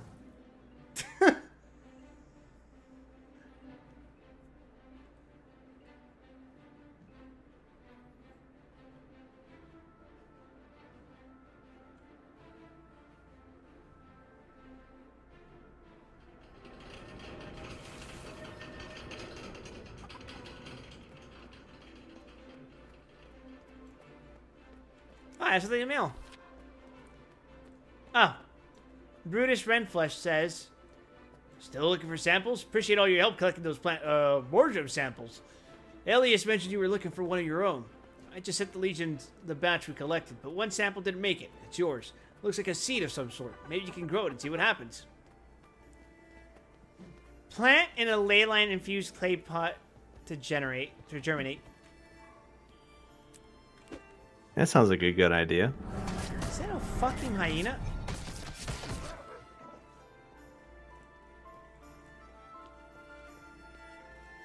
You want to plant more of these plants, right?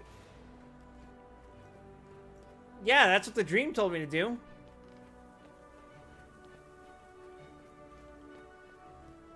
That's clearly what the vision of the great tree was. Of the pale tree.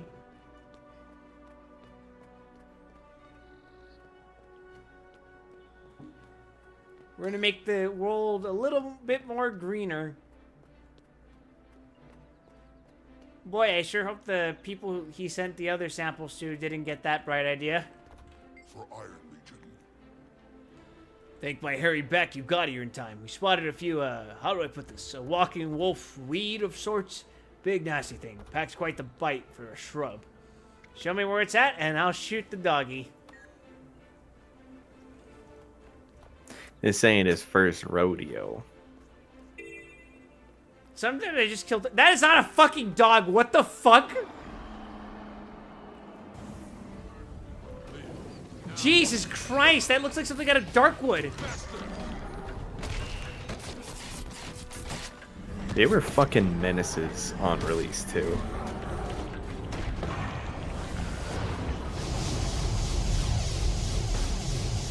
Like that deadly when flanking status is not a joke.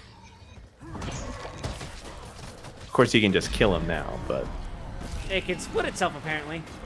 It used to be a dog technically. no, actually, this one is just an always imprint of a dog.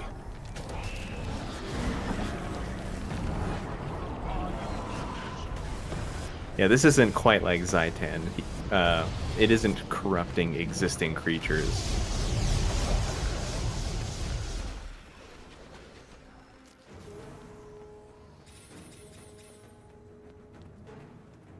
Body horror is on, like, the edge of things that make me seriously uncomfortable.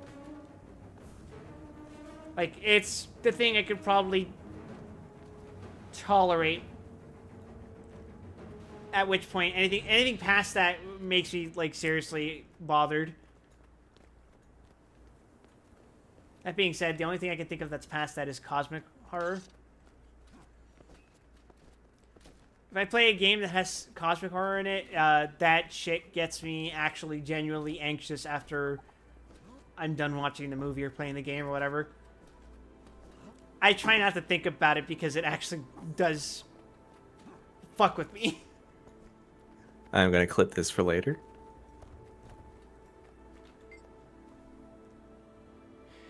Heard you gave him quite a thrashing, soldier. That should keep the area quiet for a while. Give me a report. Eradicating these things will take an army. Just how I like my vegetation. Dead. Thanks for all your help. Here's an extra plant sample Brutus Rentflesh gave me. I don't need it. Thanks. I already checked my mail. Oh, okay. Hello, hello. I'm not interrupting anything important, I'm sure, right? So, Bram told me about the summit you're planning, and I talked to Zoja. She talked to the Arcane Council, and one thing led to the other, and now Counselor Flunt is here in Scarlet's Leyline lab with me, breathing down my neck while I try to finish my device.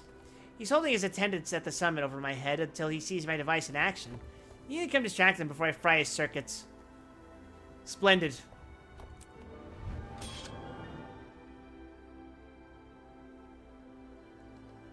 Oh, we gotta do the walk, too. Wide Weston is good with old people, right? I guess some of my minions used to be old people.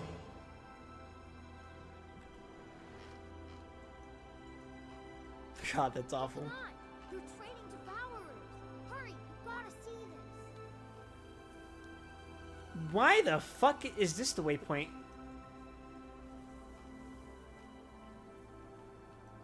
Oh. Wait, no, never mind. It looked weird to me for a second.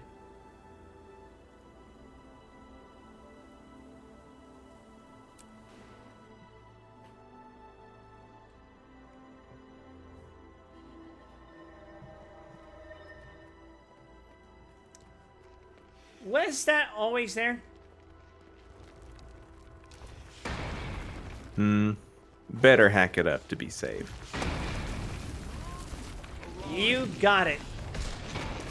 Ow. Oh, I'm dead. Oh, fortunately, the waypoint's literally right around the corner.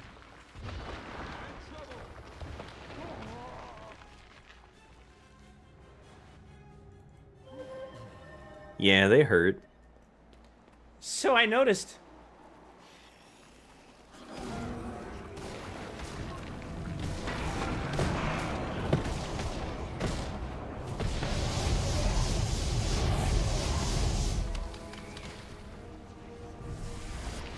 But I also hurt. Oh shit! Tummy Hort. Damn. Oh my god, I didn't even get to kill it. Fucking hell. What happens if you don't have the money to return to a waypoint after dying?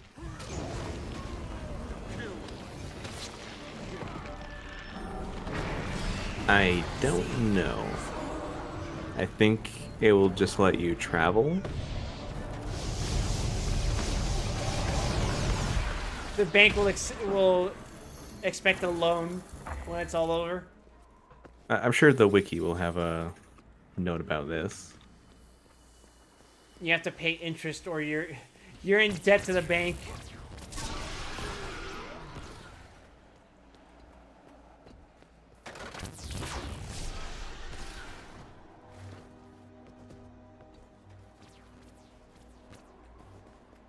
God, could you imagine being in debt in a fucking video game? Only in Armored Core.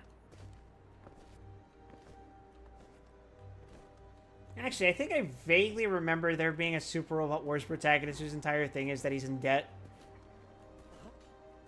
Actually, being in debt is a good strategy in Bloons Tower Defense 6. That's a fucking... That's a reference, holy shit. You see, if you build a bank and you get them to give you a loan to build another bank to get another loan, you can just make infinite money. The government doesn't want you to know this, but this is actually how it works in real life. And when you can't make any more banks, you can just use the loans to pay off the other loans.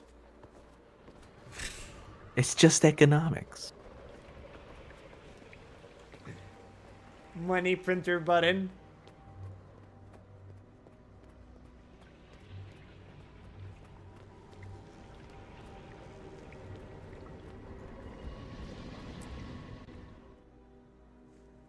The waypoint conundrum. Don't touch anything. Progeny, do not speak to your elders in such a tone. I won't have it. Steve Blum? I thought you'd never get here. Did you stop off at the dead end for a pint and a pie or something? That sounds like Steve Blum's old man voice.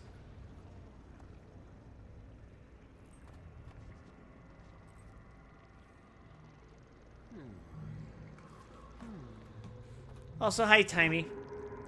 As a reminder, you are the size of my foot. Keep your voice down. The old lab rat doesn't need to hear this. I got your mail. What's going on? I talked to Zojja just like Grandma asked me to. She got me in to see Counselor Flint. It was all going great until I made the mistake of mentioning my device. The waypoint recalibration device you've been working on? Exactly. I'm almost done with it, so he insisted on coming to see what I was working on. I had no choice. I had to bring him here. Or are they going to come to the summit? He won't commit. He says it all hinges on whether my device works or not. Okay, let me talk to him. If you don't come to this summit right now, I'm going to fucking kick you into the wall.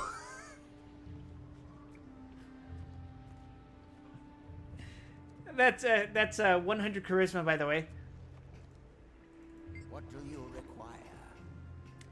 I've surmised that you are Wide Wesson. What is your involvement in all this? I'm a friend of Timey's. We're working together on the summit. Good. I am glad she has a hint of adult supervision. However, it is of utmost importance that the Council be alerted when underage prodigies make discoveries such as this cave. I understand you're here to inspect your device. That is indeed the case. I need to verify that she is in no danger. She claims to have discovered a means to lowering the frequency at which the waypoints resonate. She is working on it, yes. Golly, I'm right here, and I'm not just working on it. I'm almost done. It's going to save the waypoints. How close are you? Well, I'd be closer if these scholarly gentlemen would stop distracting me from my work. Counselor, Timey needs time to finish. We promise we'll show it to you then. I will wait for a short while, but I insist on inspecting the device soon. And will you attend the summit? It's very important. I will attend the summit, but only after I verify that this device can protect our waypoint network from marauding vines. Otherwise, I'll have to return to my lab. We understand. Come on, Timey, let's get to work. Everyone stand back. Except my assistant. Back! Back! My brain needs some room to breathe.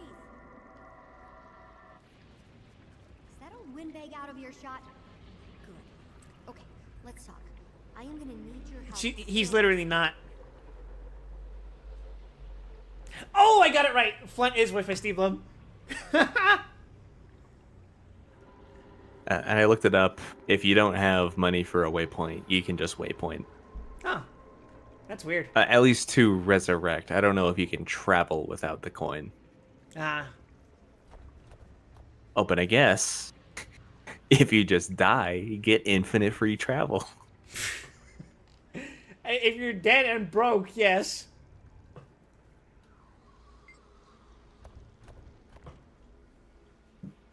But yeah, I mean, it's not exactly hard to identify Steve Blum's voices, right? He's got one of those voices. Wait, does this mean that the most economical way to play Guild Wars 2 is to keep all your gold in an offshore account? You know, I was thinking it, but I wasn't gonna say it. They can't tax you for teleportation if you don't have the money. You know, as long as that money's somewhere they don't know where to find. Anyway, yes. Steve Blum is Steve Blum. He alternates between his Spike voice with an accent, and then his old man voice, which is the voice he did for a character named Onoki in Naruto. Which is just his normal Steve Blum voice, but a little word a little higher pitch or something like that. I don't know why I was typing into Gottfried there. I'm going to explain this in terms you'll understand, okay? The device we're building changes the frequency at which a waypoint resonates, how fast or slow it vibrates. Got it. How does it work? Good. In theory, it taps into the waypoint network, finds the waypoint we want to fix, and then a dialogue happens between my device and the waypoint. Basically, my device calms down the waypoint. Okay, I understand. What's left to complete? I need 3 very specific parts. There are tons of scrap here from the inquest. My hope is that we'll find what I need here. But it's going to take forever with Flint breathing down my neck. I'll gather the parts while you stay here and work. It'll save time. That's perfect. I'll send Scruffy with you. He has an autonomous mode now. I've been hoping for a good chance to test it. Sounds good. What am I looking for? Wait! Let me load up Scruffy with a few detection algorithms to help you out.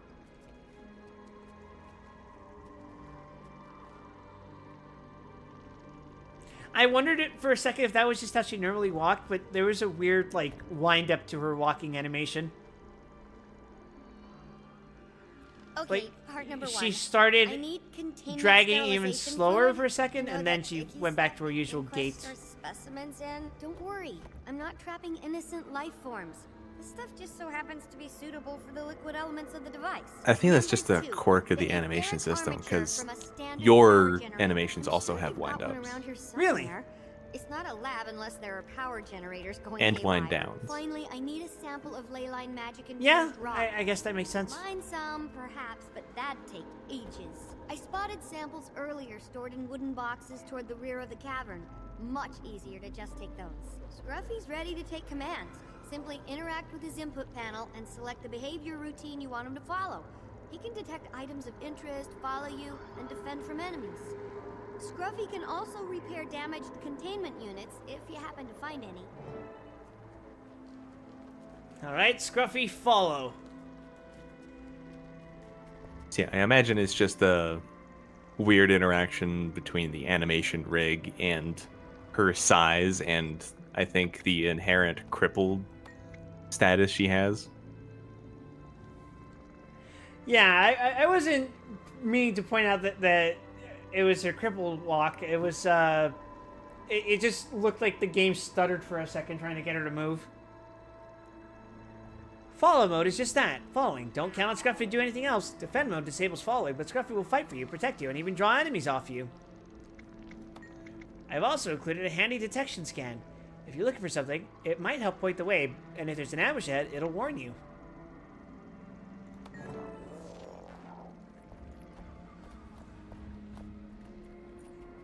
Oh, we have to go this way. Onward, Scruffy. Let's activate a trap and immediately fuck this achievement. More likely than you think.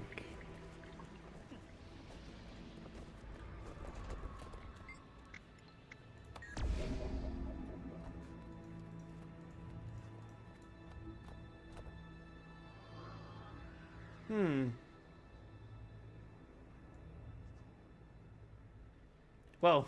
I just noticed a chromatic effect there.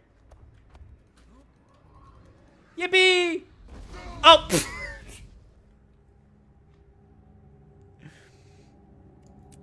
And you triggered a trap. Was that a trap? I just fell into the fucking water. You did fall into the water, but you fell into the water within the triggered volume of a trap. That is fucking hilarious. Because you see, that's why those enemies are there now. I see. Gramp, I get the feeling that this water isn't deep enough for me to... for it to break my fall. Aim for the bushes. When you're right, you're right. Oh! Okay, no more dicking around.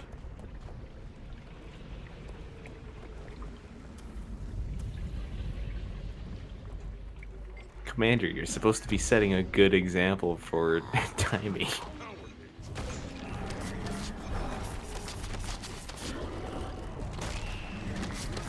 She literally is the reason my brain is broken right now, so...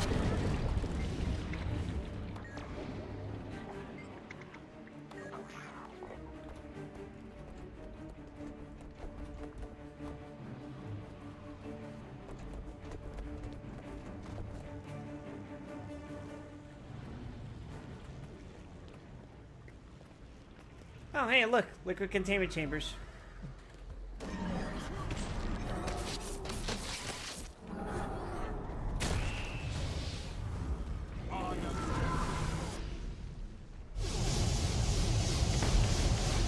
The veteran air elemental.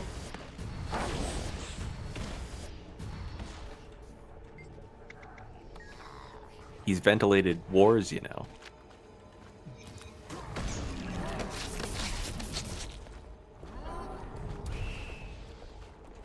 Nothing? Some days I think about playing Dead Rising. But it doesn't really strike me as the kind of game that I would enjoy playing. I never played it, but I always chafed at the idea of, like, the limited time system. It's probably more generous than it sounds, but I don't like the idea of having a system like that in the first place.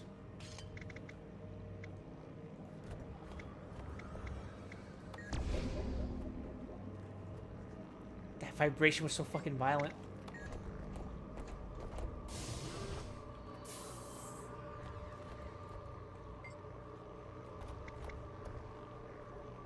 Reinforce the transfer mechanisms and grab a sample.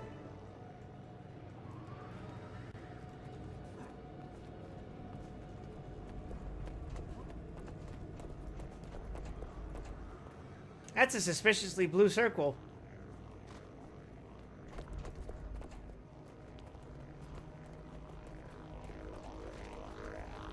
Like double rainbows in the mists. Sonu Vanu knows not what this means.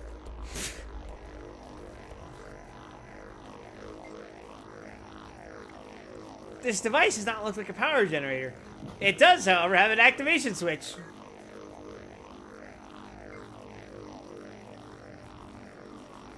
A standard Asuran power generator. A nearby note reads, "Do not attempt to disassemble the generator without employing the proper procedure. Refer to instructional pamphlet 2065 for more details." Do not touch Willy. Good advice.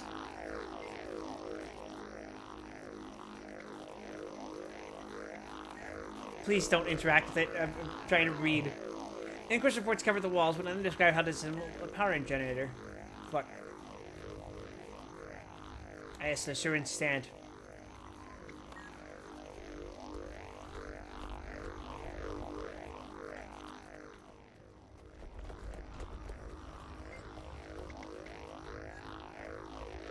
Oh wait, read instructions. Wait, no, damn it.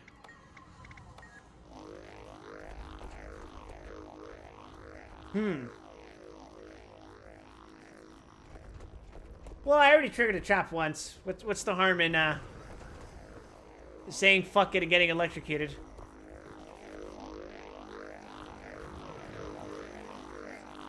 Reach for chumps! The generator hums loudly. Its casing is closed.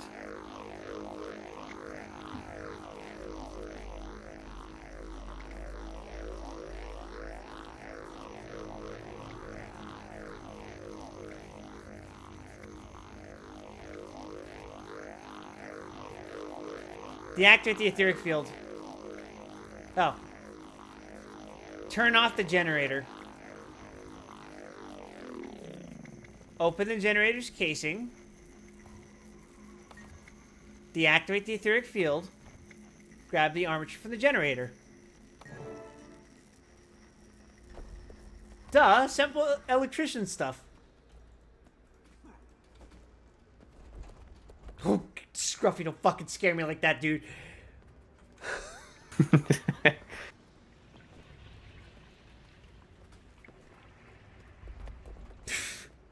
I thought that was the punishment for my hubris. Wait, I went the wrong way. Check chest for ley line infused rock samples. Apparently there's a hidden inquest crate, but yeah, I'm not gonna look for it. It's actually pretty close to the one you're after for the main objective. Okay.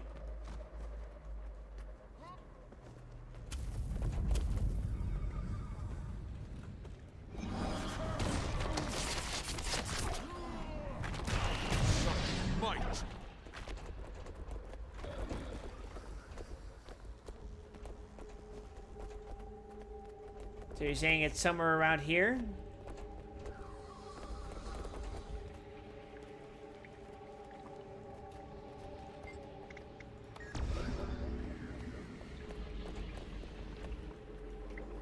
Relatively close.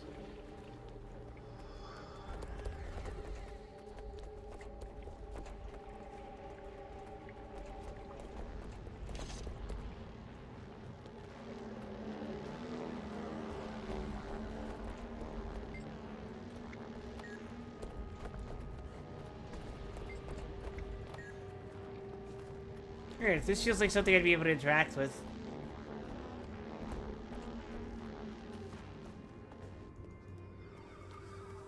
Ah, perhaps it's that crate.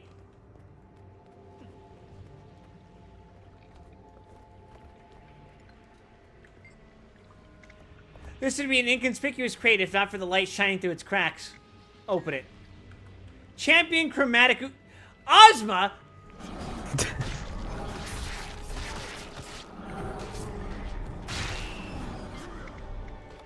Stop him before he designs another raid.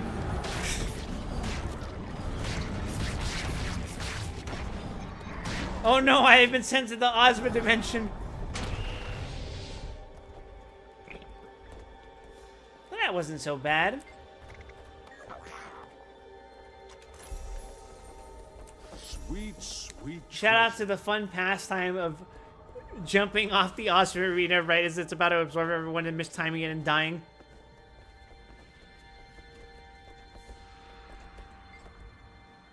This chest looks unlocked. The chromatic light glistens along its edges.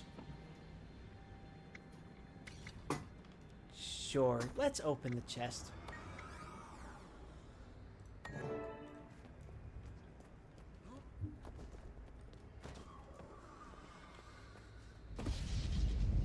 Well, we already triggered a trap before. We're just gonna walk past this one.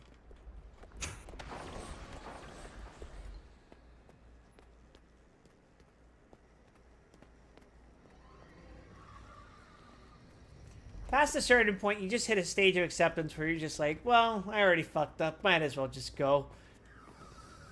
I'm sure Timey can handle it later. That is also something Lobotomy Corporation taught me. Sometimes if shit sucks, you just hit the bricks.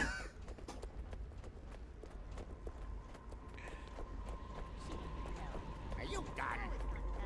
Yeah, Steve, I'm done. Got all the parts? Let me hop onto Scruffy and make the finishing touches.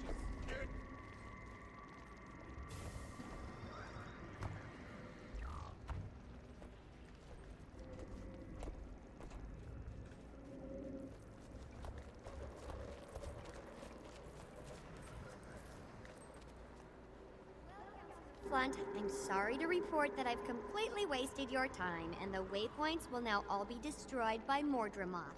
What? Just kidding. My patent-pending waypoint recalibration device is now complete. Oh, you little degenerate. Turn it on. I'm gonna need to take this to the heart of the ley line chamber. Watch your step down the ramp.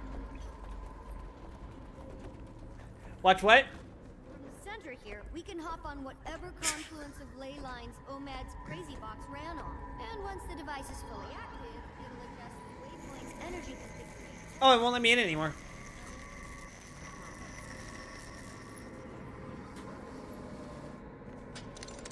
You didn't want to go back for a second helping, did you? Maybe I did. It's on, and scanning the waypoint network now. So, did it work? Hold on, the network is vast. It may take a while before I know. I like the chromatic effect. Best approximate estimate, a few Yeah, it's pretty cool. A few weeks? Unacceptable. Who knows how many waypoints we'll have lost by then? We need to discuss this. Hi, Casimir. Don't pay attention to Flunt. Boss is handling it. Oh, hi, Casimir. You're here too, apparently. Excelsior. This is unacceptable.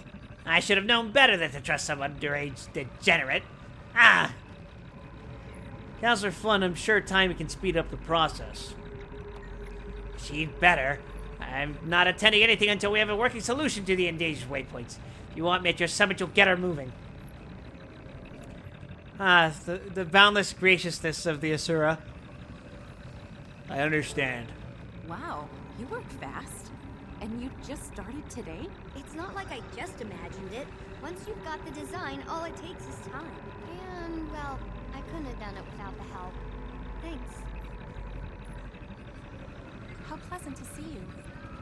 I came to check on Timey, but I'm glad to see you're here too. I talked to Countess Anise like you asked. What'd she say? Fuck off.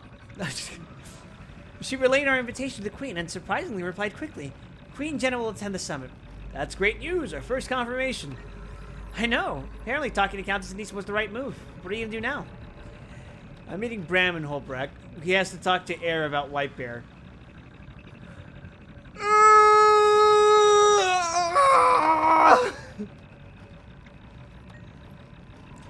Ooh, right. Well, good luck with that. Only good times ahead.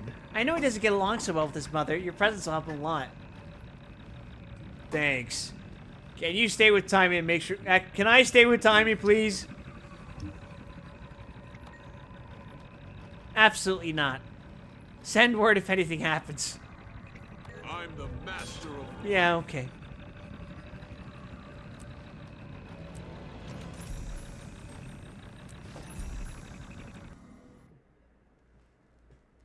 Why must we continue to suffer like this, Gramp? This is the this is the punishment for abandoning the pact. Traherne just wanted to have Traherne just wanted one friend in his paramilitary org, and you couldn't even let him have that. It's not like I didn't want to. The game forced me into this corner. Oh, hey, Traherne. To Commander Wide Wesson. I'm writing to inform you that at the behest of the Pale Tree, I will be attending We're the summit. fucking court-martialing your ass. I'm deeply curious to discover what the world leaders will say about the idea of combining efforts. I know we could use the additional firepower. With it, maybe we'll lose fewer people than we did when we fought Zaitan. I foresee that my presence will cause a bit of a stir and that the attendees will want to report on the Pact's plans. If you could meet with me in the Grove prior to the gathering, I will fill you in so you can relay the information to the attendees. If you manage to convince the leaders to work together, it will be an enormous victory. I look forward to seeing you again. I have some things to tell you about the Pact and our plans for Morjamoth. About fucking time! Jesus, man! Oh, hi, Air.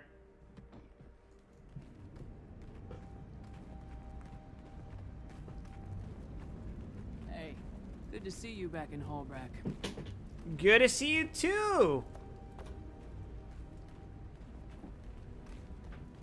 You too, guard number 3. Of course I know her. That's Frida. Hello, old friend. What are you doing here? I'm here to make things less awkward. About something important. Let's sit down over here. We can talk in comfort. All right, I can see by your faces that it's serious. Tell me. This is weird. This is weird. I don't want to sit down. Sit down between them. All right. Should I be worried?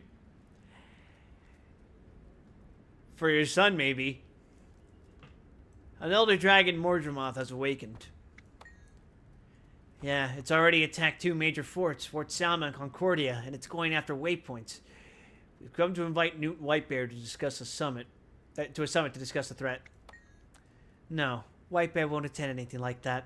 We have more than enough challenge with Jormag and the Sons of Svanir. Surely there's something we can say to convince him. You don't understand. This is bigger than us. Jormag is dangerous, but it's only one member of the Pack of Elder Dragons. I understand more than you think. No, you don't. If you did, you'd know that Mordramoth's reach is spreading. Its tendrils are showing up all over the place. The Elder Dragons each behave differently. We're only beginning to learn of Mordramoth's power. I just don't believe Whitebear would leave here while Jormag's threat looms. Oh, we're gonna keep talking? Furthermore, we're not responsible for all over the place. We're responsible for our people. I just don't think Whitebear will leave Holbrack right now. And by the time Morjamoth reaches Holbrack, it will be too late. And then our people will have 2 dragons attempting to destroy us all. We have to challenge the greatest threat first. Exactly. I don't want to agree with your son, but right now Morjamoth is wreaking the most damage upon Tyria. If what you say is true, then this may be worth a discussion at least. So you will speak with him about it?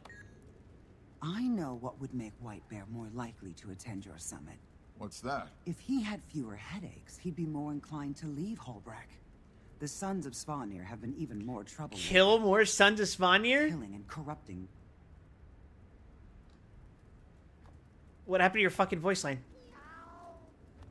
We'll take care of it. Why did it get cut off? What the fuck? Killing and corrupting. We should split up.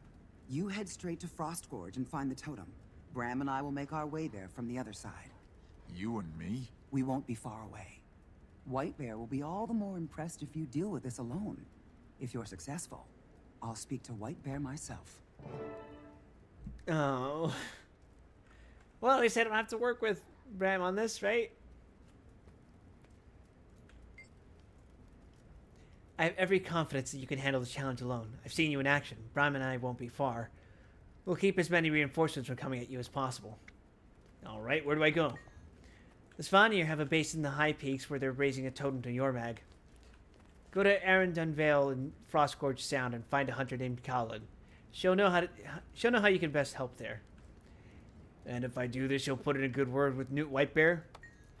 I'll make sure he understands the seriousness of the situation and the need to deal with Morjamoth before it gets too much stronger. I'm ready. I'll see you when it's done.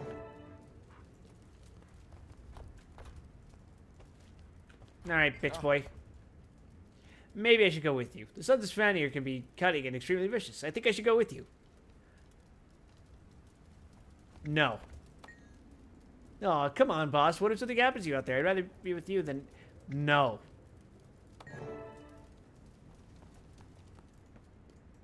Jesus fucking Christ.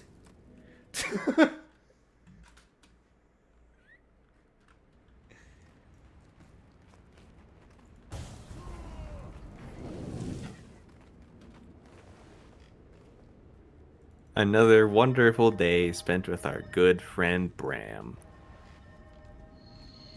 I never want to see him ever fucking again. I got some bad news for you. I know. Hey, are we gonna hang out with some bears?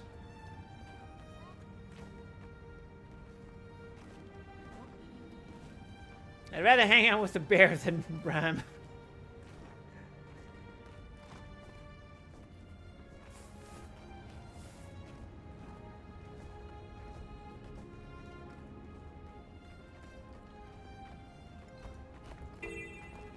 Wait a second, you're not a bear.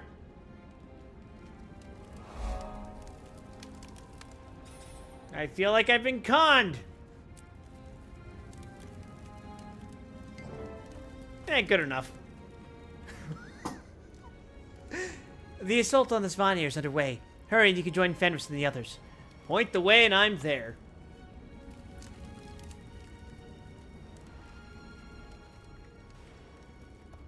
Is this more do events on the map? Yes. Alright.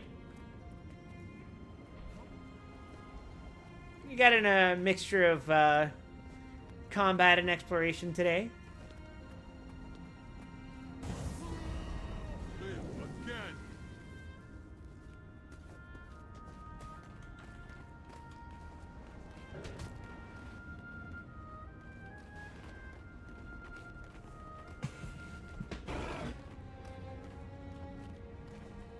I think... No, apparently I don't think. Yes, me either. I was gonna say that... I'm still trying to decide which game I want to play after Fig and I beat Stranger Paradise. Because I'm feeling some fatigue from, like, longer games. I'm feeling fatigue for, like, RPGs. Especially because of Fallout. I got some bad news. I am well aware of what we're playing right now. El Pollo Loca? That's not grammatically correct, you fuck!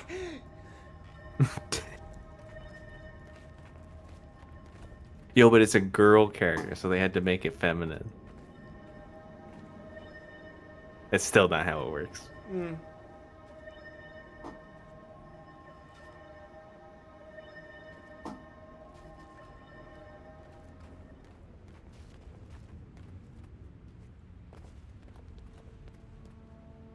Yeah, Actually, how because do you feel about Pollo Loco? I've actually never had it. There is one close by, but I've just never been there. But because Guild Wars 2 is the kind of game where one character can only be one class, it does mean that basically any proper name under the sun you can think of has been taken, unless it's something you've fabricated whole cloth. That makes sense. For instance, my human main guardian, Colette Clarimond, which is such a specific name that it was free.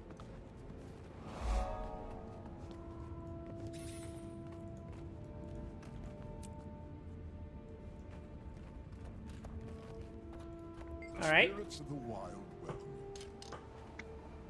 We're preparing for our strike on the Sons of Svanir. Shouldn't be long now. This event is in a warm-up phase and will begin soon. Why? What's happening? I didn't even see that text when I did this. That's hilarious. They've recently grown more powerful and therefore bolder. Our hope is to knock them on their backs, reminded that our forces are stronger. Then we can focus on Mordrima. I see, thanks. So we're just gonna chill here until the event starts? Splendid. I'm gonna start posting that in Discord. Like when people are waiting for me, I'm gonna just copy paste. This event is in a warm-up phase.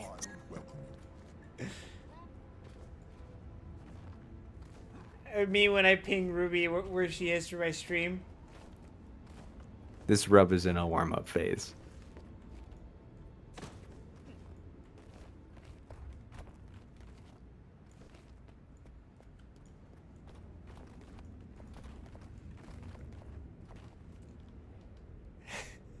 Is it me or is that sword kind of goofily thick? Yeah, the Vigil sword is very funny.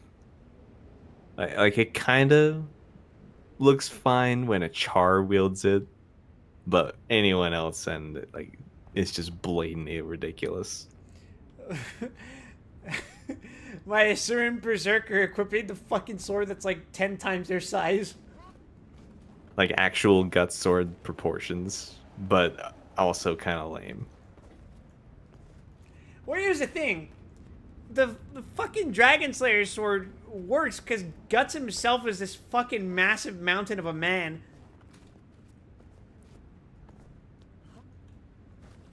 And it's actually something of a plot point that the weapon itself is a fucking slab of metal. It's not meant to be used as a conventional weapon.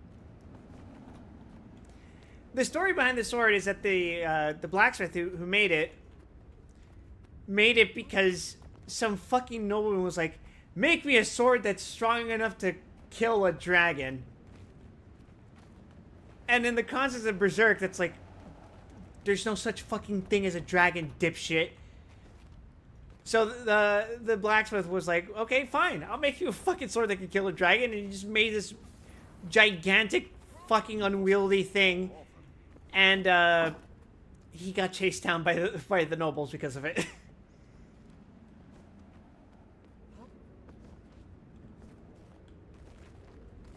And then Guts just ends up using it because, fuck it, why not? I'm fighting literal demons. Why not? What's better than to use this fucking thing?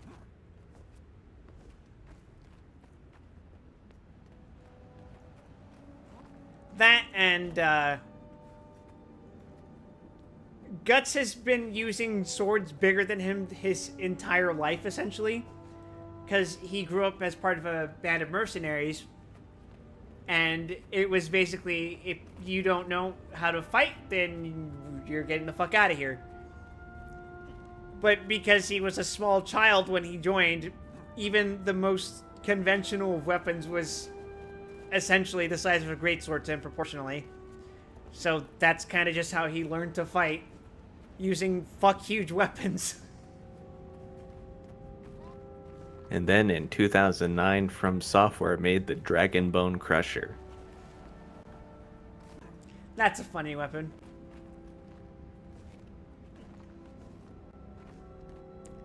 It's why I appreciate being able to dual wield ultra great swords. It just looks so fucking goofy.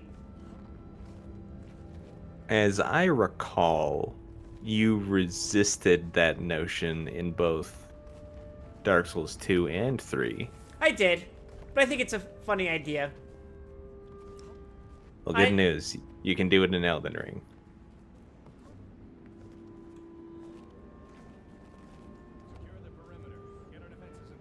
I'm still just gonna wield the sword and shield. Lame. The same build across 4, maybe 5 fucking games. Move, people. Hey, the event started. Oh. I knew they wouldn't wait long to counterattack. Sons of Svanir incoming. Hold the area and wipe them out in whatever. The warm-up phase is over. Now to get to the warm-up. Just in time, too. We've ironed out a strategy. Great. What's the plan? Hold this tower. It's a key location on a raid on Barrowstead. Are you fucking serious? Might. Oh, Jesus.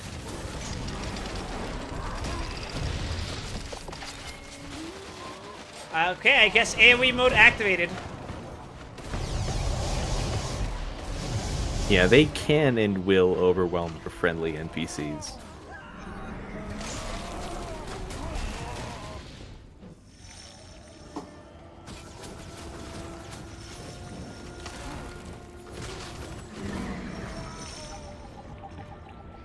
That's kind of crazy. Fortunately, Oh, we looks had like at you least got a 2 player friend. characters here. Yeah, And- 2-player characters is basically just gonna solve What everything. the fuck is that?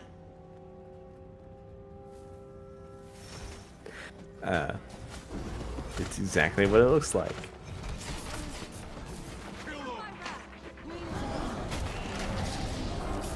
I feel afraid, Grant.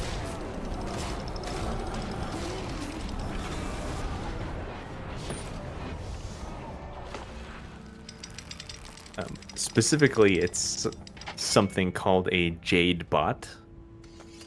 I know they're from the End of Dragons expansion, but I don't actually know what they do.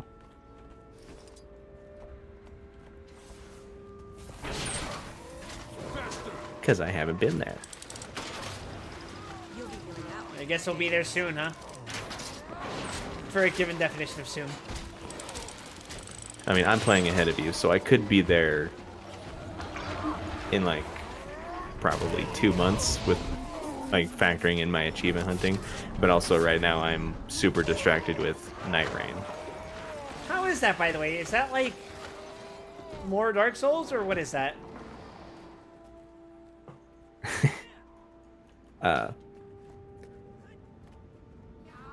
I'll be real, I don't have a lot of energy right now to describe it, but I will just say I really like it.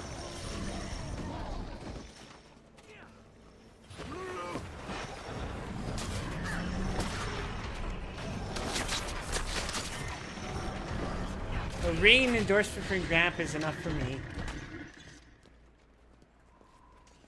I'd play it had it not been for the fact that I haven't played Elden Ring. Womp womp. You don't have to. They're not like Shore up the defenses. Our assault force a of the hard should arrive any minute. prequel sequel relationship or anything. Hmm. Like naturally there's some overlap with like the lore, but you don't need one to understand the other necessarily. Except perhaps to understand why this weird katana guy can turn into a giant beast. Their counterattack handily. It's time to strike back and make it count. Understood, sir. Escort the explosives-laden Dolyaks to the barrow, said.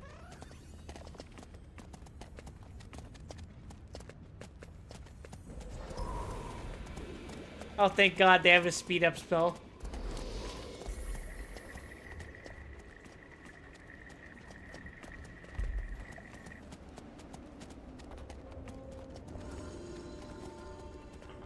Faster!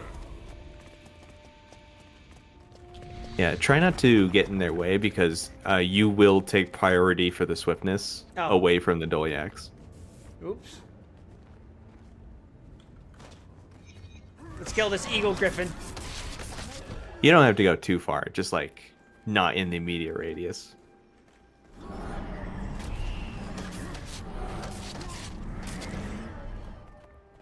And there are enemies coming at the caravan anyway.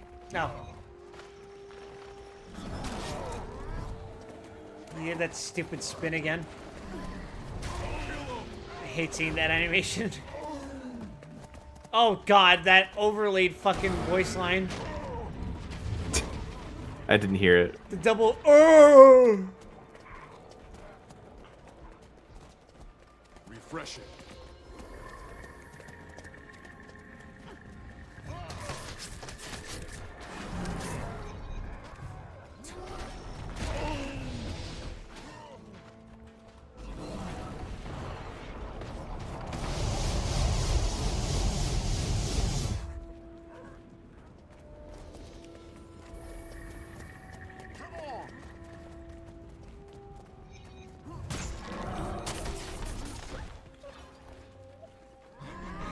Yeah, you really never had to play a Loco before? Nope. Are they not that common around there? Or just happen to never have it kind of thing? I think they're reasonably common. I just haven't had it. Yeah, there's a few places like that for me. And while I kind of want to try some places, even though I hear some fast food places around here, especially just have like really, just really bad. Mm-hmm. I kind of want to try them all once just for novelty. Like, for example, I don't think I've ever been to a Dairy Queen. It's okay.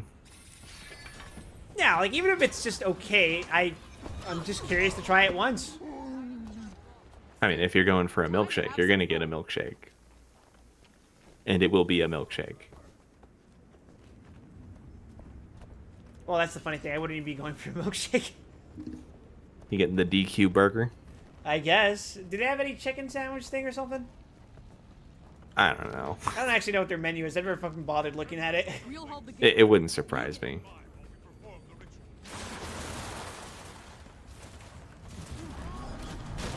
It was that same curiosity that drove me to try Steak and Shake. Boy, is that place underwhelming.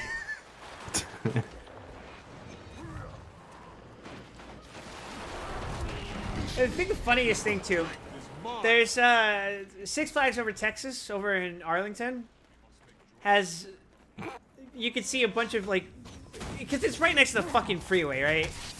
Like, being on the edge of that theme park is like some of the worst views, because you just see nothing but freeway all around.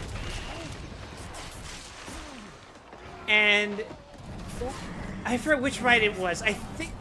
I want to say it's Shockwave, but that sounds wrong. One of the rides, once you're high up enough, you just see a fucking ad for Steak and Shake, and it's just like, oh.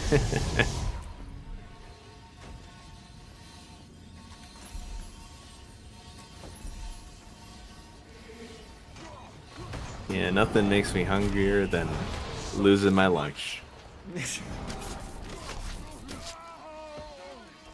You know, people give Six Flags food kind of like shit, but it wasn't that bad when I went. That being said, from what I understand, Over Texas has some exceptional customer service. At least in comparison to other theme parks. So I don't know, maybe I guess the employees just like working there more. And that's why their food isn't terrible. Yeah, there's always that variance, and it's annoying.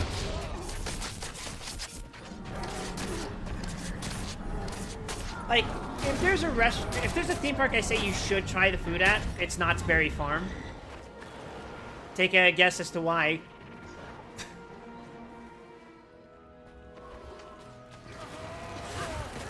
It's all imported, fresh, never frozen. No, because the restaurant out in front of Knott's is literally the same restaurant that founded the place, essentially. Because as the name implies, they were a berry farm, and then the wife of the owner decided to open up a fried chicken restaurant that also served pies using the berries at their farm. And surprise, the food was a fucking hit. Just stick to the plan. Last I was there, they also had like a Pink's there. You ever had that?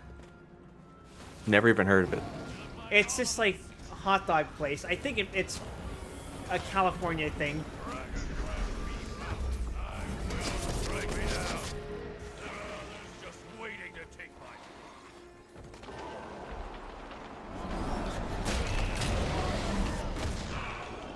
Oh, I probably should have killed this guy earlier. Oh well. No, they just spawned. Oh. Yeah, you got like 4 phases of going around in a circle. Yeah. That's why I've just been talking about this, because like, oh, we're just killing a bunch of Sons of Spanier, huh? Alright.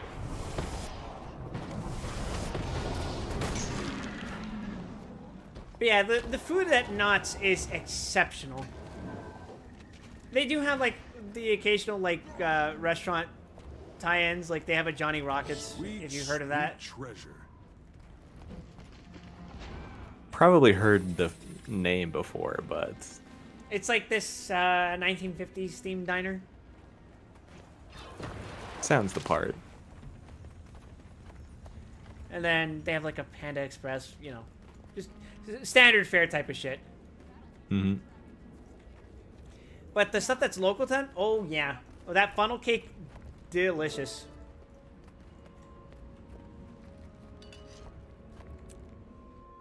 Mission Bam, just like accomplished. that. Just interact with it and it's fucking destroyed. It's like I'm playing a fucking Spyro game. Wyatt Weston snaps his fingers, and all the ice in a 10-meter radius shatters.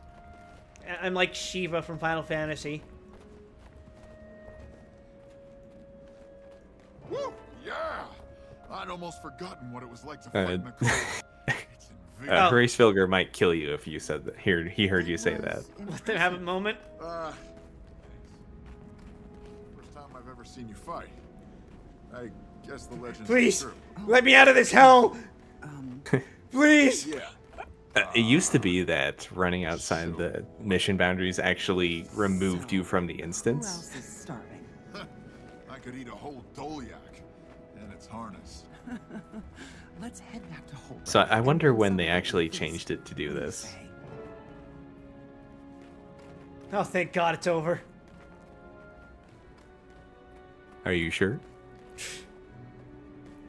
Oh, I will say, and I don't think this is a hot take, one of the worst theme parks to get food at, Disneyland. Yeah. Disneyland has absolute dog shit in terms of restaurants. I don't even think your turkey legs are all that good. I'm gonna be honest, but the vast majority of the restaurants are okay, but way too overpriced, and a good chunk of them are dog shit. And I'm pointing at you specifically, Pizza Port. I haven't been to Disneyland in like 20 years. But straight up, the only thing I remember about food there was like a French fry stand and like buying some kind of like store-bought white chocolate chip macadamia cookie. Yeah, the treats from the novelty stuff is like about what you'd expect from that kind of place. Mm-hmm. But the restaurants, oh, hell no. California Adventure's a little better about it. They have like, they have an okay like soup thing. There's like it's like a bakery. They have nice bread bowls. That's about all I can remember as far as food in California Adventure. There's decent food options in downtown Disney, though, which is right where the entrance is.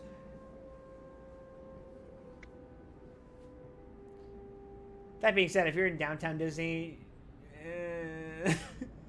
there's better places in Anaheim. There was this cupcake shop called Sprinkles that was really nice.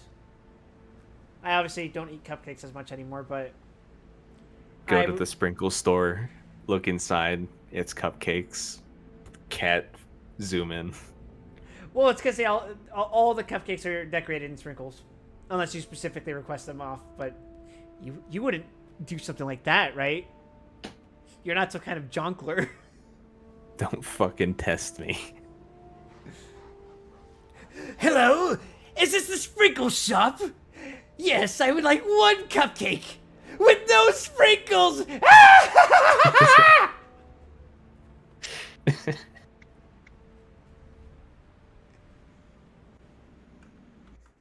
Jesus. Yeah, I was right. You could handle it on your own. Now I can relay this new legendary feat to White Bear, and he'll be more inclined to agree to your summit. You've eased his burden. Thank you, but I have to say no to your... I almost read that his feet. I have to say no to your feast. I'm disappointed, but we'll do it some other time. I'm going to guess that you have something important to do. Yes, I'm meeting a friend near the Black Citadel. Bram's friend Rox? I hear she's a good companion. You could do worse. Thank you for destroying the totem. We're always happy to send the Svanir home crying. That's exactly how I feel. You didn't do shit, Brent. Get out of here. I have to go now. May you always walk with Wolf at your side. This fucking dramatic lighting on me. I look fucking Yeah, I don't evil. know if you actually noticed it, but this whole fucking Svanir fort is just laid over with tons of like badly done filters. Like not even filters, but just like tinted planes. It's so bad. Like It's horrible. I don't think anything else in the game is like this. I don't know why it's like this. You know how in 14 when you're in photo mode you can like adjust the lighting and then sometimes you just dick around with the sliders. That's what I'm doing right now just by rotating the fucking camera. Look at that. Look at those RGB values just fluctuating. It's a monstrosity.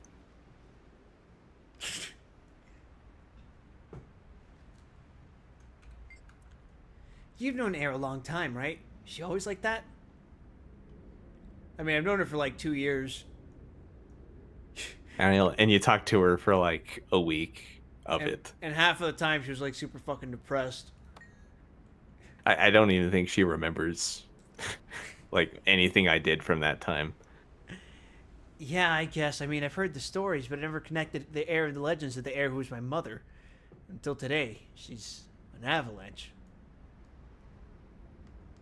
The fuck does that mean? She has to be. She's had to move mountains.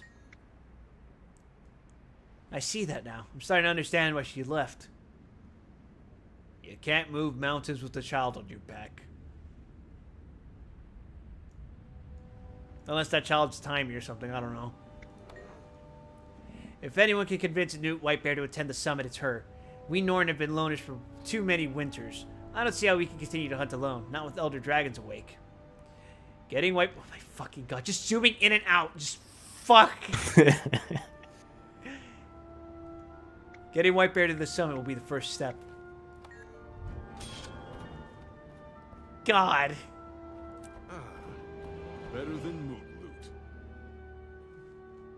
What a fucking hideous location.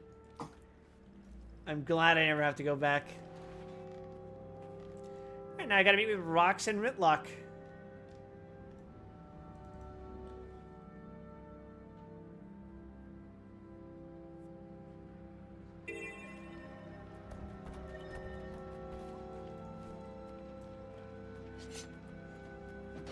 And of course I'm beset by Asolonian ghosts.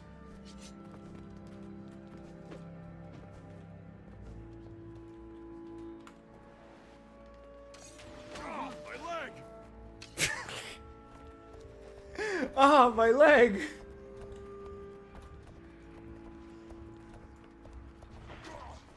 It's not even that it's an unrealistic reaction, but just the tone with which he delivers it.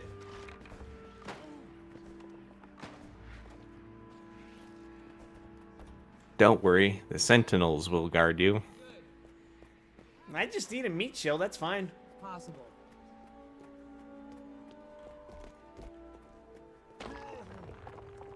$200,000 more experience, and I will have reached the level. And I assume once I level, I can finally max out the trait, right? Yeah, and then I guess you can start putting experience into the fractal line. Ooh. So that'll get you better rewards from fractals.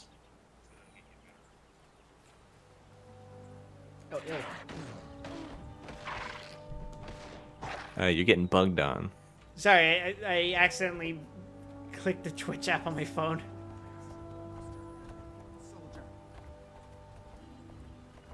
Oh god, are we gonna have to go into the catacombs to do a favor for them?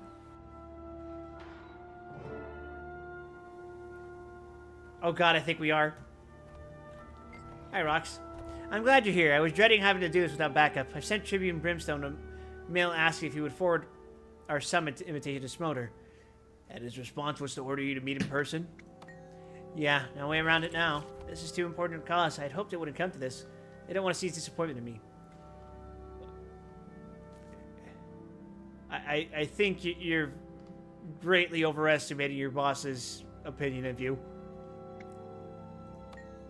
And I'd do it again to save Bran, or any of you. No one is dispensable. Not even for the glory of taking down Scarlet. I know him, he'll understand. He's lost people too. Thanks, I needed to hear that. Let's get this over with, okay? Let's do it. Oh, thank God we don't have to go inside. Hi, Whitlock. Well, Rox, you're actually showing your face. That shows courage, considering what you're here for. Tribune? You want me to talk the Imperator into attending your summit, and yet you disobeyed my order to end Scarlet. I had to make a battlefield decision, Tribune. If it hadn't been for our friend here, Scarlet would still be out there murdering people and ruining Tyria one city at a time. Yes, Tribune. At ease, soldier. Excuse me while I discuss this with someone I know I can rely on.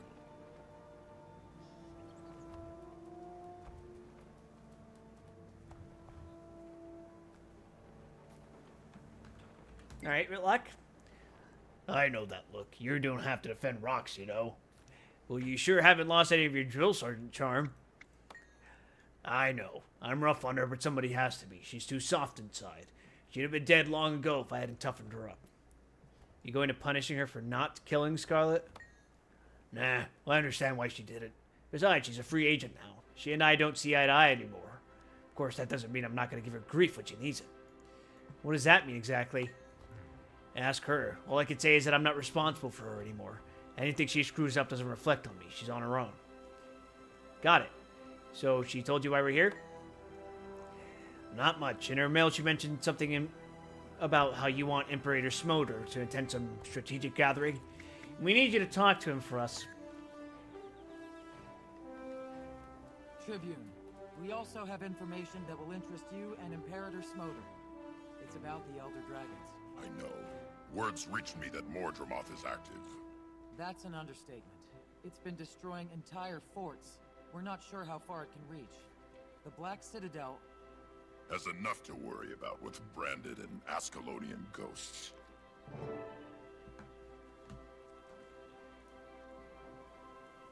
Well, Whitlock, pee-pee poo-poo, but you should already know the kind of shit that the plants are fucking doing here. And if that's not enough, it takes everything else we've got to keep the Flame Legion off our ramps. Before you know it, you'll be adding Mordremoth to that list. Tribune, the branded are contained to one region. Mordremoth is quickly spreading across all of Tyria, and has already reached as far as Timberline Falls and Keswick's Hills. Mordremoth's reached Charland. I fought its minions in the Iron Marches. That changes things. How bad's the situation? Bad enough that no one in Tyria can afford to ignore it any longer. That's right. What happens to us if everyone else's armies are destroyed because we Char kept to ourselves? When you have to stand together. And we have to take on the greatest threat first. That's Mordremoth.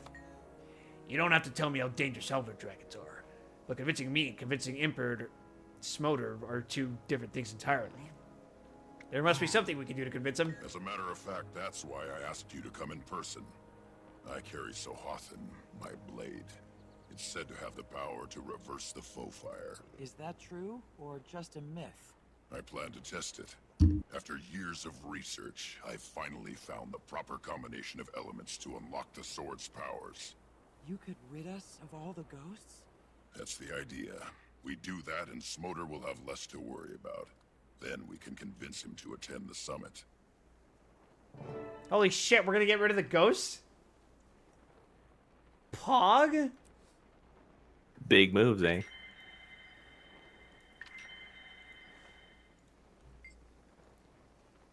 I've researched the ritual and I learned a lot about Ascalonian history. This story began over 1,000 years ago when this ritual was first formulated by the humans' gods, the Six. Please, go on. The Six gave them magic. At the same time, they also gave one of them a magical crown and 2 magical swords to protect the kingdom. Sohathan and Magdair. And King Adalbern had inherited the crown? Exactly. The crown was designed to break into 4 parts. When the fragments are separated, they're hard to see.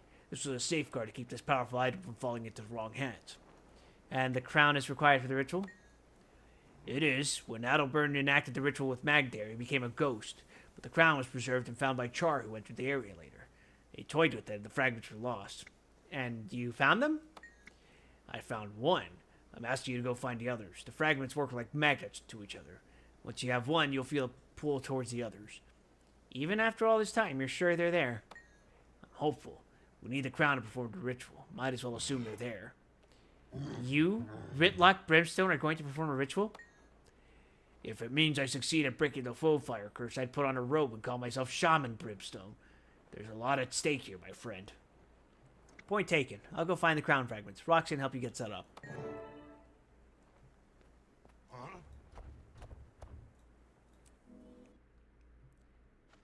So we're just going to be digging around the region, poking at Char. Alright, I think this is a good stopping point then. Well, you don't want to go around digging in actual rubble? I've reached my tolerance for that for today.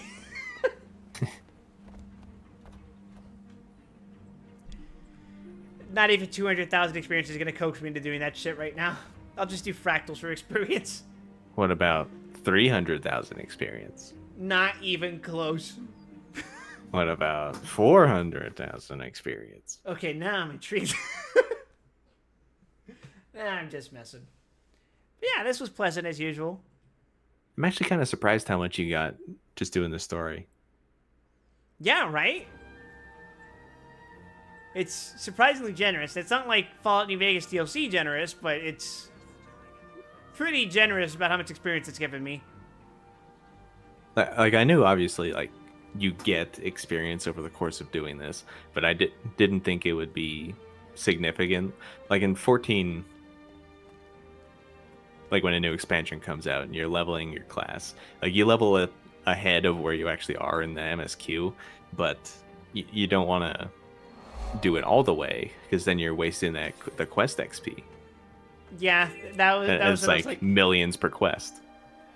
When I hit the when I hit level 100 on Dark Knight, and then I still had like level 97 quests, and I was like, fuck. Yep.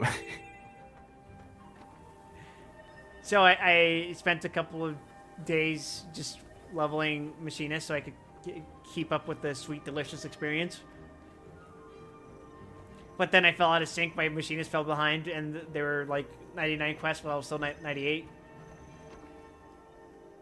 The pains of wanting to maximize the efficiency of your quest rewards. Yeah. I actually had a lot of fun back in Stormblood. You know, because after post Heavensward, I had actually caught up in levels quite a bit. Mm-hmm. And going through the story, by the time I reached the step, I was already level 67. So I was like, okay, I guess this is a good opportunity to level other jobs. And I started getting Bard and Black Mage, and it was fun, and the jobs were still kind of good. Hi, Xander.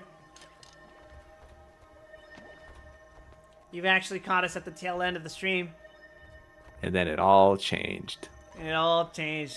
Thanks, fucking post-patch. Fucking... Don't get me wrong, I will glaze Shadowbringers the story. But that was the beginning of the end. If we're being real, it started in Stormblood. It sure did. Me when I lose the black, not Black Knight, when I lose Dark Arts Abyssal Drain. Yeah, we just pushed the healers over the edge in Shadowbringers, and ever since then, more and more people have been joining us at the bottom of the cliff. It's all fun in games until it's your class that bites it. the Pictomancer nerf is still so funny. I think, if I remember correctly, and if they haven't adjusted it and I just didn't see, currently it is just a DPS loss to ever use the hammer. Yes, I mean when my optimal rotation includes just not clicking fucking buttons. Yeah, it's just that easy. Because they offloaded so much damage to just, like, the filler combo. and because of the muses, you have to prime them with a GCD that does nothing. So you're losing a shit ton of time and potency on a thing that doesn't have the potency anymore.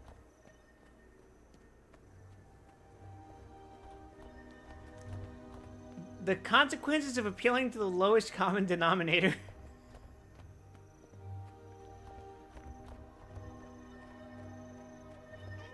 Dude, jobs will be good again in 8.0. Trust. For our final rework of Bard, we've decided to make Bard a melee class. Just fucking bash your fucking harp on their heads. It doesn't matter anymore. Honestly, like a bard that just switches between bashing enemies with like 6 different instruments would be pretty rad. My new ranged attacks are throwing fucking drum cymbals at you. No, dude, I can't use Troubadour. I'm in my drum phase.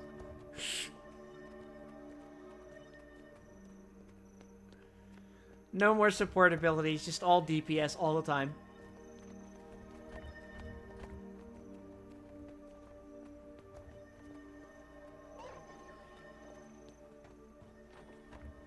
I would have said, oh, now all the tanks just only have a DPS stance, but I have a feeling some tank players would actually like that.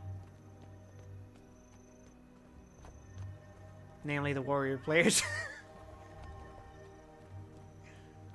I mean, there are enough tanks running around that don't even use AoE, so yeah, that's basically the experience if they took away tank stance. It's so funny that they gave tanks 2 fucking AoEs in their default rotations. And it's still too much. They won't even press the first one. Sometimes they'll use the second one, where it doesn't even have the combo potency. I haven't seen that in the wild, but if I do, I have seen it on paladins and some samurais. I am more willing to forgive first-time samurai players. I mean, this was in like on patch Shadowbringers content.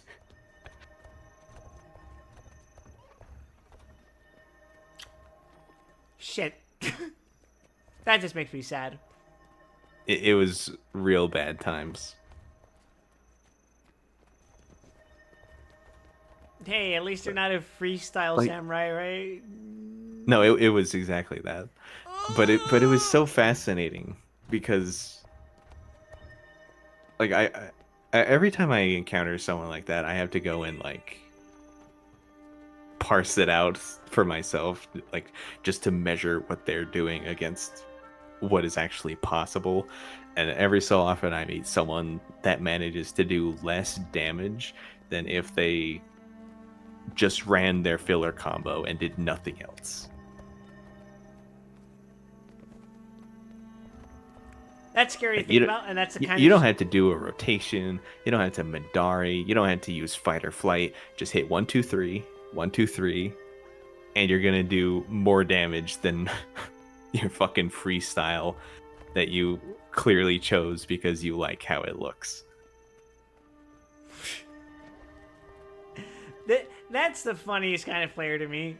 Person who does their rotation based on how cool the fucking animations look side by side. Like that's next level delusion, and I'm here for it. Yeah.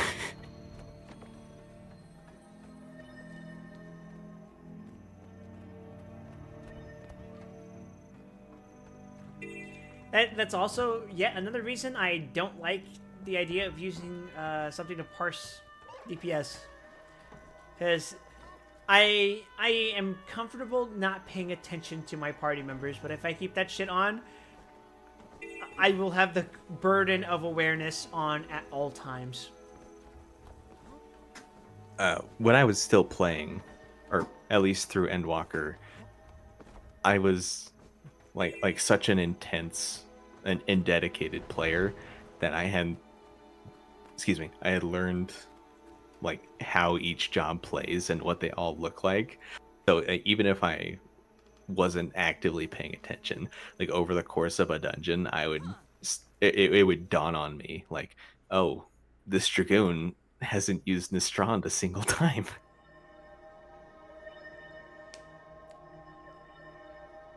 In their defense, sometimes I just fucking forget that Nistrand exists. More specifically, I forget that the red one exists sometimes. If you forget the most Kino rotation, I can't help you. I will admit, Dragoon is the smoothest DPS rotation for me in its current state. Monk is slightly worse about it, I think. I haven't even touched Monk in its current state. Monk effectively has the same rotation as Dragoon. Somehow that doesn't surprise me. You have the unsettling feeling that you're being monitored. Who could possibly be watching me right now? Well, I know the answer to that. Do you want to know? It's Bram, I knew it. Worse. It's the Dredge. Oh, god damn it. They've issued a fucking hit on me. I'm Dredge enemy number 1. Yeah, this is actually part of the Flame and Frost chapter from season 1. They have sonic periscopes poking out of the ground every so often. Ah. I don't know what they actually do, besides sometimes attack you, but it's just a turret. I don't know what detected means, if anything. Eavesdroppers. What the f- Well, I guess I found out what that does. Oh, there it is.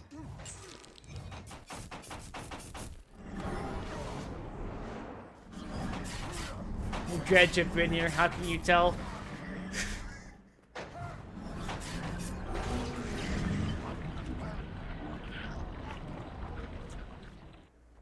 What's in the wreckage? I like how all these friendly Iron Legion people just kind of just weren't paying attention to it. That's their total obliviousness to the situation is actually endearing to me. They just figured it was some kooky Ash Legion thing. Yeah, and that's why they should keep it right there. For all to see. Undisturbed. Left to its own devices. That's how our Iron Legion operates. Look, sorting it out is above my pay grade. Real. Anyway, I'm going to call it a night now. It's 12:51. We've been streaming for about 4.5 hours. I had fun. We've made a lot of progress, surprisingly, in spite of my antics. And we have something major coming up, probably.